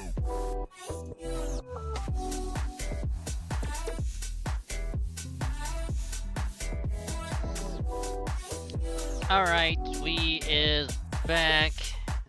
So sorry about the longer than I had wanted a break. I went to go do put my clothes in the dryer, because if I didn't do that, I would not have any clothes for work later, which would be really not good. So I had to take care of it.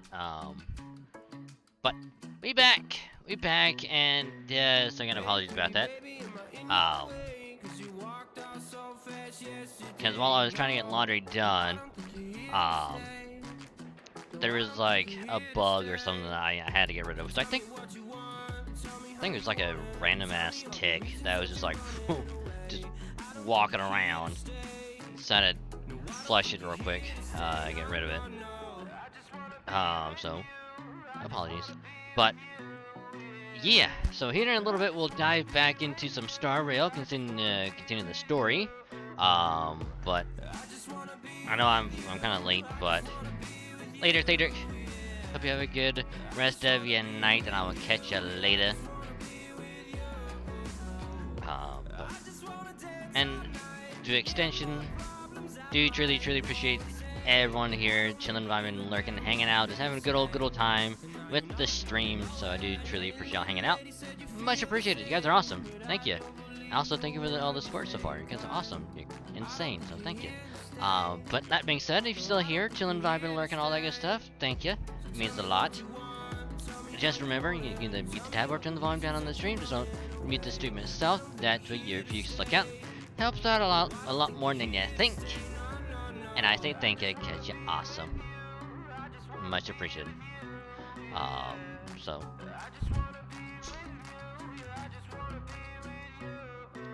I'm gonna take a quick drink.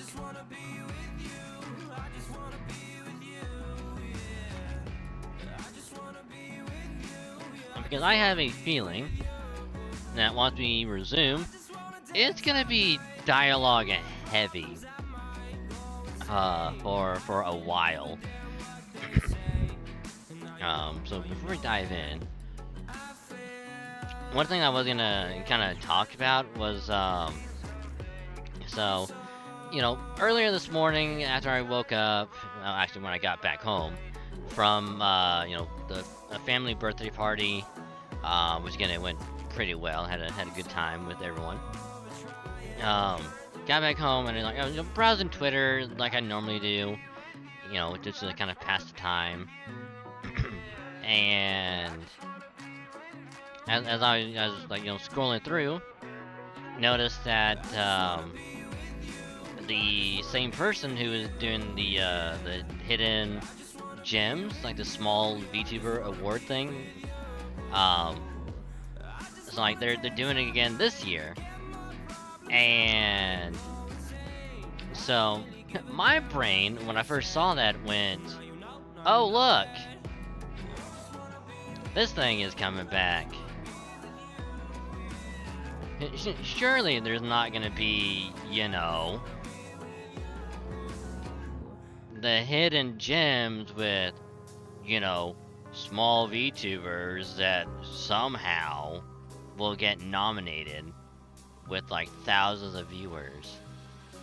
You know, just like making like a little joke about like the other like award shows that do the same thing, but they're like, hey, we're gonna leave it open to everyone so they can nominate whoever, and always turns out to be like the same ones like nominated every time, and they always win every time.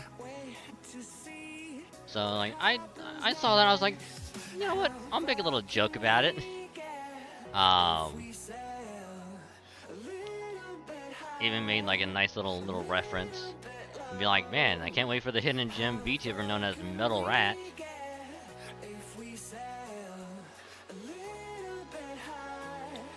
Which I thought it was funny, like, you know, little cheeky humor, like poking fun at, you know, all the other award shows that do that.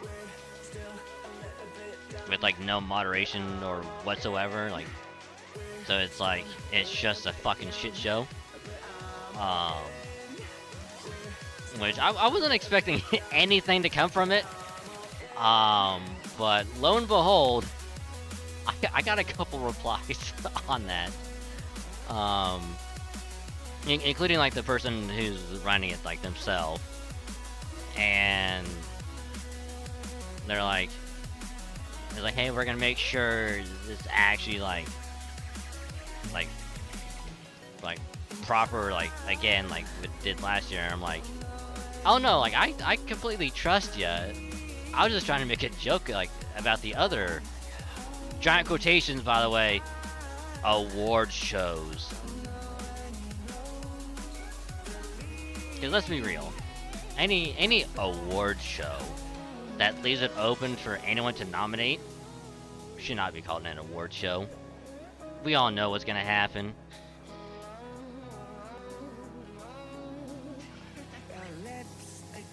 We all know the end result is always gonna be the same. It's kind of like the Game Awards, where it's like, it's always AAA titles every single time. So it's like, man, I wonder who's gonna win this year for Game of the Year. And like, whatever wins is like, yeah, shocker. Even though the game wasn't really that good, whoever is like behind the scenes paid for it, like, And this other game that's even not as well known is way better. But yeah, so I thought it was funny, you know. But I am curious, like, who's gonna be a parent in that award show. I just don't remember when it is gonna be going on. Cause like I am curious, like, who's gonna be in it, who's gonna win. That way we can try and like see, like, oh, like, now we kind of check him out and be like, oh, I haven't seen this person, like, I'll drop a follow, cause why not? But again, I'm not gonna nominate myself, cause I know for damn sure I'm not gonna win. But anywho, without any further ado, let's resume the story. It is time for Penacony.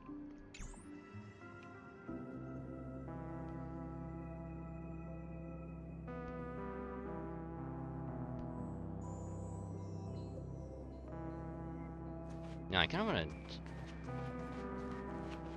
Brother. There's no need for words. You're safe, and that's all that matters.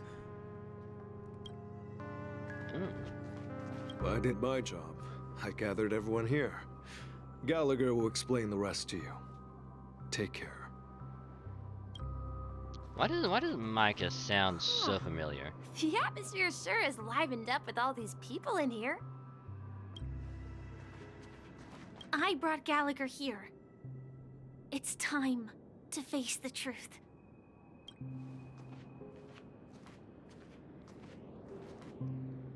Because, like, I know his voice actor sounds so familiar, I just can't put my finger on it. I promised to give the siblings some privacy, so let's talk about our business first. What do you say? That sounds sensible enough. Since you went through the trouble of gathering the family head, the crew, and the Stellaron hunters, I'm guessing you have something important to say, Mr. Gallagher? Oh? Is it that obvious? The look on your face is practically screaming, I'm the one behind all this. You're right, Mr. Yang. It is indeed time to come clean on everything. The siblings already know what they need to, and they've made their choice. But you, Nameless, arrived a bit late. So it's only fair that I answer your questions. Before we begin, let me reintroduce myself. I'm the founder of Dreamflux Reef, the deputy of the Watchmaker, and the one who sent out that invitation. Oh no, wait. I got that wrong. Silver Wolf was the one that sent it to us at the beginning. It was when we were in the Dreamscape. That's right. As Gallagher, the history fictionologist, I humbly extend my greetings to you all. History fictionologist? So what, everything you told us was made up? Well, don't worry. Almost everything I shared was true. Well, except for the part about the family accepting me back. Huh. I double-checked with Micah, and everything he said about the family, the Watchmaker, and Mikhail is true. Thank you for your understanding. Now let's get down to business. I'm sure you're all wondering why I went through the trouble of setting up this battle for the legacy, inviting different factions, and stirring up a ruckus all over Penacony. Well, it all boils down to something very familiar to all of you. The Stellaron. The Stellaron? But how is that possible? Penacony is a free-flowing interstellar hub. There are no signs of contamination whatsoever. You're totally correct. So, care to take a guess at what that means? Someone's manipulating the Stellaron? How keen. Well, what should I say? I expected nothing less from the person here who is the most familiar with Stellarons. The sweet dream doesn't come out of thin air. If you think of the memory zone as the sea, creating the land of the dreams is like filling that wild ocean with earth to make an island.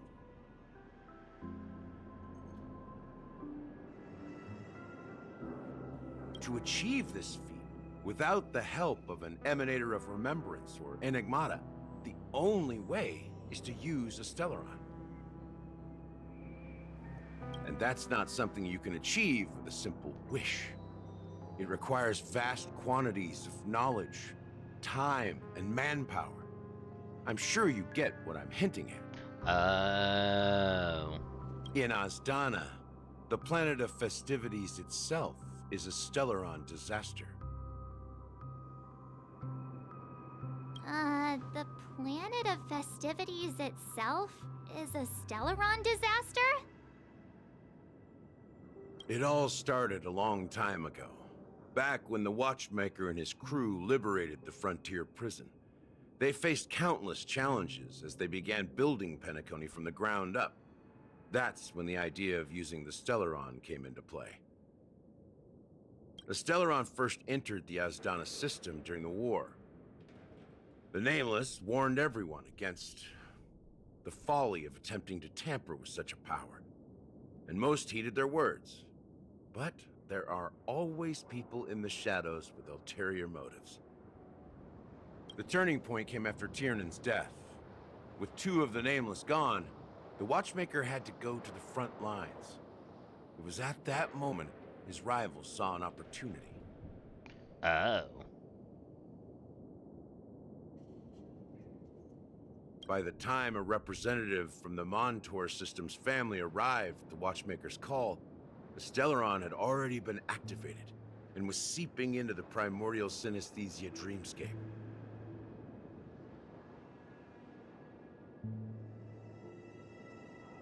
And I suppose the family happened to possess the knowledge to seal the Stellaron? Not just that. They knew far more about the Stellaron than the average person. They helped Mikhail swiftly quell the civil unrest and played a part in building Penacony under the disguise of the Harmony. Oh. Those 3 eras were known as the Age of Dreaming. The Watchmaker, who had been left in the dark, sent out invitations across the universe, spreading the hype around the land of the dreams. Then, how did they turn against each other? Remember the island in the ocean metaphor? The truth is, the Stellaron was never truly sealed. It existed in a different form within the dreamscape.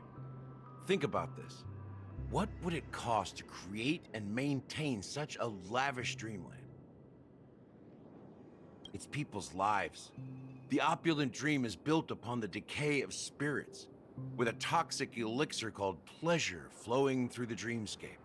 It tempts people to indulge in the dreamscape, and gradually their minds succumb, becoming nourishment for the sweet dream. Confusion, laziness, and cowardice, weaknesses that plague humanity, were magnified and nourished by the family. Penacony became a new kind of prison, even more impenetrable than the previous one. Sadly, we realized this far too late. By then, the family had a firm grip on Penacony, swiftly quelling any opposition that arose. At my wit's end, I had to use the power of the Enigmata, and sought refuge in this chaotic realm. Over the years, I created a meme within this dream for our use. Dormancy. That's its real name. We exploited a loophole. You see, regular people can't fall asleep again while they are inside the dreamscape. So this is the true meaning of the impossible. You sent out invitations in the Watchmaker's name to find forces capable of resolving the Stellaron disaster and draw them into Penacony to uncover the truth. It's not just that. Above all, I wanted to see what happens when the major factions engage in a struggle for the legacy. Since this is the Watchmaker's first announcement in decades, the traitor within the family is bound to reveal themselves. So, the legacy is just a facade. If you want to consider the Stellaron as the legacy, I'm totally fine with that. If that's the case, where is the Stellaron now? That's a question for Mr. Wings. The Stellaron is still under the family's control, and as the head of the Oak family, I'm sure he holds all the answers. Oh, Sunday. Are you done talking? So, will you tell us where the Stellaron is? It is the Penacony Grand Theater itself. Oh, so we were looking at it the entire time. Damn. As I suspected, it's the embodiment of the family. The edifice that first materialized within the sweet dream. That's what turned Penacony into its current state. As for the person who employed its power, it is in fact Mr. Gopherwood, the current Dream Master. Well, that was easier than I thought. Did you conduct your own investigation already? Correct. When I was trying to track down the person who murdered my sister, apart from you, Gopherwood was my second suspect. Confronting me first turned out to be a smart move on your part. I didn't have other options. The Dream Master has been elusive, and even the heads of the families can hardly get an audience with him. Moreover, Mr. Gopherwood has been kind to my sister and me. And I didn't want it all to end like this. What do you mean by that? To be honest, my brother and I are also victims of the cancer of all worlds. We grew up as orphans, and were adopted by the family when they came to help. Mr. Gopherwood recognized our potential and brought us to Penacony. But I can't just stand by and watch Mr. Gopherwood become an enemy of the Harmony. I won't use my voice to support an evil cause. I won't step on that stage and sing, no matter who the traitor is, or what orders they give me. I won't let the Charmony Festival become an event that destroys Harmony itself, or the paradise in our dreams. Indeed. For the paradise in our dreams. As the head of the Oak family, I'm responsible for ensuring Penacony's promising future.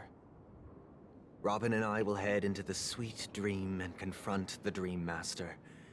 And if it turns out that the family has truly strayed from the Harmony, I'll fight alongside you. We'll put the Charmony Festival on hold and make sure Mr. Gopherwood pays for his blood debt. The enemies you are about to face aren't like this old dog here, who can barely even bark. Since our interests are aligned, why don't we team up? Maybe, just maybe, we'll have a shot at success. Shot?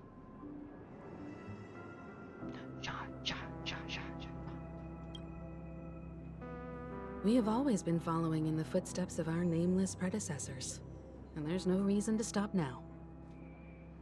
Yeah, we Nameless won't back down from a challenge.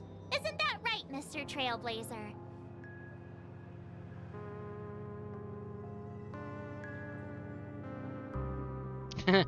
Going up against the Dream Master? Nah, I'd surrender.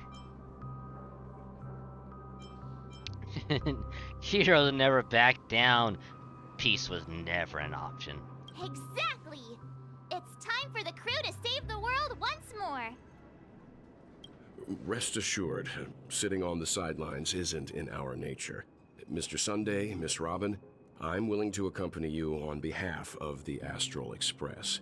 Having a third party present should help with negotiations, and could make all the difference if things get ugly.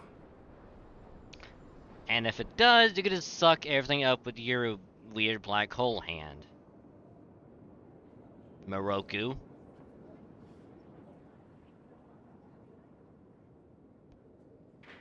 Thank you, Mr. Yang. Thank you all very much.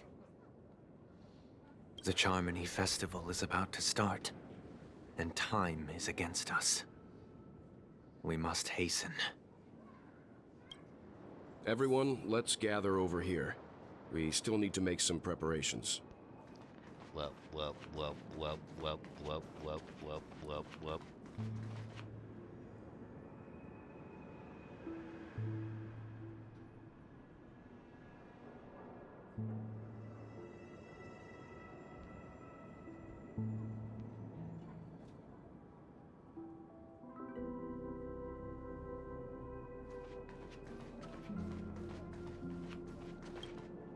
I may have been quick to step up to the plate, but confronting the Dream Master could be a very dangerous affair.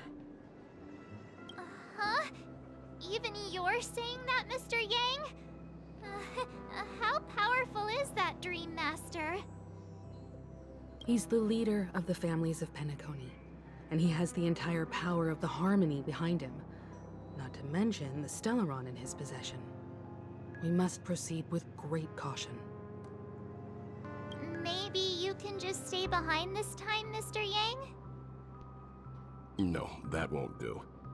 Even if we count Robin as an ally, something felt off about Mr. Sunday just now. Although, I can't quite put my finger on it. I have to make sure he won't turn against us when things start to get dicey. You're still carrying the keepsake the IPC envoy gave you, right? May I borrow it for a moment? Oh, the coin. Huh. I knew it.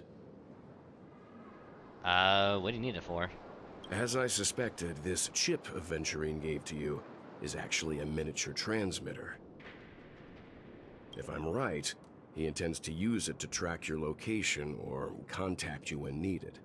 As it so happens, this may actually be of some use in the current situation. Aventurine? Is he still alive? And what does he have to do with our mission to confront the Dream Master? I mean, last time we saw Adventuring News headed toward a giant black hole. So, I don't know how he's gonna come back. Or if he's gonna come back. Remember what I said earlier? Working with the IPC is a way to keep the family in check. If negotiations go south and the family show their true colors by going after the Stellaron, I'll use this transmitter to send a message to the IPC. It'll be just the opportunity the IPC ambassador was hoping for. The only question mark in all of this is Aventurine's current status. But the IPC is always listening, especially senior strategic investment department heads like him. Getting the message across shouldn't be a problem. Good luck to you, Welt. Well, you take care too. If anything goes wrong, don't worry about me. Just make sure to seal the Stellaron. Spoken like a true hero. Even if the Dream Master is innocent, the family's corruption runs deep. I won't make the same mistake Mikhail did. Let's wish him the best of luck. Oh, I trust him, Gallagher. I don't trust you. Don't you have something else to tell us, Gallagher? See, my hunch was right. Why would you say so? Before we departed, the conductor asked us to inquire about the 3 nameless in Penacony. We've already collected intel about Razelina and Tiernan, so the only one left is Legwork. If I'm not mistaken, we've already met him somewhere, haven't we? It's not enough to say meet, but the answer is pretty obvious. After all, I've hinted at it in quite an evident way. I've been watching over you ever since I received the reply from the Astral Express, and I've seen the great effort you all put into linking different realms together across the cosmos. And now, after getting this far all in one piece, you have truly proven yourselves. Miss Himiko, were you the one who repaired the Express and got it sailing through the cosmos again? Yes. And you two, young Nameless, you have very interesting life stories and extraordinary skills.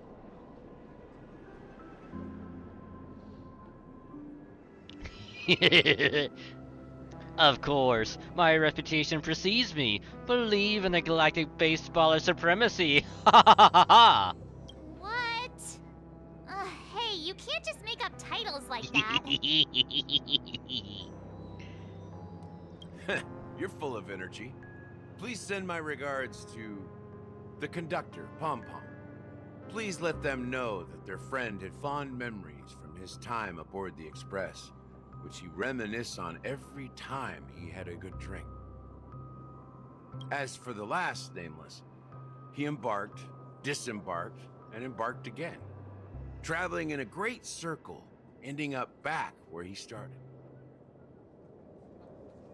On his deathbed, he told me to find the Astral Express and deliver an invitation to the future Nameless. He left behind a special gift, a true legacy.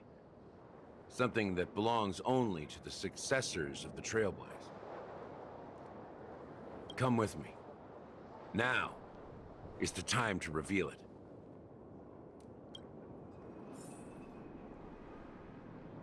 Wait a minute. Wait a minute. Back here again. Sometimes I feel like you're still alive, old friend. Like you've still got so much to say and do. Is this what I think it is? Is something gonna happen? I've kept my promise. Brought the future Trailblazers you've waited so long for. I don't know why you were so obsessed with that train, but I remember your last words.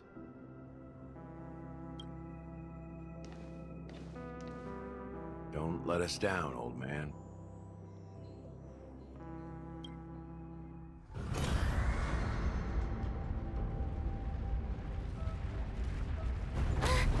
What's happening?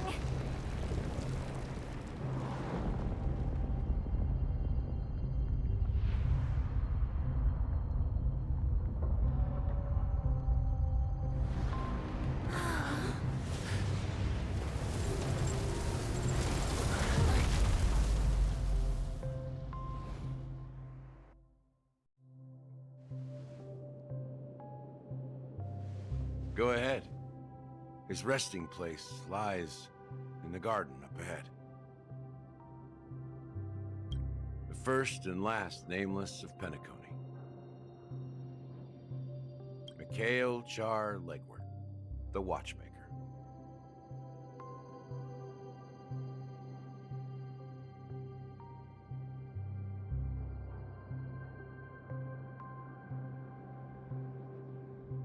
Yo, what? No fucking way.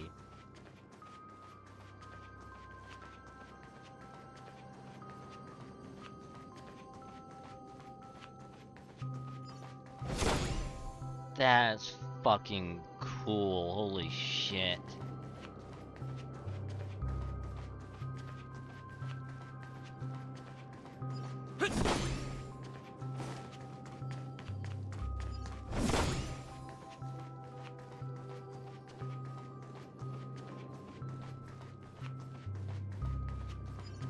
Yeah, if it wasn't apparent, I'm already saying Penacony is like so much better than Lafu. So much better.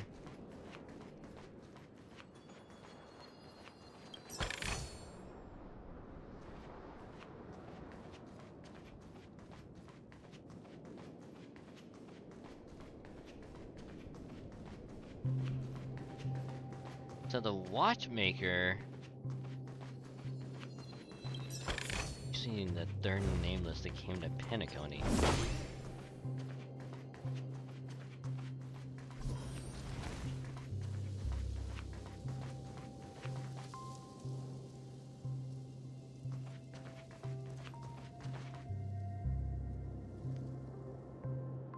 Beneath, beneath the sea, beneath the sea surface of Memory Zone, in a garden closest to the full moon in the water, an elderly man rests on a recliner, enveloped in utter silence.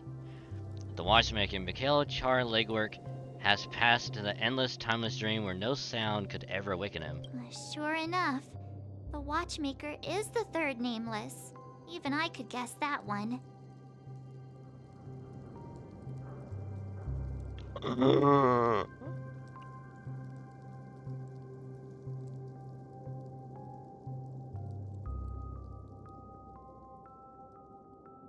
He has the thing on him. The legacy he left behind was a dream bubble. I believe inside that bubble, there's something that holds meaning only for the nameless. After all, when I checked its contents, I found nothing inside. Maybe some Trailblaze runes? Even more mysterious than me. Well, let's have a look. As the word sees Simiko nods ever so slightly in your direction, you take a deep breath, steady your mind, and turn your gaze towards the watchmaker.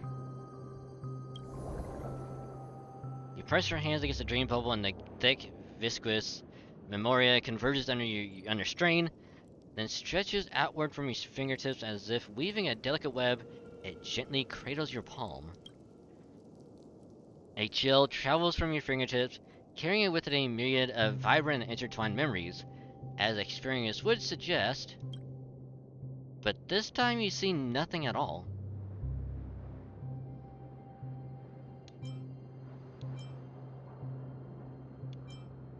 I'm going to try and focus and capture memories. The dream bubble is clearly extraordinary. Perhaps the approach was wrong, you think, Holding your breath and closing your eyes, with one knee on the ground, you press your forehead against a thin film coated in memoria. Yet before you there remains an abyss of darkness, no crimson sun descending upon snow-capped mountains, no gentle laughter, no twinkling stars, no echoes of swords clashing, and most of all, no traces of trailblaze. There is nothing and nothing is here. Indubitably, this is but an empty dream bubble. Wait, what's going on? Seriously? There's nothing inside this dream bubble?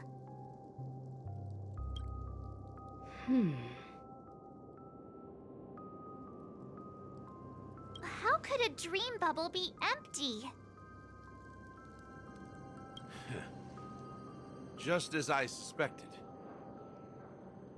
That old man always had this strange belief in the nameless and the trailblaze. And I never understood where he got that confidence from. Especially since he never managed to get in touch with the Express while he was alive. I could never figure out what was going on in that old man's head. But this empty dream bubble is so typical of him. He was always full of weird fantasies and incomprehensible romanticism. That mischievous old man. Well, I didn't expect him to leave anything concrete behind anyway. Don't think that's the case, Gallagher. I'm sure Mikhail has left us the most precious thing of all.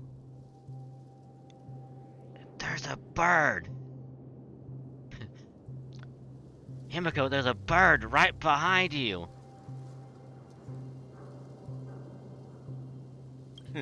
Don't start getting all philosophical on me, alright? Just as Mikhail believes in the nameless of the future, we unconditionally believe in the nameless of the past. How could they leave with regrets for the future when they were ready to dedicate their lives to the land they loved? There must be something contained in this dream bubble. It's just we haven't figured it out yet. You also have faith in the Watchmaker, don't you, Gallagher? Well, I'm a follower of the Enigmata. My philosophy forbids me to have faith in anything. That's why I understand what faith means in the path of Trailblaze. And I also want to know what he left behind. I'll leave it to you guys then.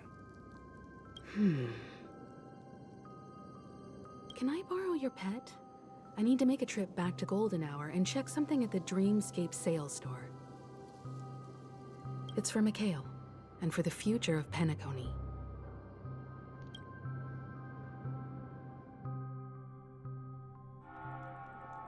Welcome to the Reverie Hotel. How may I help you? Yes! We get to play as Boot Hill! Fuck yes! Greetings. We're the Nameless from the Astral Express, and we'd like to check in. The Astral Express? But I thought... Yes, my companion's already checked in. My name is Dan Hang, and I believe my personal information is recorded in your system.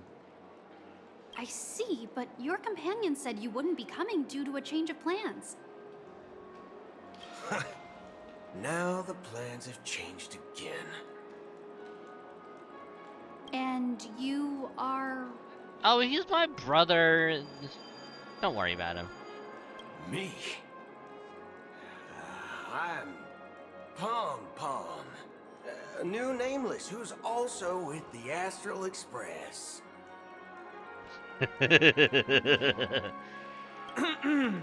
He's my fellow trailblazer. We responded to the family's invitation before he boarded the express, so he wasn't registered in your system. Is it possible to accommodate him as well? Oh, I see. Another one of the Nameless had a similar situation. Seems like a lot of people are joining the Trailblaze these days. Since there's a precedent, it shouldn't be a problem. Just give me a second to contact your companions. I'm sorry, the number you have dialed is not in service. Please try again later. I'm sorry, dear guests, but it seems I'm unable to reach the other members of the Astral Express. What do you mean by unable to reach them? My apologies. This is the first time I've encountered a situation like this. However, the system indicates that those guests are still in the dreamscape. How about this? Give me their room number, and we'll go check on them ourselves. I'm afraid that's not possible. I need to verify both of your identities before I can share any guest information. How about you just wake up someone? Let's say, Welt? Oh, that's not good. I'm sorry, but there are strict rules regarding forced awakening. It cannot be done without the proper clearance. So nothing works, huh? What's your solution then? Are you saying we sleep here? At the reception? Please be patient. We need to contact your companions in order to confirm your identities. And now it seems you need to confirm our identities before you can contact our companions. It seems so. Oh, fudge. Look, nothing personal, but if you can't handle this, go find someone else who can, okay? Please calm down, dear guests. I do recall that Mr. Sunday, the Oak family head, personally handled this issue earlier. Oh, please wait a moment while I contact him. Okay, Boothill, you're scaring the lady, alright? Just simmer down, back up a bit, compose yourself, and let us handle it. I don't think she's trying to give us a hard time. She really just doesn't know what to do. I have a bad feeling about this. You tried to contact them on the Express earlier, but they didn't respond.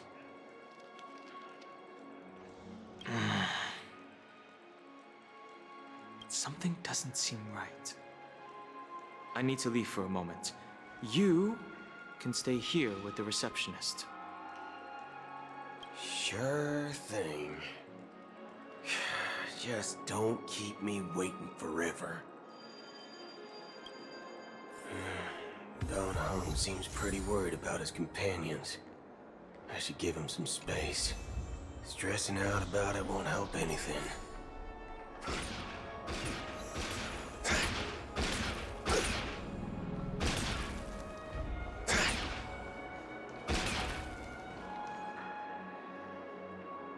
I just realized this is a bad thing. I should not be doing that. The Charmony Festival is about to start! I'm so excited! Hey! You guys here for the Charmony Festival too? Well, I didn't come all the way here specially for the festival. Honestly, I don't really even know what it's about. But I heard it's a lot of fun! Well, back in my homeworld, Anaria, we have festivals like that all the time. My dad threw me a birthday party one time that was just as extravagant as the Charmony Festival. Oh, come on! The Charmony Festival is a once-in-an-Amber-era event! How can a birthday party compare? Well, you never know, right? Maybe on her world, birthdays only happen once in Amber Era. Anyway, let's forget about that. Have you heard about the, unsettling things happening in the dreamscape? Unsettling things? What could possibly go wrong? It better not ruin the Charmony Festival! I've been looking forward to it! Relax. With a big event like this, there's bound to be lots of gossip and rumors. Don't worry. If anything does happen, the family will be on top of it. Oh, that's a relief. I didn't come all this way to see the festival go down the drain. Well, looks like I won't get any fudging clues out of these two. They're clueless. Okay, now we talk to you. Greetings. I'm Cody of the Bloodhound family, head of security for the hotel. How may I assist you? Hello. So, there's something I wanted to ask about. I've been hearing some unsettling rumors about certain incidents that might affect the Charmony Festival. Do you think there's anything to be worried about? I've traveled all the way from the Hayahi Federation, and I don't want my trip to be ruined. What do you mean? Wait. You haven't heard? I'm not sure where you heard those rumors, but they're completely baseless. I can assure you, as a representative of the Bloodhound family, that everything is going smoothly for the Charmony Festival. At present, all of the families are focused on making sure the festival starts on time. Even the Dream Master himself has arrived. So don't worry, your trip won't be in vain. Ah, that's a relief to hear. She doesn't appear to be acting. So, it seems that even the hotel staff are out of the loop. Back already? Hasn't she returned yet? Nope. I'm starting to wonder. Sending her to contact Sunday was a good idea. Neither the staff nor the guests seem to know anything about what's happening in the dreamscape, and wherever we go, all we see is people enjoying themselves. Definitely not a good sign. I agree. Another unusual thing is that the Oak family is supposed to be in charge of organizing the council and managing everything inside and outside the dreamscape. However, I walked around the hotel, but didn't meet a single member of the Oak family on such an important day. Well, I'll be forked. If I remember correctly, the head of the Oak family is that Sunday guy, right? We shouldn't linger here too long. Let's go back to the Express for now. Not so fast. Have you ever robbed the IPC, bro? If you run away now, everyone will be chasing after you. Are you suggesting we sit here and do nothing? I wouldn't say do nothing, but let's stay put for now. Even if the family has ulterior motives, they couldn't have anticipated us showing up here. We're the surprise factor for them. They don't want to attract unwanted attention from certain outsiders, so they won't do anything reckless. See? The IPC lackeys are keeping a close eye on this hotel. If I were a family member, I'd find an official excuse and keep the surprise factors here. If we just wait here, that would be like walking into their trap. The weird thing is that both of them are making really good points. Of course, we don't need to walk into their trap. I gave a backup plan to the memo keeper. If it turns out we won't be allowed to enter the dreamscape, she'll order a drink for me in the VIP lounge at the hotel. In reality, a secret signal. Ooh. That's right. Oh, a concrete object can indeed help the memo keeper establish a connection with you. But Boot Hill, if you have more backup plans in the future, I hope you'll let me know in advance.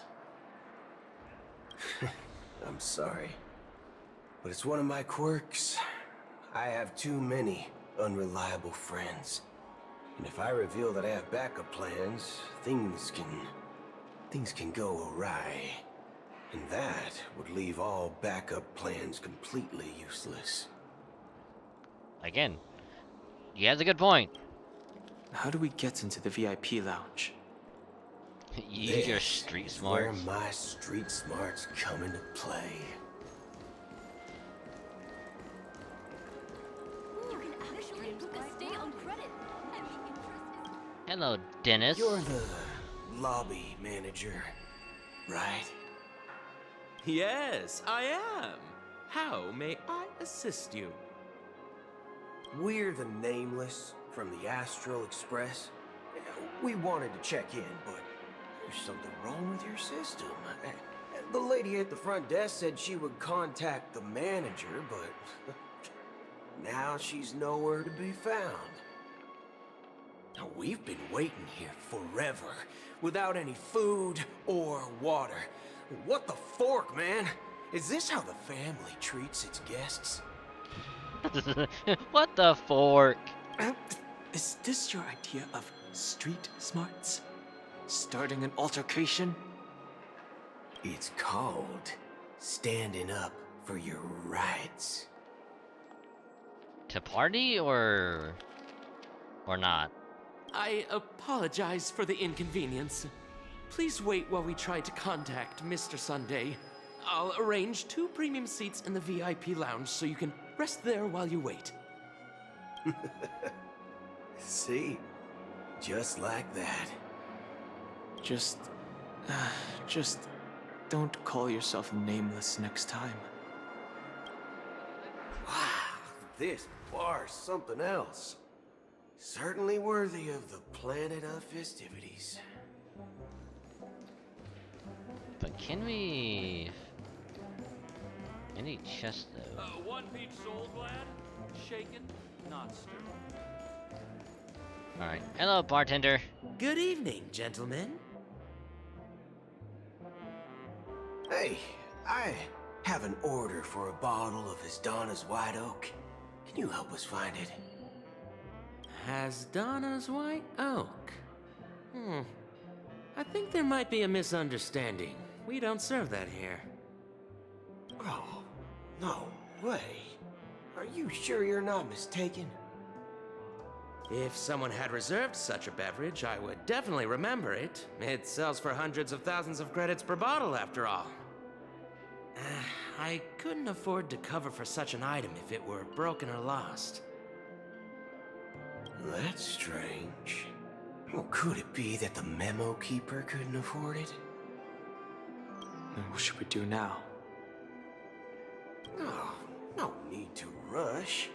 Well, let's grab some drinks first. Maybe I arrived too early and he hasn't come yet. Let's see what kind of juice malts you all have here.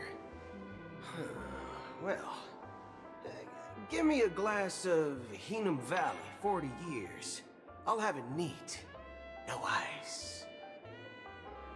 Wow, that's the most expensive one on the list. You have a taste for the finer things. It's on the house, anyway. What can I get for you? Anything you recommend is fine. Then I would recommend today's special, Glass Village. It's classic Soul Glad mixed with Laboom juice. It's refreshing and suits your cool demeanor. Just 1 minute. Ah, this flavor. Dynamite barbecue with rocket fuel. Ooh, really hits the spot. Truly the finest sherry cask aged malt juice in the cosmos. That's a description. Dynamite barbecue with rocket fuel. Is that really something that humans enjoy? Hey, this guy doesn't know anything at all. As long as you're satisfied, dear guests, please enjoy. Let's give the memo keeper another half-system hour. If she doesn't show up, we'll need to come up with a new plan. In the meantime, let's take stock of the situation. What do you think? The situation is unclear. Something must have happened on the planet of festivities, but the public is unaware of it. Someone in a position of power within the family must be covering it up. Also, I like how the entire time we've been doing this, we've only had what? One fight?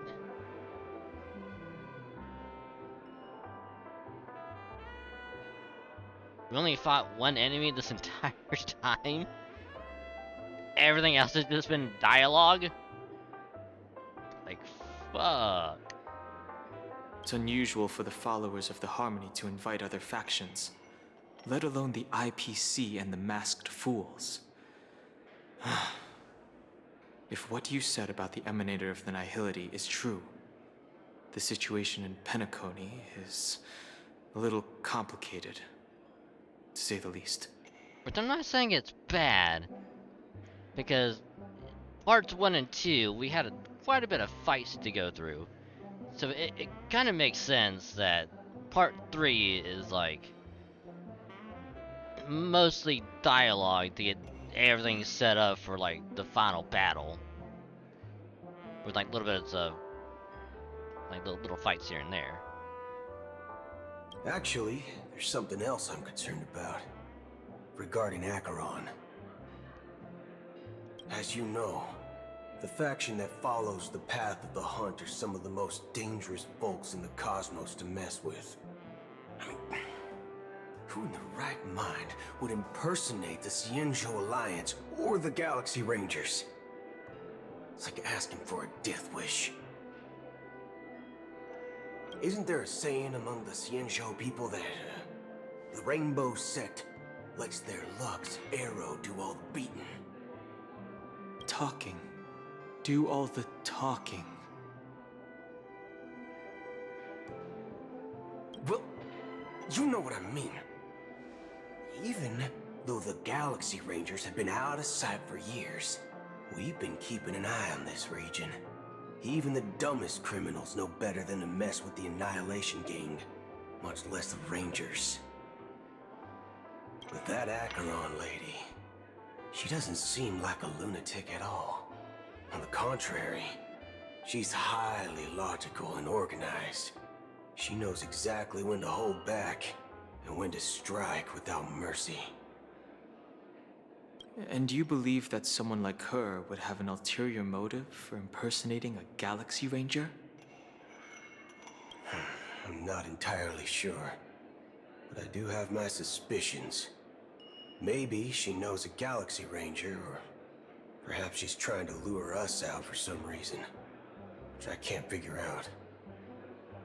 Anyway, what worries me more are the anomalies within the family.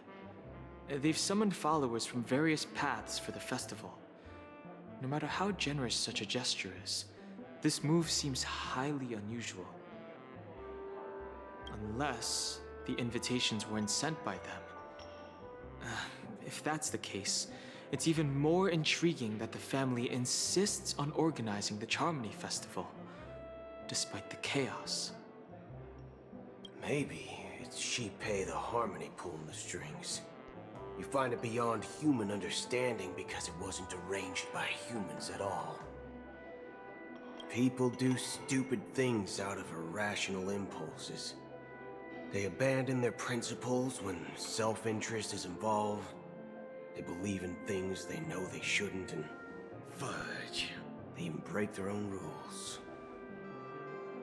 But Eons don't. They stick to their determined path and never turn back, even if they reach a dead end. You think Shipei's will is behind all this? It may not necessarily be Shipei, but there's definitely some higher entity involved. I know it may sound pessimistic, but if human free will were reliable, why would we even need Galaxy Rangers?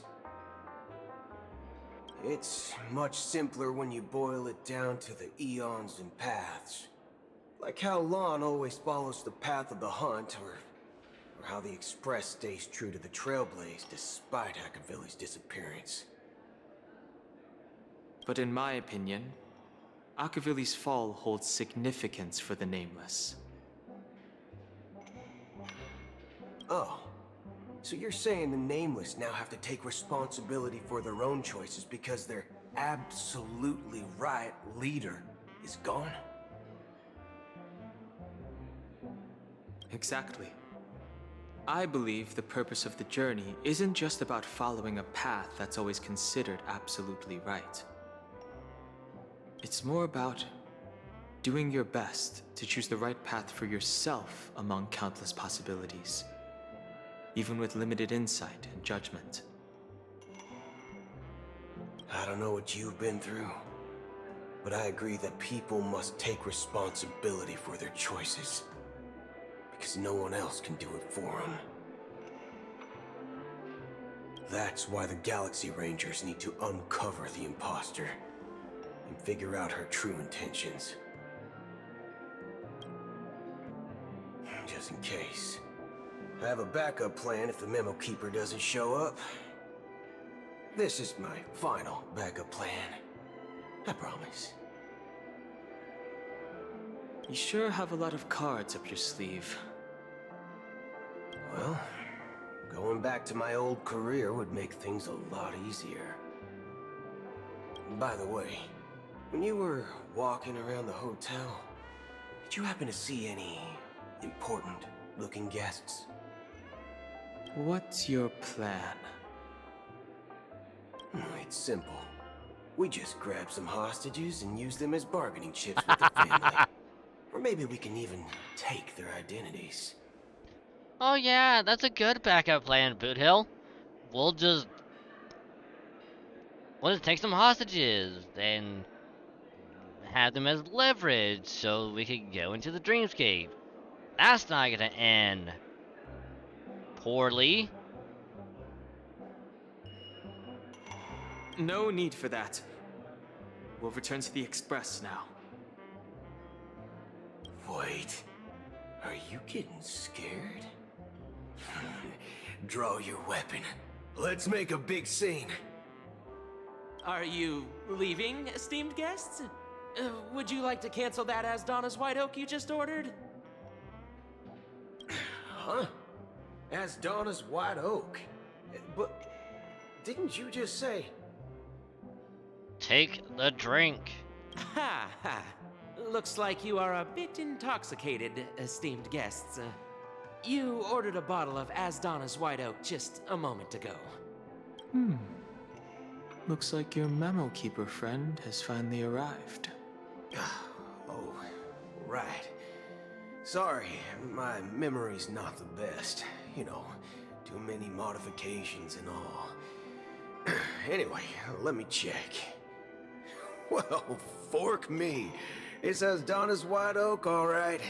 And there's a note. I'll be waiting for you on the Astral Express. No mistake. That's her message to you. She knew the hotel wasn't safe, so she suggested we find another place. Man, if only he would listen to Don Hung in the first place, you know, go back to the Express.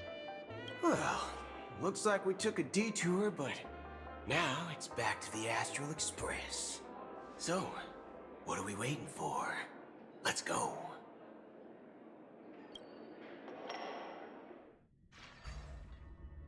You're back? Two guests just boarded saying they were looking for Boothill, so I told them to wait in the parlor car. Oh, just in time. Two guests? Yeah, or two. Look, we welcome all passengers on the Astral Express, but sneaking in like that, you have no regard for etiquette. My apologies, conductor. It was an oversight on my part. I assumed you were already acquainted with the garden. Given the chaotic situation in Penacony, the Nameless are the only ones we can truly trust right now. You are the Memo Keeper. Pleased to meet you, Dan Hung. I've seen you in others' memories. And as for Boothill, this is our first face-to-face meeting. I hope you enjoyed that bottle of Astana's White Oak. You sure have a refined taste. Finally, Memo Keeper. Well, let's cut to the chase. Spill everything you know. That's precisely what I intend to do. But before that, please allow me to introduce myself. My name is Black Swan, and I serve the Garden of Recollection as a memo keeper. As for Acheron's story, I'm sure she knows it better than I do.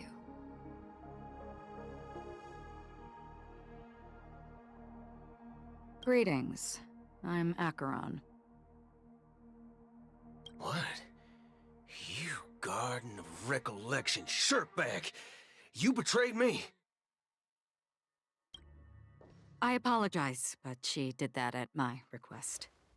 Due to certain reasons, I have been exiled by the family. Thankfully, this memo keeper came to my aid and helped me escape their surveillance unnoticed. To be honest, it was more like stalking than helping. And the process was far from unnoticed. But we did escape. I asked her to guide me to a place beyond the family's reach and to contact a few trustworthy individuals, namely all of you. Trustworthy? Son of a nice lady. You think I'm dumb or something? Oh, hey, Nemo. Welcome to the stream. Hope today's been going well.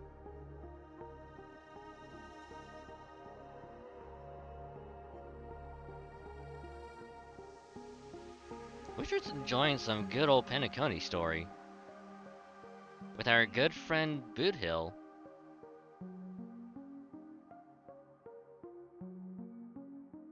Who, for some weird reason, is going with like self-censorship on certain words. Cause he likes to say the word fudge a lot. It's like fudge you, modal fudger, fork me, fudge you, fudge me.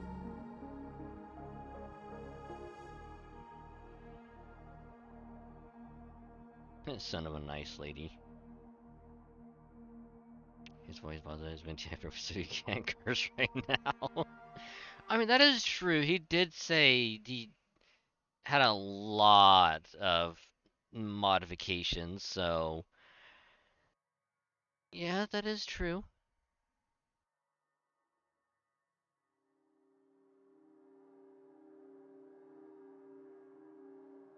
His actual lore, yeah. Which is actually kind of funny because we literally just got done with that part. Because we were at the bar in Penacony. He's like, yeah, I had a lot of modifications, so my memory's not the best right now. And when the bartender was like, hey, here's this drink you ordered a moment ago, I was like, but you didn't have, like, I think you might be a little drunk, sir. Here's this drink you ordered just a while ago, sir.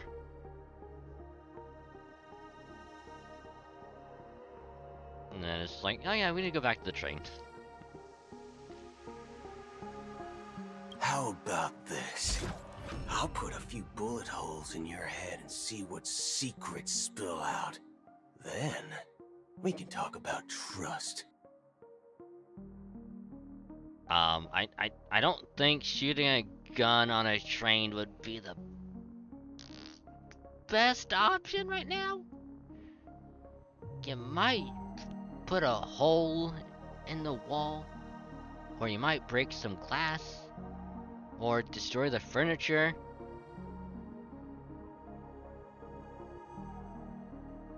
It doesn't have to be like that. I'm willing to answer all your questions, but not right now. If my cover hadn't been blown, we might have had more time, but at the moment, we don't have any other options.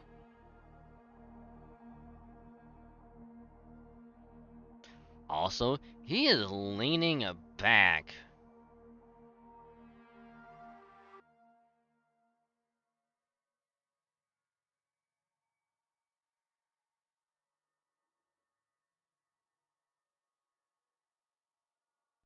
Brutal, I understand you want to strike a cool pose when you go to shoot a gun, but you don't have to lean back so far so you look weird. Alright, you can stand up straight, okay? And you keep pointing the gun at her, but you need to stand straight or your spine will be fucked up for a while. No other options? What do you mean? This is the only way I can ensure everyone's safety. Look, give me. I kindly request an immediate warp jump out of the Astana star system.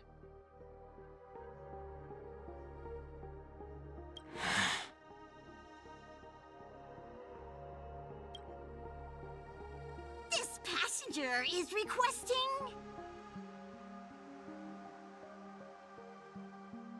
That's a proper firing stance.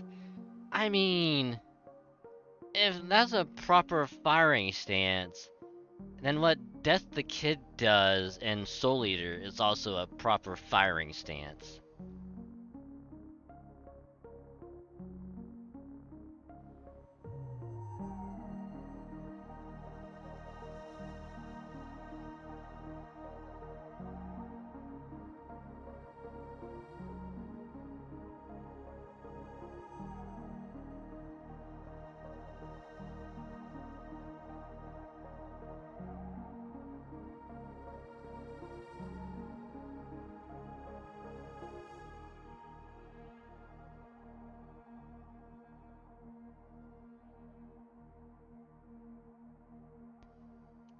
As far as I can tell, she's not a threat and seems to be telling the truth. I've briefly traveled with your companions and know their whereabouts, Dan Heng. Please rest assured, your nameless companions are safe, but they need our help. Glad we agree.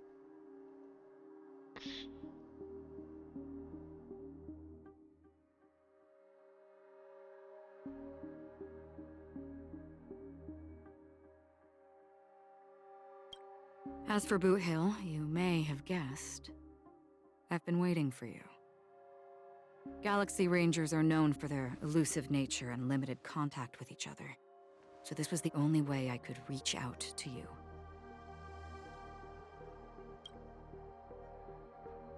Only by doing this can I find a true Galaxy Ranger and fulfill a long-standing promise. To return his relics to their rightful owner. Someone once told me that every rainfall is like a gift from the heavens, a sign of their mercy upon the world. Oh, are you talking about Aventurine? Raindrops are said to be the tears of the gods, shed in response to the sorrows of the world. Their constant pouring is a reminder that the gods haven't abandoned us yet. Oh no, it must be about the other person and like the weird flashback. So, how long has this rain been going on for? This is what I'm talking about. I used to believe, just like you, that it would eventually stop. Years and decades passed. And in the end, such hope faded away before the rain did. Looks like the god you mentioned doesn't exist after all. As he spoke, the old man's gaze remained fixed on the distance. Amidst the fine drizzle of black rain, countless shadowy hands emerged from the sea, shrouded in an ethereal mist, reaching out towards the sky one by one. Well, let me share a story with it. Mortals who walk the paths are like sailors on a vast ocean, leaving behind a trail that creates countless ripples of possibilities. These ripples last longer than the fleeting lifetimes of humans. And for some, their presence leaves such a strong mark that it's reflected in the waves. Like those shadows on the ocean. Sin-thirsters, the obsessions of the Pathstriders, they emerge from the depths of IX, seeing themselves as masters of their own destiny, unknowingly repeating the actions of their past lives. They emerge from the nihility and head toward it, leading purposeless lives. However, these hollow phantoms, they were once my dear companions. A group of Galaxy Rangers. Are you watching over them? Watching over them? No. I'm guiding them toward transcendence. It was a brutal war. A crusade that shook the universe. The universe witnessed the fall of Zulo, the Lord Ravager, but it came at a price. A price so hefty that only those who were there still remember.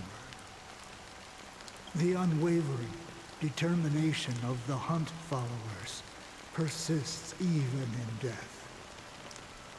So someone must guide these lost souls to their life beyond. They were heroes in their time, and they shouldn't be reduced to mere puppets of nihility. You wanna know what's crazy? Not that, but I'd rate that burp a solid 8. Now, the crazy thing is that the hands right here, they kind of look like the weird crystal hands in Black Swan's, like, Ultimate.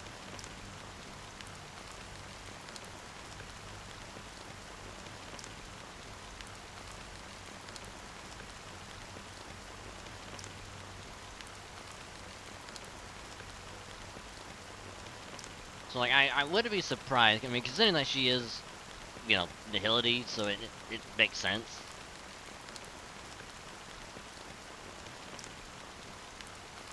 As for me,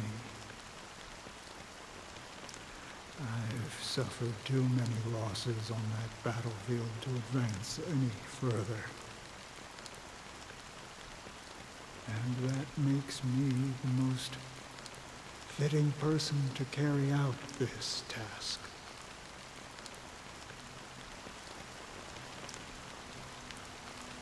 But you know, these sin-thirsters, they're not who they used to be. Does this seem pointless to you?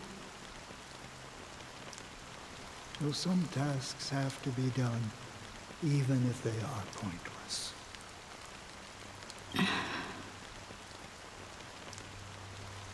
I can help you. For what? For the meaning of the nihility. That's what I've been seeking. I see. After all, this realm is off limits to ordinary souls, right? Thank you, stranger. I wish that you find what you seek. Before we part ways, I have one more question. It is true that their actions and even their entire lives may seem pointless from our perspective. But if, and it's just an if this is what the departed ones expected, should we try to change it? A good question. And a profound one. I don't know the answer. What I do know is that one day, I too will pass away. And when I bid farewell to this world, someone will stand at my grave and place a bouquet of flowers on it. Aww.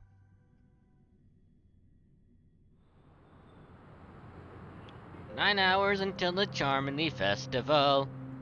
When I appeared as a child, my speech, mindset, and soul reflected immaturity and innocence.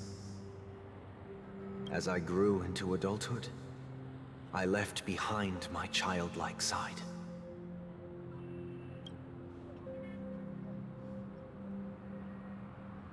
Which would again explain why you're so fucked up right now, Sunday. I humbly request your blessings, esteemed advocate of Shipe. Come to me, my kinship. I have sought their presence with us.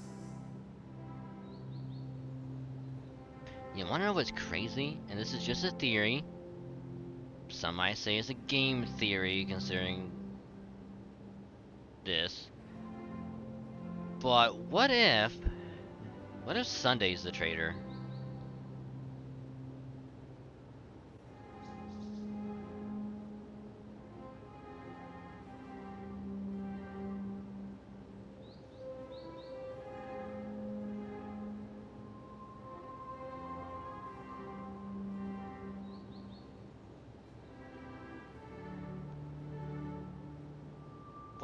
What if all of this is just a ploy? You know, a ruse, one might also say. Of like, oh, my sister got unwilling, you'll take it away from me. But I mean, that might be the one thing that he actually was worried about, his sister, because he wants his sister to stay alive. But what if he's doing all of this to get back at the Dream Master for what happened to their kids? So he's like the traitor. Like, he's not even going after anything else. He just wants to get revenge on whatever the Dream Master did. As you wish. I have faithfully served the Alfalfa family for nearly a decade, promoting the path of the harmony to the best of my ability. However, I made a mistake yesterday. While I was preparing dinner for the family head, I accidentally dropped a prepared dish on the floor. Out of laziness, I lied and claimed that everything was ready. Although the head has dismissed me as punishment, it has been tough to sleep with the guilt still gnawing at me, as I worried that the seeds of evilness may have taken root in my soul. So, I confess to you now, to seek atonement for my sins. Do you sincerely repent and vow to change your ways? Yes. Have you examined your soul and confessed all your sins? Oh, yes. Are you willing to accept the process of atonement? Yes. Very well. Show your dedication and goodwill to the family, and you shall be reinstated among them.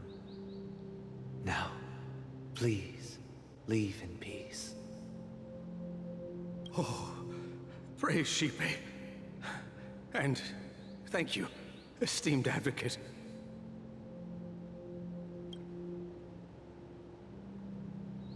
Next, please step forward. I wholeheartedly confess to you. Please, pardon my sins. Rest assured, I have implored their presence to be with us. As long as you are sincere, absolution will be granted. Oh, great. You know, I arrived in Penacony as a stowaway. I sold everything to get a ticket. My house, my land, and my 2 children.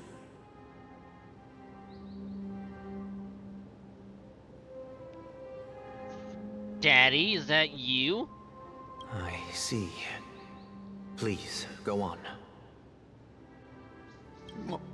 My children were starving, and I hoped they'd have a chance at survival if they became slaves here. If I can strike it rich here, I'll lift them out of that situation and give them the life they deserve. But the Bloodhound family got wind of it. They're on my tail, hunting me down. I thought I could bring my kids here. It was all my fault. All my fault. The family is ready to forgive all sinners. I'll ask the Bloodhound family to cease their pursuit. You don't need to live in fear anymore. Oh, thank you. Thank you. I'll work my hardest to redeem my children and make them part of the family. Praise the harmony! Next, please step forward. Hey! Long time no see, Mr. Sunday. The most esteemed individual in Penacony, and the next leader of the Oak family, right? I have sought their presence with us. Let us proceed. Sure. Let's just get this over with. I have sinned. Please forgive me. I wasted half a pizza at breakfast, and a bottle of Soul Glad. That's it. Nothing more. When we wrap this up, I've got a robo-ball game to catch, you know? Do you seek to atone for your sins through good deeds? My sins? Oh, starting to sound like a saint, huh? Well, let me tell you something. Neither the family nor you have the right to judge me. You think nobody knows what your precious family has done? About the watchmaker? Huh? Don't kid yourself, Featherbrain. Those dream chasers might be fooled by your act, but don't fool yourself. Before you start spouting off your holy verses, answer me this. Where does the power of the Oak family come from? And your power? What makes you think you can sit there all high and mighty, looking down on everyone else? Considering he's taller than you are, I would assume at least that. Because you, as a Pepeshi, is a short fuck, like me. And Sunday here is the tall guy, the opposite of me. So, yes, he can look down at you. Literally. Well, I've spent enough time in confession today to enter the Harmony's paradise, right? Then I'll take my leave. Good luck with your election, and, don't make me regret my investments in you.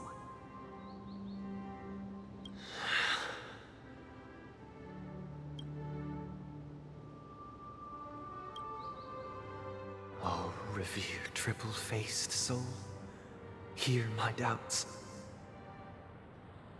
Who can judge the strong when their power hides their crimes? Who can vouch for the weak when they will pay any price to survive? Who can comfort the purest souls when even they get led astray? If the strong defending the weak is truly the foundation of paradise, then who is responsible for the suffering and anguish in this wretched world?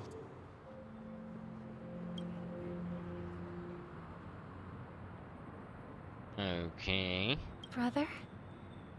Brother? Brother, are you all right? I'm fine. I've been working long hours, and I just made a trip to Dreamflux Reef and back. So, I'm a bit out of sorts. But it'll all be over before we know it. You've been working non-stop on the Charmony Festival, Mr. Sunday, and no one could have predicted this incident. Even if the Stellaron does pose a grave threat, I still feel sorry for all the trouble we've caused you. No need to worry about troubling anyone. The Charmony Festival was meant to spread joy and harmony across the cosmos. But now that we know the truth, I'm afraid we'll have to cancel it. What? Cancel the festival? Oh no! It has always been our wish to make everyone happy, so... we'll do our best to explain everything to the Dream Master. I'm sure he'll understand. Even if the negotiation does not go smoothly, I'll refuse to go on stage. Without the Chord Master, the Harmonious Choir would not arrive, and the Charmony Festival would be just a grand performance, and nothing more. I'm relieved to see your determination. You know, since arriving in Penacony, we haven't had any contact with this Dream Master himself. I'd heard of the heads of the 5 major lineages, but the Dream Master is a mystery to me.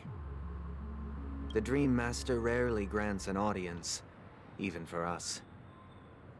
But, given the urgency of the situation, he's agreed to meet us in person. Perhaps you'll be the first guest to meet the Dream Master in years, Mr. Yang. Let's hope we can reach a consensus that satisfies everyone. Indeed. Let us hope so. It's about time. We'll have to get ready for the meeting. I apologize for any inconvenience caused by the urgency. Don't worry. I'll be waiting here. Here, it's Mr. Sunday! Hey, come over here! Bird! Looks like someone needs help. Let's go check it out. Bird. Bird. Bird. And bird. Alright, I commune with the watchmaker. Alright, how many jade do we have?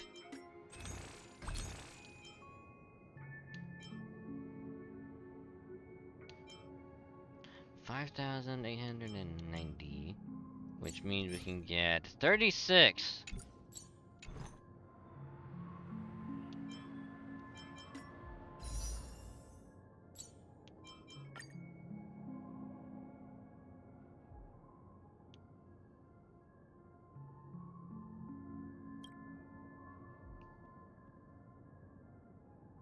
Oh.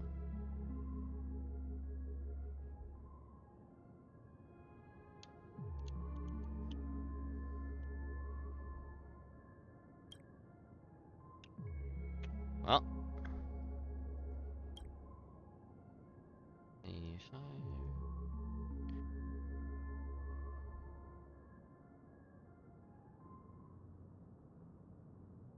24. 343.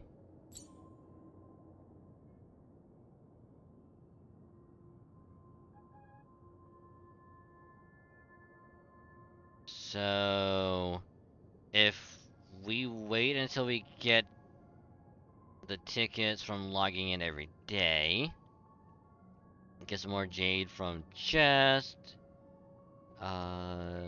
daily stuff, and whatever little bits. Whenever Boot Hill comes out, there's a good chance we can get him, but will have to hit pity. Because it'll probably take everything that we have just to get it. But yeah, so I think I'm gonna call it there for tonight. Because by the time I get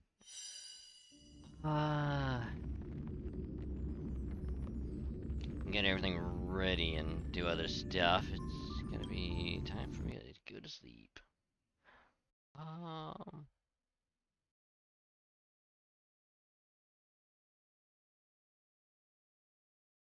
And besides, whatever we have left to do, there's a good chance that if we can get lucky,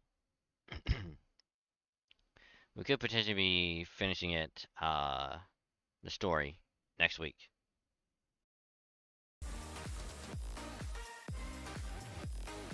Potentially, maybe. Big if. Big if. But yeah, so again, gonna call it here because I got a couple things I do need to take care of before we head out and go to sleep. But hopefully y'all had a great time with the Star Rail. We got some decent progress done in the story, which again, it seems to be very dialogue heavy from the looks of things. If the past 6 hours is anything to go by, I mean, realistically, it's like 5.5. We've only had one fight that entire time, and the rest was dialogue.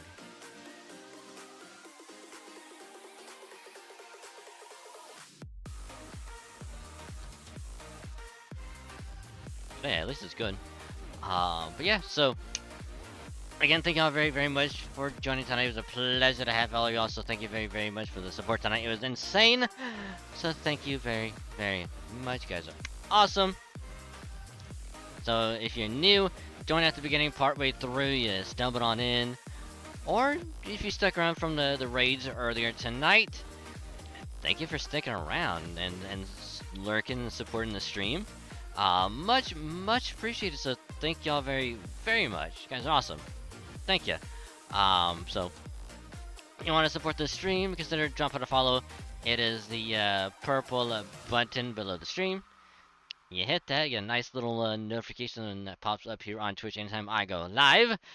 In the top right corner, you hit that, you pop on over here, chill, vibe, lurk, have it on his background, we do other stuff. Either one is fine with me, but if you do drop that follow, it gets us closer to the good old 1K mark. And it actually does mean a lot if you drop that follow, so thanks again, much appreciated. And you also get some pretty cool follower emotes to use for free whenever you are here. Don't gotta pay nothing for those emotes, they are 100% free. So you can use them to your heart's content whenever you are here, so enjoy your emotes. And thanks again, you're awesome. Which, if you also want to follow me elsewhere, do have a Esperon Kilovan thought it was fuchsia. I mean, it could be fuchsia, it could also be lavender. It could also be gray if you're black and white colorblind, you know. It could be any of that. But yeah, it does say follow if that does help in any capacity. So be on the lookout for that.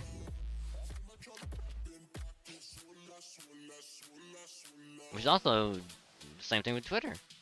Because I do have a Twitter, I also do tweet out when we go live. Stream schedules also gets posted every week. Always going to be the pinned tweet. So, if you want to see what I'm streaming for the week, look at the schedule. That's always going to be pinned over there. Which I'll also be working on that as soon as I get done with stream. So, be putting that up later. The color over there is supposed to be like a bluish color, but if you're colorblind, it'll still say follow in whatever color there. Either it's gray, black, white, red, purple, pink, yellow, whatever. It'll say follow, so you can do all that good stuff. And if you do, enjoy the enjoy all the tweets that I send out randomly. You enjoy all that. And also, in addition to all that good stuff, also do tweet out whenever a new video goes up on the second YouTube channel. That's what y'all will stay informed on Twitter as well, in addition to other places. So, again, thank you for following Twitter. It means a lot. So thank you. Been glamour hunting in 14. Yeah, I wanted to do FF14 tonight, but I was just having like I was having a good time with the story in Star Rail, which, you know, we'll do more next week, and hopefully, if we get lucky, we can get a lot more done, and possibly also do 14 as well, if it all goes well. But yeah, we'll see. We shall see. Which, speaking of YouTube stuff, have a YouTube channel for VOD Twitch. I will get more VODs rolled out later when I get home from work. Because all I'm gonna have time for after stream is making the schedule, and then I'll put that out. I'll schedule it or whatever. So yeah. So VODs, including tonight's stream, will be up at some point. I'll get them scheduled for later.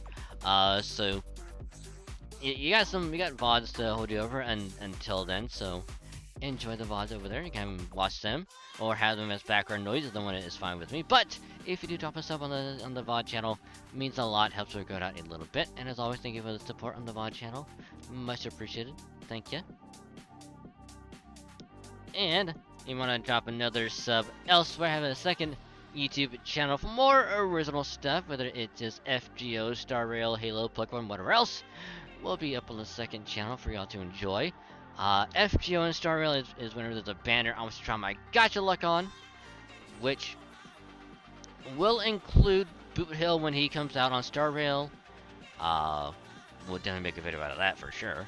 And also, I'll probably get some quartz through some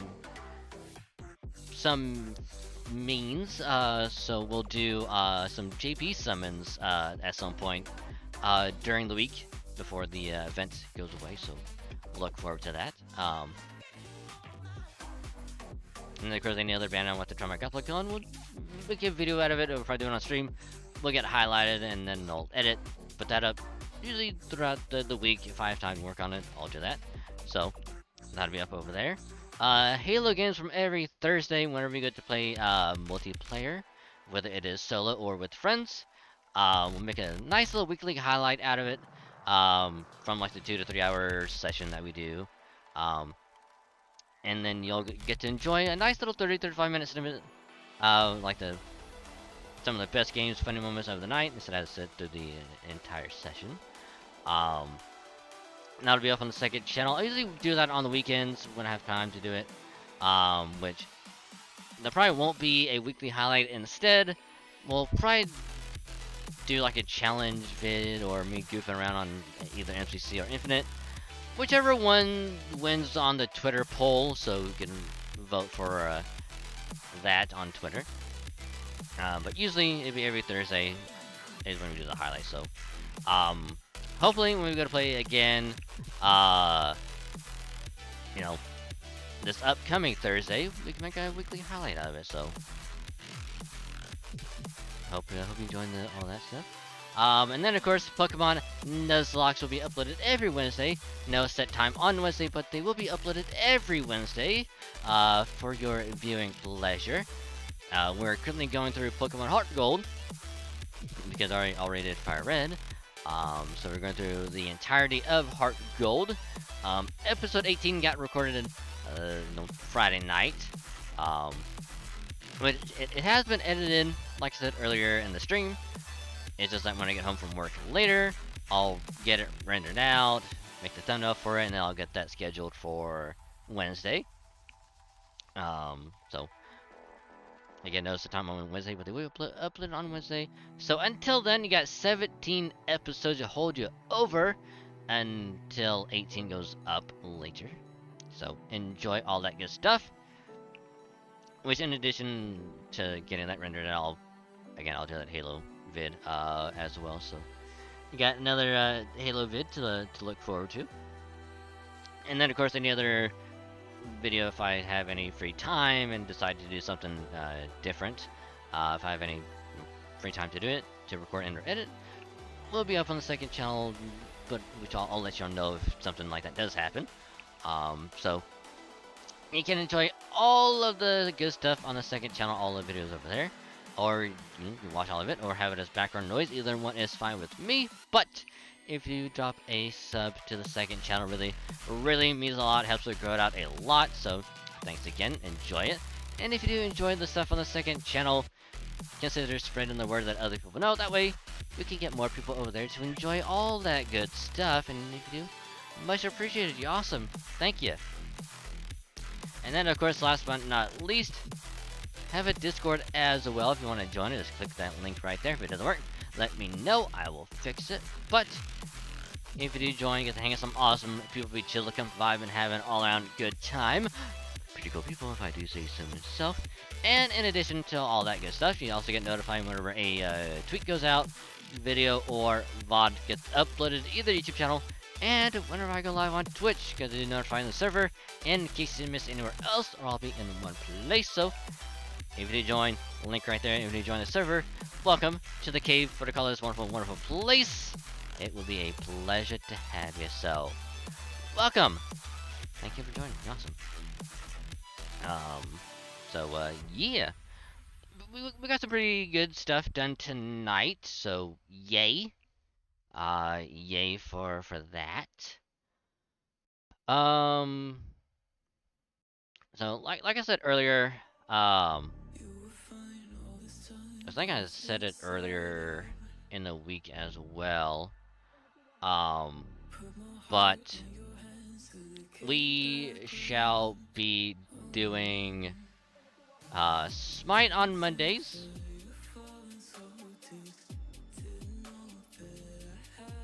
Second on Tuesdays, and we'll keep doing Halo on Thursdays, and we'll start reeling Final Fantasy 14 on Saturdays. So yeah. So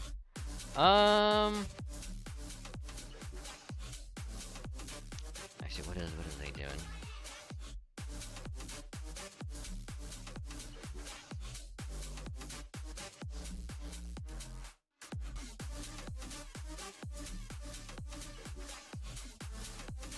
Okay, we might have a target.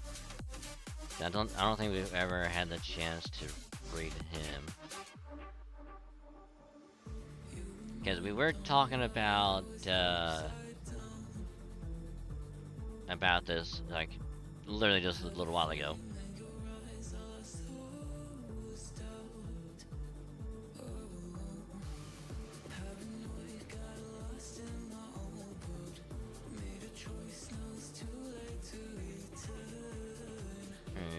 Right, we shall quickly get this underway. I think we almost never had the chance to raid them, just like we're always never on when we go to do it. So we'll get this underway, and hopefully, it will all go well. But we're gonna be rating our good friend, the one, the only, fellow Roboto. Good friend John Borg VA, who's a good friend of ours. Very chill, very awesome friend who's currently playing some Final Fantasy 14. So if you want to watch some FF14, chill vibes, good atmosphere, and all that good stuff, you have a great time over there. So do support him if you can. He does heckin' deserve it. He's an awesome Roboto. So again, we're gonna drop by, say hi, what's gonna be streaming, all that good stuff. And if you are subbed or you have 100 channel points, let's send some huggies their way.